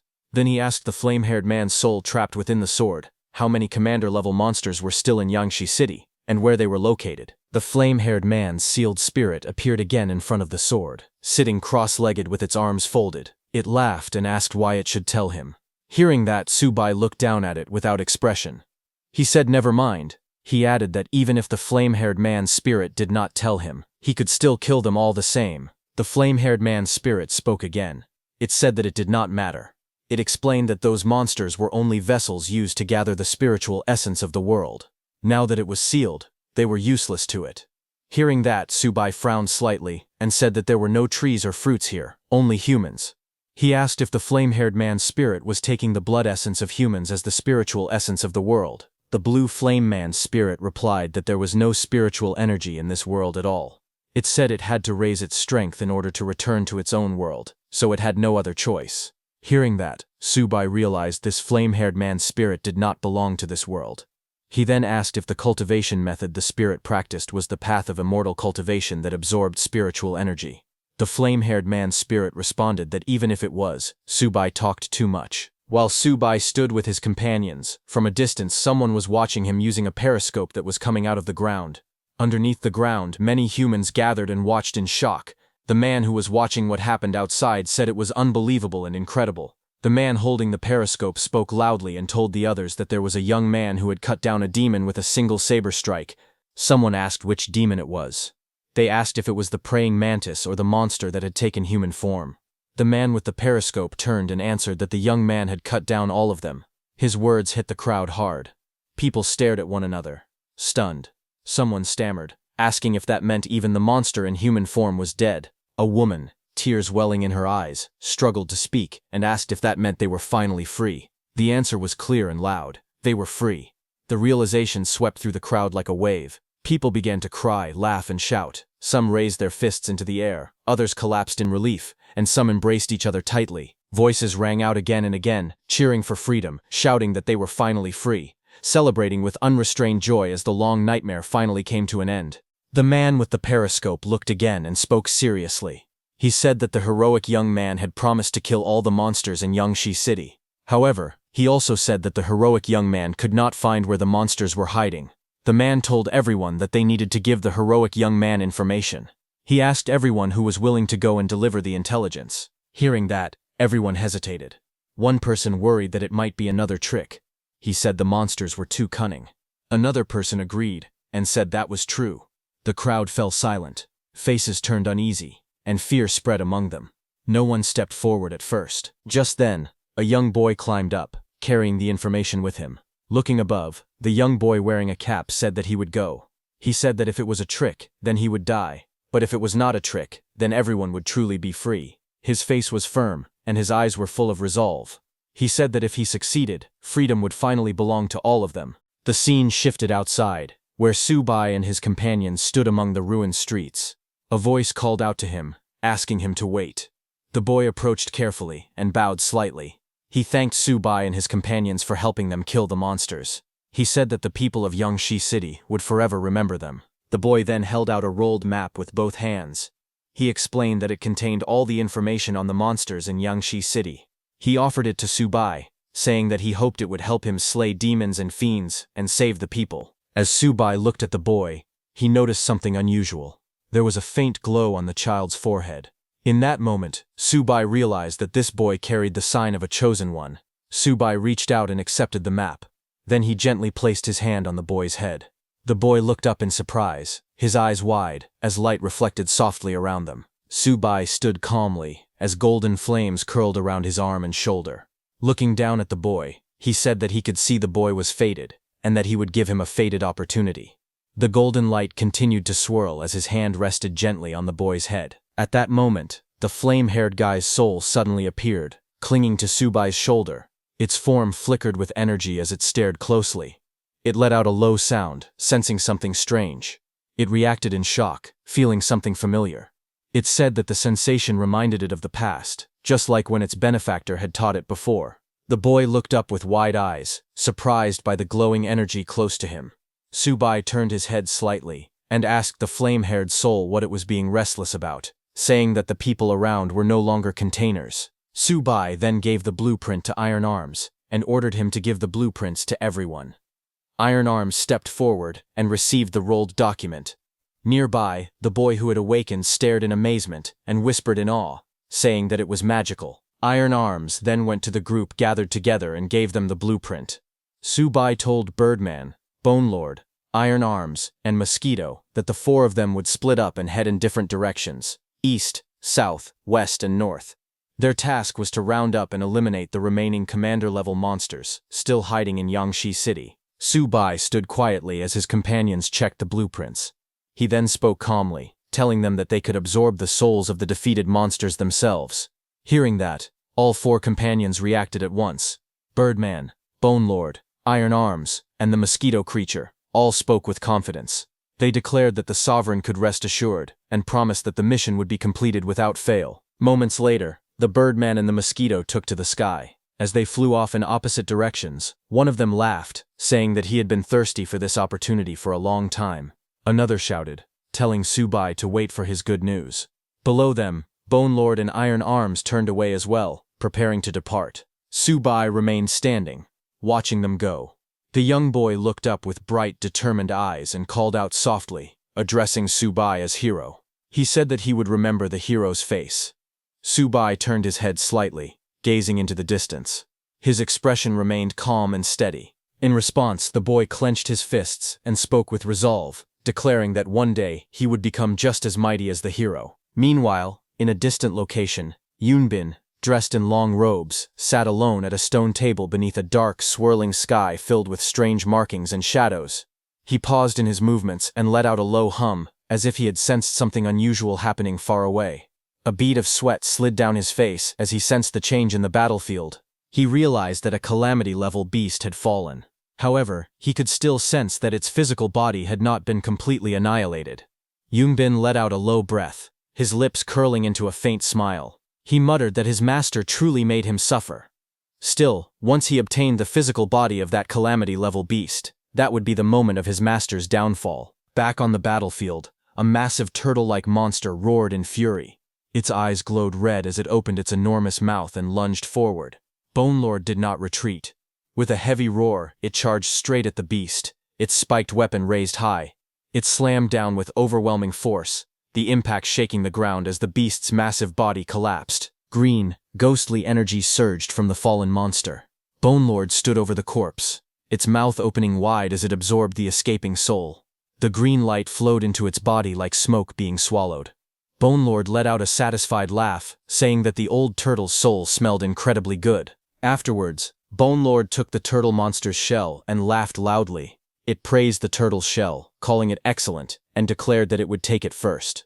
At the same time, Iron Fist shouted, as he swung his iron arms. The strike lands cleanly, slamming into a twin-faced wolf beast and sending it crashing back with a cry.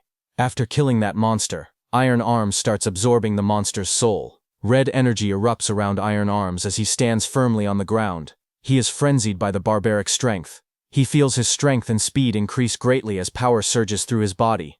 After absorbing the soul, Iron Arms takes out the monster's claws. Looking at the glowing claws, he identifies the three-headed wolf's claw as a true treasure. He confidently states that Iron Arms will definitely not disappoint the Sovereign. Later, Iron Arms, Bone Lord, Birdman, and the mosquito monster gather to report to Subai. Birdman announces that the great earthworm in the south has been killed. Iron Arms reports that the three-headed wolf in the west has been dealt with. Bone Lord also confirms that the old turtle in the east has been struck down. Subai listens quietly. He is meditating with his eyes closed and responds with a calm sound of acknowledgement. Bone Lord crouches down and places the old turtle's shell with both hands. Beside him, Iron Arms drops to one knee and places the glowing red wolf claw. Bone Lord calmly tells Yunyun that this is the old turtle's shell and asks her to see if she can absorb it. Iron Arms then points out the wolf claw as well and tells her to try absorbing that too. Yunyun's eyes light up. She laughs happily and says that Bone Lord and Iron Arms truly understand her. She reaches out and grabs the wolf claw with one hand and the turtle shell with the other. Golden light begins to fall around her body. She slowly presses the shell against herself, closing her eyes as she lets out soft sounds. Her breathing grows unsteady as energy flows into her. She murmurs softly, savoring the feeling, saying that the shell feels wonderful and extremely comfortable. Her body trembles slightly as the absorption continues. She tilts her head back, one hand touching her lips, and whispers that it feels amazing. After a moment, she slowly calms down. Turning her head, she softly calls out to Bone Lord and Iron Arms and thanks them. Iron Arms scratches his head and laughs awkwardly. He tells her that she should thank the sovereign instead, because he is the one who gave the orders. Birdman nods in agreement and adds that everything was done according to the sovereign's instructions. Su-bai stands quietly nearby, watching the scene without saying much. He simply gives a small response, acknowledging their words as the situation settles down. Yun looks at him, her cheeks faintly flushed as she looks away. In her heart she judges him quietly. She thinks that although he appears cold on the surface, he is actually quite warm-hearted. To her he is also a little handsome. Not far away, the flame-haired man's spirit hovers behind Su-bai's back, observing the scene in silence. The spirit notes that the subordinates around Su-bai are utterly devoted, their loyalty unquestionable. From this alone it can tell that Su-bai possesses real ability. The spirit then sighs inwardly, thinking that it is a pity about its former benefactor. It had heard that all of his disciples had betrayed him. Wondering how that benefactor is doing now, the spirit lingers in thought. Su-bai suddenly raises his hand and brushes the blue spirit aside, glancing back with an annoyed expression. He asks what it is muttering about. The spirit scoffs and replies that it is nothing important, questioning why it should matter to him. After that brief exchange, Su-bai looks around at everyone present and speaks calmly. He says that they will rest there for the day and instructs everyone to properly digest and stabilize their spiritual power. The group responds in agreement. The scene then shifts to the ruined city. Survivors gather in the streets between tall, damaged buildings. One person speaks with relief, saying that they can finally go home. Another follows, saying that thanks to that hero, peace has finally returned to them. The crowd continues talking. Someone suggests that they should build a memorial stone for the hero and worship it for generations. Another person suddenly realizes that they do not even know the hero's name and asks what it is. While this is happening, dark blue energy flows across a narrow back alleyway. Yunbin appears from that dark blue energy. A body lies on the ground in front of him. It is the flame-haired man's body. Yunbin places his hand on the body, and light bursts out at the point of contact. Yunbin smiles and looks down, saying that it is unbelievable that these body fragments are gathering together again. He then wonders which great expert in this world possesses the power known as Blade Annihilation. Yunbin lifts his head slightly and smiles. He says that although many things are unclear, he has managed to gain an unexpected benefit from this situation. Yunbin raises his sword with both hands. His grip tightens as the blade is pulled free, and cold energy gathers around him. He stands straight, holding the sword upright in front of his face. Dark power spreads outward like smoke. He speaks calmly, saying that by his blood, he will revive the body. He activates the covenant of the craved blood. Dark energy surges violently. His robe flutters as the power answers his call. He then places the sword above his hand and speaks again, announcing the alliance of the Golden Fortress. His eyes are cold and firm. He warns that if his will is defied, heaven and earth will not tolerate it. As he speaks, the blade slashes down. Blood sprays through his hand as the attack descends with overwhelming force. Yin sat quietly on the grass, wearing her thigh-high boots. Her eyes were closed as she meditated, and a faint spiritual aura flickered around her body. Her expression slowly sharpened. She opened her green eyes with a focused look, sensing something in the distance. A moment later, she stood up and pointed her wooden stick at Su-bai, who was sitting cross-legged under a tree and cultivating peacefully. She called out loudly, telling Su-bai that she wanted to challenge him to a battle. Su-bai raised his head slightly, but didn't stand up. Yin leaned forward with a confident smile. She told him that last night she had absorbed the artifact spirits of the turtle shell and the wolf claws. Her smile widened as she said she could now feel the result of that power. Her eyes lit up with excitement as she shouted that her new power was terrifyingly strong. In the next moment, she rushed towards Su-bai at full speed, her aura bursting around her. With a fierce grin, she swung her stick forward and shouted, asking Su-bai to come on and exchange a few moves with her.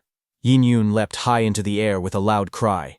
Her silhouette cut across the sky as she swung her weapon downward towards Su-bai. At that moment, Su-bai calmly reached out and grabbed his sword, and using it, he blocked Yin attack. A violent explosion burst across the ground the moment her attack landed. The earth split open, debris flying in every direction as shockwaves rippled outward. Bone Lord, Birdman, and Iron Arms nearby were blasted back by the force. One shouted in pain, while another let out a startled cry as they tumbled away. Bone Lord and Iron Arms stared ahead in shock. Iron Arms exclaimed that the strike was incredibly powerful, while Bone Lord wondered anxiously whether their sovereign was still all right. Standing among the settling dust, Yin Yun froze. Her eyes widened, and a look of disbelief spread across her face as she stared ahead, stunned by what she saw. Frozen in shock, she looked down at Subai, who sat calmly with his sword raised, blocking her wooden stick. Yin Yun shouted, "What?" in disbelief. Seeing her reaction, Subai smiled slightly, letting out a quiet, confident "Heh." In the next moment, he swung his sword, and just as it touched Yin Yun's body, a glowing purple spirit figure of Yin Yun's own form was suddenly pulled out of her body. Yin Yun's eyes widened as she fell backward in surprise. From behind, Bone Lord, Birdman, and Iron Arms all stared with their mouths open. They all shouted in shock. As the purple spirit of Yin Yun floated in the air, Bone Lord trembled and asked if the sovereign had really pulled out Miss Yin Yun's nascent soul. Yin Yun's spirit form also stared at herself in panic, wondering what was happening. She looked at Subai's hand gripping her spirit and whispered, "My nascent soul." Subai quietly walked up and pinched Yin Yun's spirit cheeks. Shocked, Yin Yun stared back at him. Subai stood in front of Yin Yun's glowing purple soul figure and smiled. He thanked her, saying it was a good morning pick-me-up. He gently poked her cheek and said that her nascent soul was surprisingly soft and bouncy. Then he swung back his sword and returned Yin Yun's soul to her body. Yin Yun's real body stepped back in shock as she felt the strange sensation through her soul. She tried to regain her balance, but her legs shook. She stumbled forward, losing control, and Subai casually caught her in his arms. She pressed against his chest, her face red and confused. She let out a soft "ah" while holding onto him tightly. Subai looked calm, while Yin Yun clung to him, still blushing and breathing unevenly. Seeing this, a short distance away, Bone Lord, Birdman, and Iron Arms awkwardly turned around. Iron Arms waved his hands and said they should leave, telling the others that there was nothing to see here. They all walked away with embarrassed faces, but suddenly Yin Yun, who had been blushing, looked down with a troubled expression. Her green eyes seemed unfocused, and her lips pressed together slightly as she stayed quiet. She then pulled herself back from Subai and let out a small sigh as both of them remained still for a moment. After that, she folded her arms and walked away slowly. Her steps were stiff and heavy. Subai watched her from behind, saying nothing. As Yin Yun walked forward, her thoughts appeared clearly. She believed that even if she couldn't defeat Mr. Subai, she should at least be able to trade a few blows with him. But she never imagined she wouldn't even be able to withstand a single move. She looked ahead at the distant mountains, thinking about Shenen City. Suddenly, a memory flashed in her mind. In that memory, Yin Yun looked completely different. She ran through the streets of the city, pulling along a young boy. Behind them, a group of zombies chased after her. A woman who looked just like Yin Yun blocked the zombies with her body and shouted to Yin Yun, telling her to take care of her brother. The younger boy cried out, calling for his mom as they ran. The boy screamed while trying to run toward the woman blocking the zombies, calling her mom, but Yin Yun grabbed him. Both of them cried out, calling for their mother again and again. Behind them, their mother stood in front of a rushing group of zombies. Blood covered her clothes as she spread her arms wide. She shouted for them to run. She told them to run now. Yin Yun clung to her brother while crying as she ran. Her little brother yelled for his mom not to go. Behind them, zombies rushed in from every direction. The siblings ran down the empty street. In front of them, a body lay on the ground. A sword was stabbed into the corpse.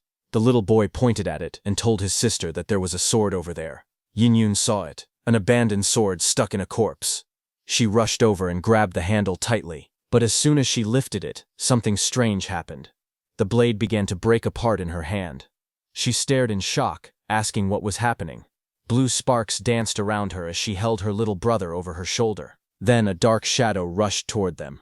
Her eyes widened as she quickly turned to shield her brother. The zombie closed in from behind.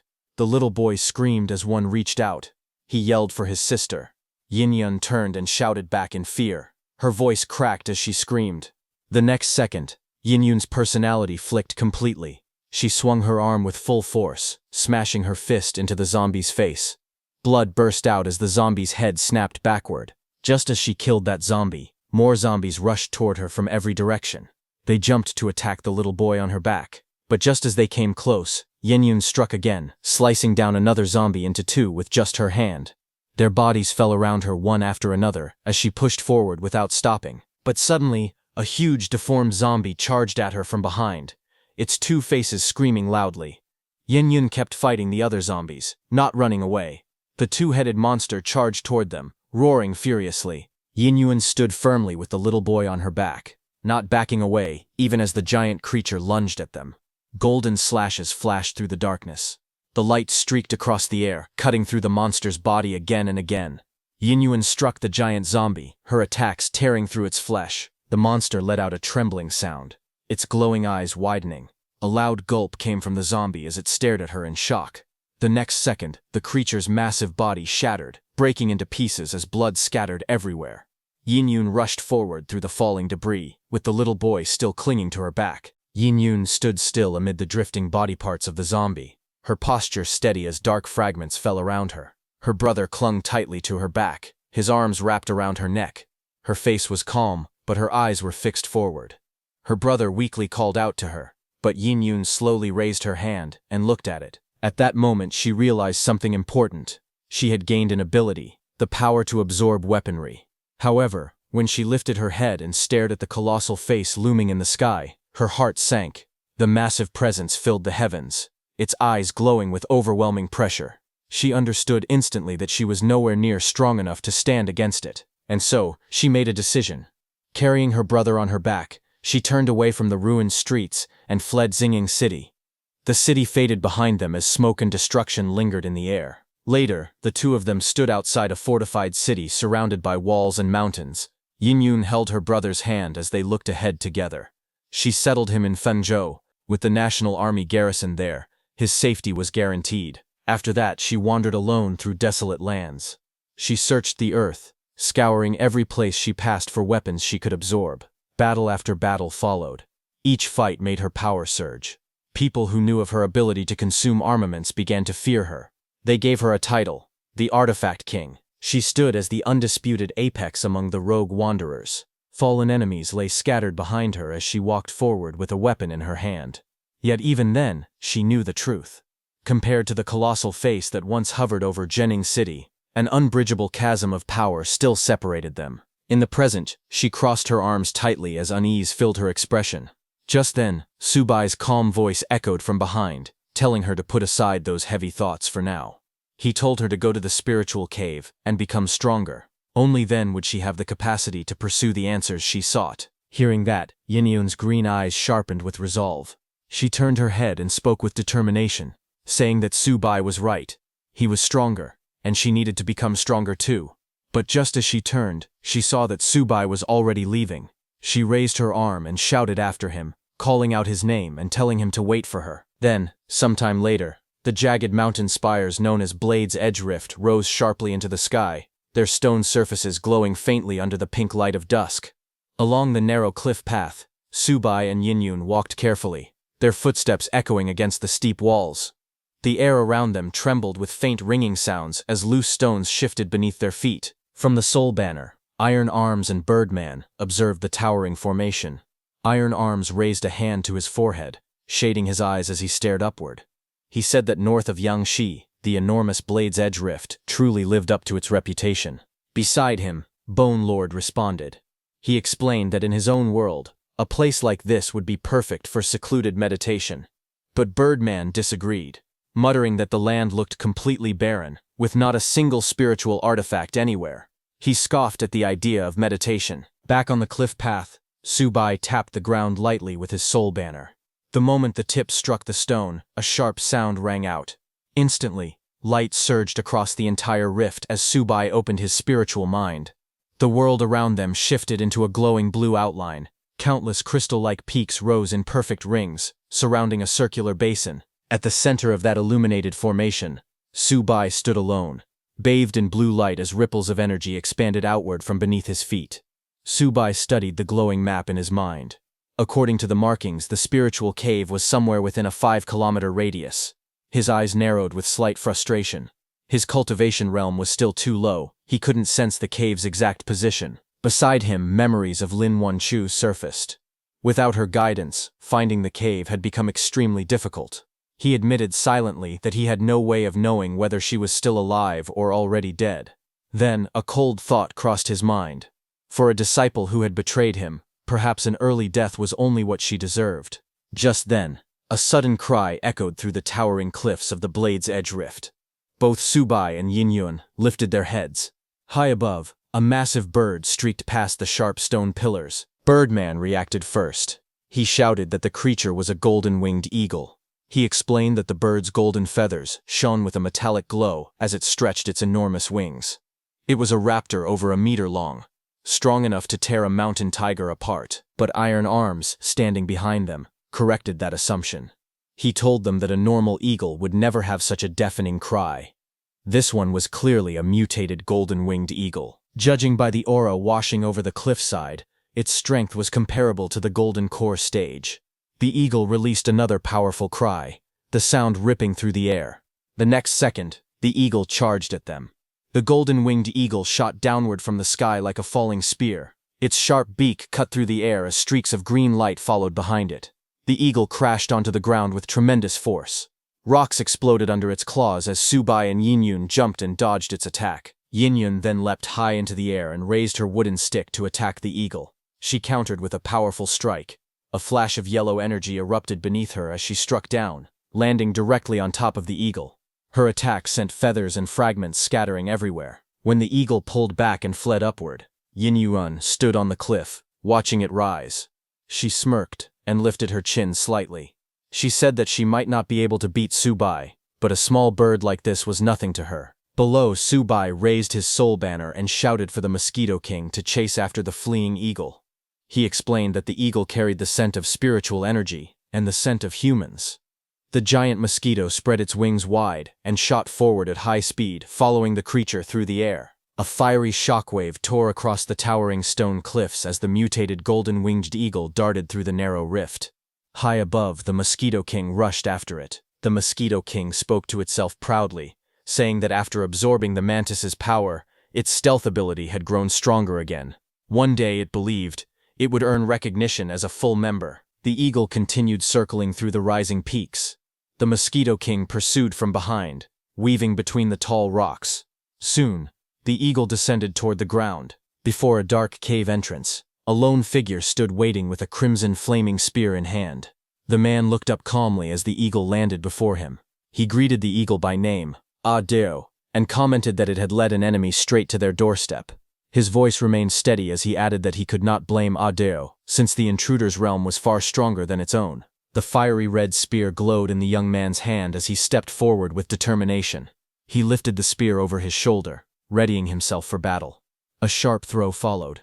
The blazing spear shot across the rocky cavern like a streak of fire, rushing toward the approaching Mosquito King. The Mosquito King darted aside with incredible speed, narrowly escaping the incoming strike.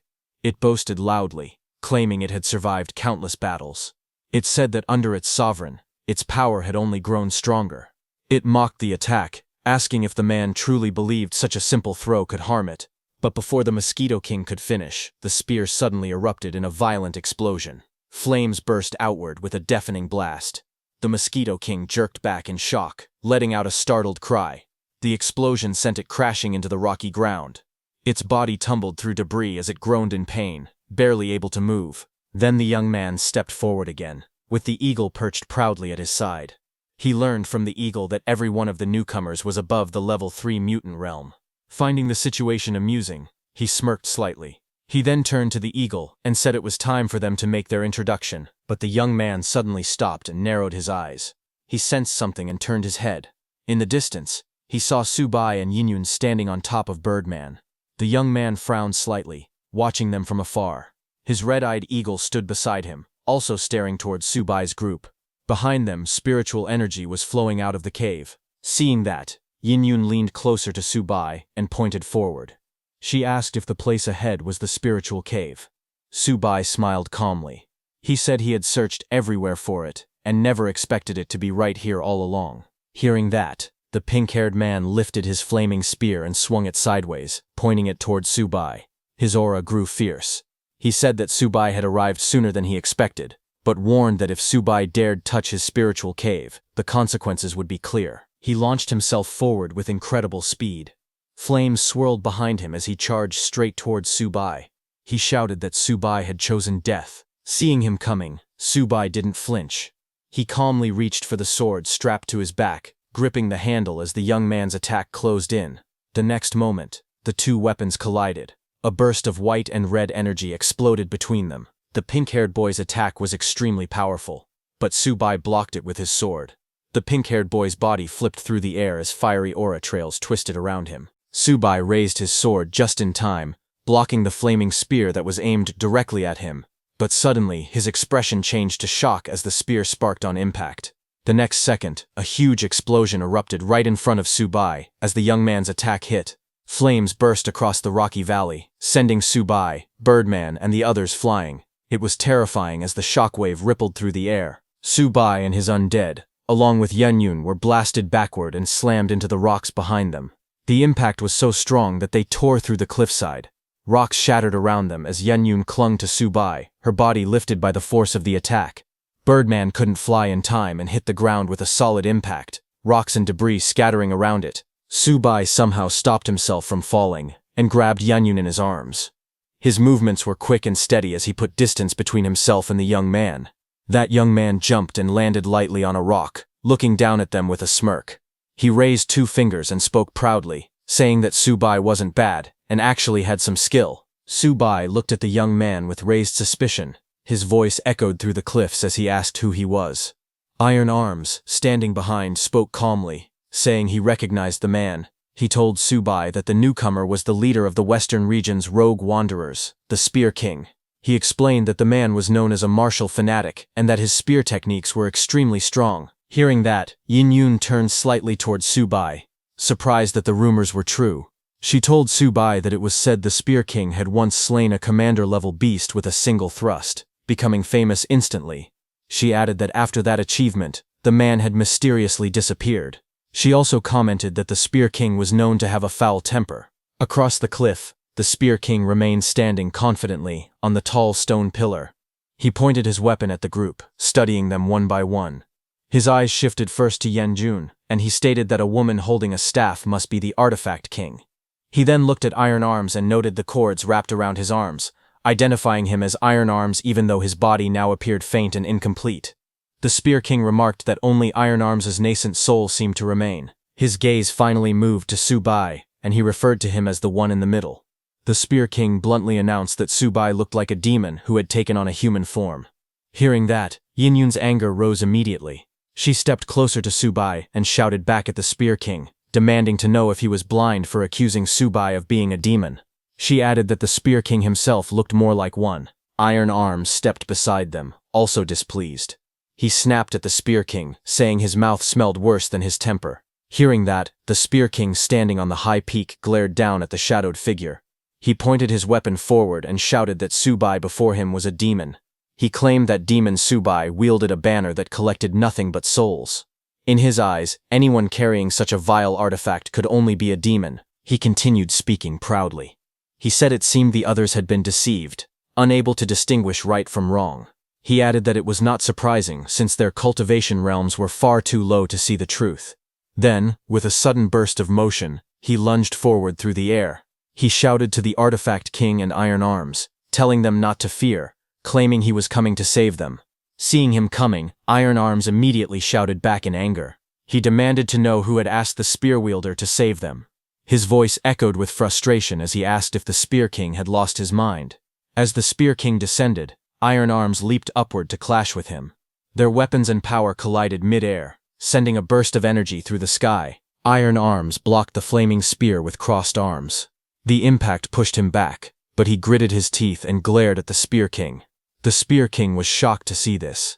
Iron Arms told the Spear King coldly that his own cultivation was more than enough to block the strike. Just then, Yenyun lifted her staff and shouted angrily. She told the Spear King that she would knock some sense into him. She jumped toward him with force. The Spear King quickly raised his spear to block her attack. Her staff slammed down as he braced himself, while Iron Arms stood behind them, ready to move. Subai, Iron Arms, and Yenyun all watched the Spear King's speed in shock. Yenyun whispered that he was so fast. Subai quietly stared, noticing the power in the blow. Iron Arms muttered that the strength was incredible. Then Yenyun and Iron Arms rushed forward together. They swung their weapons again and again, clashing with the Spear King in a blur of fast movements. Sparks and shockwaves burst with every strike. Iron Arms used his 1,000 punches skill to attack him, but the Spear King swung his spear at incredible speed and blocked their attacks. The fight grew even faster. The Spear King kept blocking their attacks. Then both Weinyuan and Iron Arms charged at him together from two directions, trying to overwhelm him. Both of their bodies blurred as they pushed toward him with all their strength. Seeing them coming from two directions, the Spear King smirked, showing his confidence. A strong blue energy burst out around him as he moved with lightning speed. He attacked Weinyuan in front and Iron Arms in the back at the same time, and both of their bodies were pushed back by the force of the impact. Both Iron Arms and Yun crashed to the ground. Iron Arms cried out in pain, while Yun gasped as she tried to get up. Before Yun could stand up again, she was shocked when she saw the Spear King's glowing spear tip pointed right at her face. Fear appeared in her green eyes. The Spear King pointed his burning spear at her and shouted loudly. He said he was trying to save the Artifact King, yet they kept fighting him. He warned that if they tried to stop him again, he would show no mercy. Hearing that, Yun shouted back, calling him crazy. She said that Subai used a banner, yes, but that didn't make him a demon. Iron Arms agreed. He told the Spear King that he was the one unable to tell right from wrong. Hearing this, the Spear King's eyes widened with anger. He shouted, "Nonsense," and claimed that even if Subai wasn't a demon, he was still an evil cultivator. He added that since ancient times, good and evil could never live together. While the Spear King was saying that, Bone Lord rushed toward him from behind. He shouted angrily, telling the Spear King not to harm the Artifact King. Bone Lord swung his huge mace at the Spear King's back. The blow landed with a loud impact, but the Spear King remained standing without moving. Bone Lord looked at his broken mace in shock. He shouted, asking what had happened to it. Nearby, Subai watched the scene. He thought to himself that he had believed the Spear King was only good at attacking, but now he realized that the Spear King's defense was also extremely strong. On the other hand, after getting hit by Bone Lord, the Spear King lowered his head slightly, his eyes glowing with a sharp light. He called Bone Lord sneaky for using a surprise attack. He then rushed forward with incredible force and attacked Bone Lord, shouting that Bone Lord still dared to claim Subai wasn't walking an evil path. Bone Lord screamed as the powerful strike hit him. Bone Lord was sent flying as one of his hands was cut off. His body shook as he fell backward, shouting in pain. Subai watched calmly. In his thoughts, he admired the Spear King. He noted that if Bone Lord didn't have his strong armor protecting him, that single strike would have killed him. He also noticed the explosion that came with the attack and understood that it came from spiritual power. Subai thought it was rare to see a young man with such talent. He believed that with just a little guidance, the Spear King could grow even stronger. While Subai was thinking this, the Spear King dashed forward, shouting at Bone Lord to surrender his life. Seeing that, Birdman yelled, warning Ming to watch out. Birdman swooped down from above with great speed to save Bone Lord. He used his screaming skill and was about to scream loudly to stop the Spear King, but suddenly something grabbed Birdman's neck with its sharp claws, stopping him from screaming. Birdman let out a weak sound as he was thrown to the ground. The one who attacked him was the Spear King's mutant, which suddenly flew down from above, heading straight toward Birdman. Birdman looked up in shock as the mutant eagle attacked. On the other hand, the Spear King rushed forward with his spear. Just then, Subai appeared right in front of Bone Lord. Bone Lord behind him was surprised to see that his sovereign had come to save him. Subai called out to the Spear King, saying they weren't villains, and asked why he couldn't turn this fight into friendship. But the Spear King didn't believe him, and swung his weapon down, yelling and asking who would believe his lies. Seeing that, Subai also raised his soul banner, and blocked the Spear King's spear mid-air. Seeing this, the Spear King gritted his teeth and shouted, "Taste my spear!" He charged forward, and a powerful explosion burst between them. Yin covered her face as a powerful shockwave was released from the explosion, making the ground shake. Iron Arms beside her covered his eyes and shouted that the Spear King was using that move again. But as the dust settled, the Spear King saw energy surging around his arm. He gasped, shocked by what was happening. Subai lifted the soul banner high with one hand. Blue energy wrapped around him as the soul banner released powerful waves. He calmly told the Spear King that he was circulating his chi too wildly. He warned that if he didn't control his breathing soon, he would suffer chi deviation. Hearing that, Spear King smirked in the shadows. A sharp light flashed in his eyes as he said it was ridiculous of Subai to claim that he would suffer chi deviation. In the next moment, he shouted angrily and rushed forward. He yelled that he would show everyone who the real demon was. He swung his spear with full force. He attacked from the left side. Flames and light burst from the strike as his attack exploded forward, but Su-bai blocked it with his soul banner. He attacked again from the right side, but it was once more blocked by Su-bai's soul banner. Spear King continued attacking again and again, pushing forward without stopping. The ground lit up with bright red and purple energy as the battle grew more intense. He jumped high, twisting his body, and swung down with another powerful strike. His voice echoed as he shouted for Su-bai to die while attacking. Spear King's attack landed on the ground with tremendous force. Purple energy burst around him, and broken rocks flew across the area.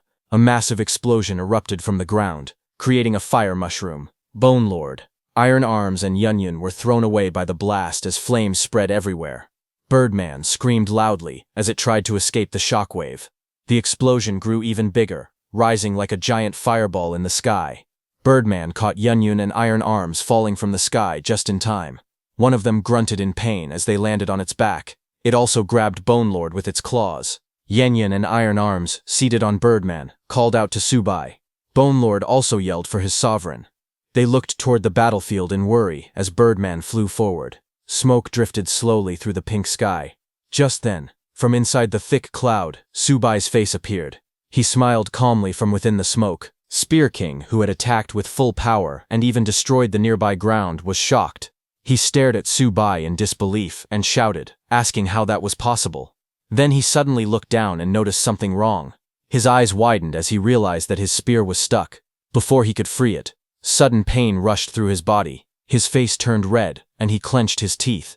Before he could recover, the pain increased 100 times. The spear fell from Spear King's hand as he felt like millions of needles were piercing his body. His mutant eagle came to his rescue. Spear King lost his balance and stumbled back, coughing again and again. He stared at Su-bai in disbelief and muttered that he was sure he had hit him earlier, so how could he be injured? Su-bai walked forward calmly, while the others also came down to the ground. Spear King had dropped to one knee, breathing heavily. Su-bai looked at him and spoke slowly. He said that Spear King's anger and desire for revenge were indeed giving him strength, but at the same time, that same hatred was blocking his growth. Seeing Su-bai approaching, Spear King stepped back while holding his broken spear. His face was tense and angry as he shouted for Su-bai to stay away. He warned Su-bai not to come closer or try to take his soul. His mutant eagle also raised its wings, ready to attack. Seeing this, Yintran yelled in anger, telling Spear King that Su-bai was only trying to help him. She said he shouldn't attack the person who was saving him. Iron Arms called him unreasonable. Spear King slowly stood up, but he was still trembling. Su-bai stood silently in front of him, his expression calm and serious. Yunyun looked at him from behind. Spear King slowly looked up at the mutant eagle and whispered its name, Golden Eagle. His voice was weak. He placed one hand on the bird's wing and told it to go. He said that from today onward it was free. Shocked, the Golden Eagle turned back toward him. Spear King shouted again, telling it to forget about him and run. His voice shook as he explained that his meridians were severely damaged and in complete chaos. He said he could no longer escape and wanted the Golden Eagle to save itself. Spear King coughed and spoke with difficulty. He said he had spent a whole year in bitter cultivation and finally gained an understanding of the spiritual chi method. He said he managed to comprehend the spiritual chi shield and even create the spiritual spear. He explained that he believed these powers would allow him to liberate Yangshi City. Hearing that Spear King wanted to liberate Yangshi City, Birdman reacted in surprise. It laughed and was about to say something, but before it could finish, Spear King snapped in anger. He threw a rock at Birdman and called him a bastard. He demanded to know if freeing Yangshi City was a joke to them. He screamed that everything was the fault of undead monsters like them. He said his family and friends were suffering in dark cellars because of them. Spear King then turned to the large golden eagle beside him and shouted for it to escape. He coughed heavily but still told the eagle to run away as fast as possible. He clenched his fist as red energy rose around him. He groaned and said that even if he had to burn his own life force today, he would still fight. He shouted with rage. His face twisted as he yelled that he would slaughter every single one of them.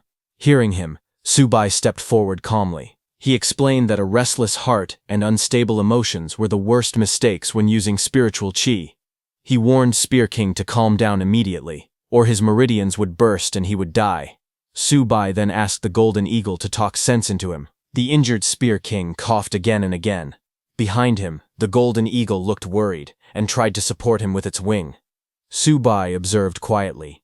He felt that awakened people in this world had an extreme obsession with spiritual qi, but they lacked the knowledge to control it. This made them dangerously unstable. Spear King leaned weakly against the eagle. The golden eagle trembled, its eyes full of tears. Seeing that, Spear King let out a tired sigh and lowered his head. He whispered that he understood. He finally accepted it. He slowly sat down on the ground. The golden eagle stayed close beside him, spreading its wing to shield him as he slumped forward, exhausted. Spear King sat on the ground, trembling with anger. He clenched his fists tightly.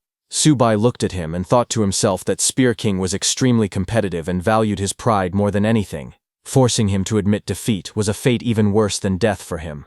Then Subai tore a ribbon from his soul banner and wrote some glowing words on it. He offered it to Spear King.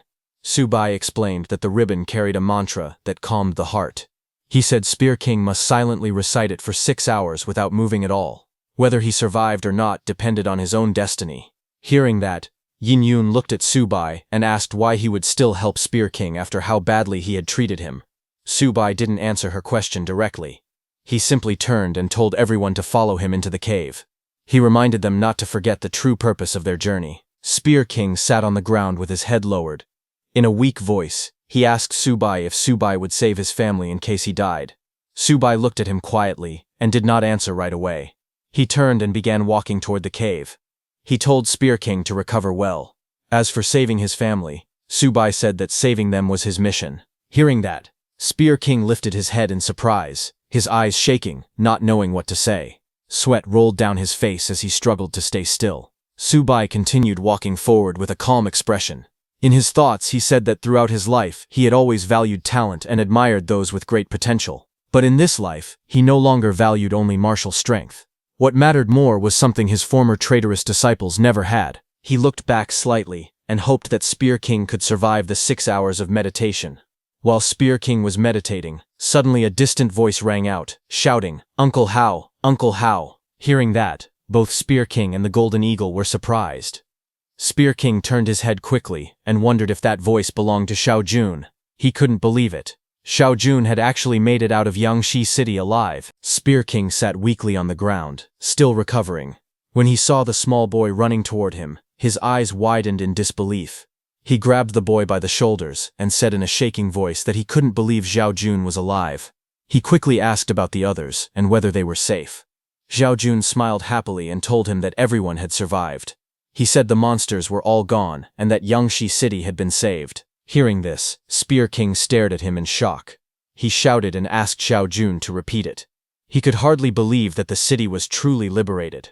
Xiao Jun then proudly told his uncle that the hero who saved Yangshi City had given him a special book. He told his uncle that the hero said once he learned what was inside, he would be able to travel anywhere in the world. Spear King's hands trembled as he took the book. Xiao Jun said that since his uncle was the genius of the Hao family, he should be able to read the strange ancient writing. He asked his uncle to learn it and then teach him as well. Xiao Jun said that together they could become heroes who protected ordinary people. Spear King slowly opened the book. As he stared at the glowing characters, his eyes widened. Strange glowing symbols filled the air, as he realized it was an advanced cultivation technique. The method absorbed the essence of the sun and moon and turned it into powerful spiritual energy. It was so strong that it could suppress or even steal the spiritual qi of people using weaker techniques. As Spear King read this part of the book, he suddenly remembered something. During his fight with Subai earlier, he had felt his own spiritual power weakening, as if it were being pulled away from him. He wondered if Subai had mastered this technique as well. Spear King then looked at Xiao Jun and asked if the hero who saved Yangshi City was the one who had given him this cultivation method. Xiao Jun nodded and said yes. Spear King then asked if he remembered the hero's face. Xiao Jun happily said that he did, and immediately started drawing on the ground. As he drew, Spear King watched quietly. When he saw the finished sketch, his eyes widened in shock. His heart jumped, and sweat ran down his face. He stared at the drawing and shouted that it was him. It was Subai. Spear King was shocked as he slowly understood the truth. He realized that the Subai he had suspected was actually the one who liberated Yangshi City. That hero had even saved Xiao Jun and given him a cultivation method. He lowered his head, blaming himself and thinking that he had wrongly accused the hero of being an evil cultivator. He then held Xiao Jun's shoulders and asked for a moment to recover. After that, he wanted Zhao Jun to take him to meet the hero. Xiao Jun looked confused. But before he could say anything, Spear King suddenly sensed danger and turned sharply. A figure with blazing hair rushed toward them from above. Spear King shouted for the golden eagle. The giant eagle spread its wings and flew up to block the attack. The golden eagle and the enemy clashed violently in midair. As Spear King watched, he asked in fear why that enemy had appeared again. He recognized the attacker, the calamity-level lord of Yangshi City, the Burial Ape King. He stared at him in shock, realizing the monster was still alive. On the other hand, a team finally reached the edge of the ruined city. Broken buildings stood in the distance, and the sky was clear. One of the men looked ahead and said they had arrived. Another man stared at the entrance sign and explained that this place was known as Yangshi City, a true hell on earth. It was Subai's disciple Lin Wanchu's new team. The man who read the city entrance sign added that if Sister Wanchu hadn't mentioned a spiritual cave deeper inside the city, he wouldn't have agreed to come so easily. But now that they were here, he believed they could help liberate Yangshi City. As they walked in, the group looked around carefully. The man with the shield said the place was full of danger. He warned everyone to stay alert and be ready to fight at any moment. Soon the people of Yangshi City appeared in front of them. One of the survivors stepped forward and asked if they were a rescue team from the outside world. He welcomed them to Yangshi City. Lin Wanchu looked around in confusion. You asked if this place wasn't supposed to be hell on earth, wondering if she was imagining things. Another person wondered if it might be a monster's illusion. But Lin Wanchu focused for a moment, and then told the others that she could sense everything clearly. All the people around them were ordinary humans. She also added that she couldn't feel any monster stronger than commander level inside Yangshi City anymore. Hearing this, another teammate told their team captain that Wanchu's ability was perception, so if she said it, it had to be true. Their leader, a masked man, said that whether it was true or not, he would find out by asking. He stepped forward and politely asked a man from the city if this really was the hell on earth called Yangshi City. The man nodded. He explained that it used to be like that. But a few days ago, a hero killed the 4 great demon kings and the demon god who ruled this place. Now Yangshi City had been freed, and had become a peaceful land. Hearing this, the armed man was shocked and asked which powerful person had done all of that. Their leader also wondered how the calamity-level lord of Yangshi City had died so easily. The local man proudly said that they had even built a monument to honor the hero, and that the hero would always be remembered. Then he invited the group to follow him so he could show them the hero and offer them warm hospitality. Workers continued building a huge stone statue. The figure stood tall, holding a staff, while people worked on the scaffolding around it. It was Subai's statue. Wanchu looked up at the statue in shock. She stepped closer and whispered to herself, asking if the person it represented was really her master. She couldn't believe he was the one who liberated Yangshi City. Beside her, you stared at the statue as well. She asked Lin Wanchu if they had met this person before. She said she had a strange feeling as if this man was someone who had committed all kinds of evil. Hearing this, the local man nearby quickly stepped in and told her to be careful with her words. He said the person in the statue was their hero.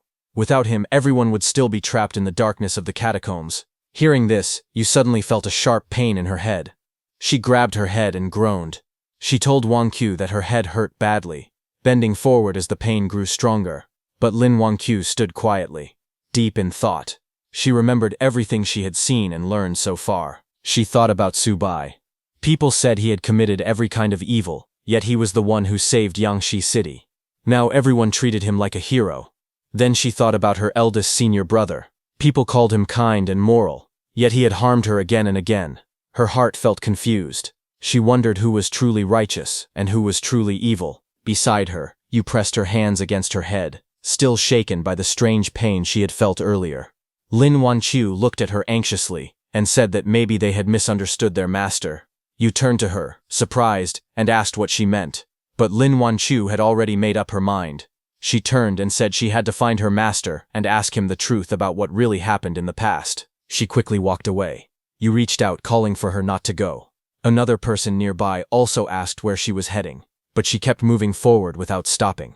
Lin Wanchu repeated in her heart that her master had liberated Yangshi City. She was sure he must have gone to the spiritual cave. She had to find him. On the other hand, far away, inside the glowing cave of burning red stones, Subai walked beside Yinyun. The air around them was hot, flames rising from the crystal-like rocks. Yin complained softly that it was very hot. Subai looked around calmly. The heat didn't surprise him. He said that the place was filled with the aura of fire. Inside the fiery cave, Subai and Yin continued walking forward. The path was filled with spirit stones. Yin looked around and said that every spirit stone on the walls looked like it was burning. Subai calmly explained that the stones were not actually on fire. They were fire attribute spirit stones. Watching from inside Subai's soul banner, Iron Arms said it made sense why the Spear King's attacks had always exploded, because the Spear King had been absorbing the power of these fire stones. Bone Lord then told Subai that if they absorbed the entire wall of fire attribute spirit stones, their strength would grow quickly. Hearing this, the Ape King's spirit on Subai's sword became excited. He said it was unbelievable that such a powerful spiritual cave existed so close to Yangshi City. He added that the high quality of the stones meant there must be a fire essence bead hidden deeper inside. The Ape King's spirit grew greedier.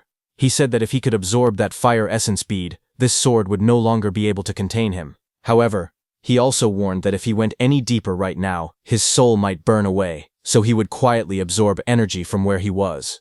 The Ape King's spirit laughed and thanked Subai for bringing him to a place with so much fire energy. Meanwhile, Subai and Yin continued walking. Yin asked if there was a spiritual spring ahead. She complained that the temperature felt extremely high, maybe 70 or 80 degrees. Suddenly Subai raised his hand and stopped her. Yin was startled, but before she could understand anything, a huge fire creature formed ahead of them, made entirely of flames and shaped like a beast. It roared wildly as flames burst around it, filling the entire tunnel with blazing heat.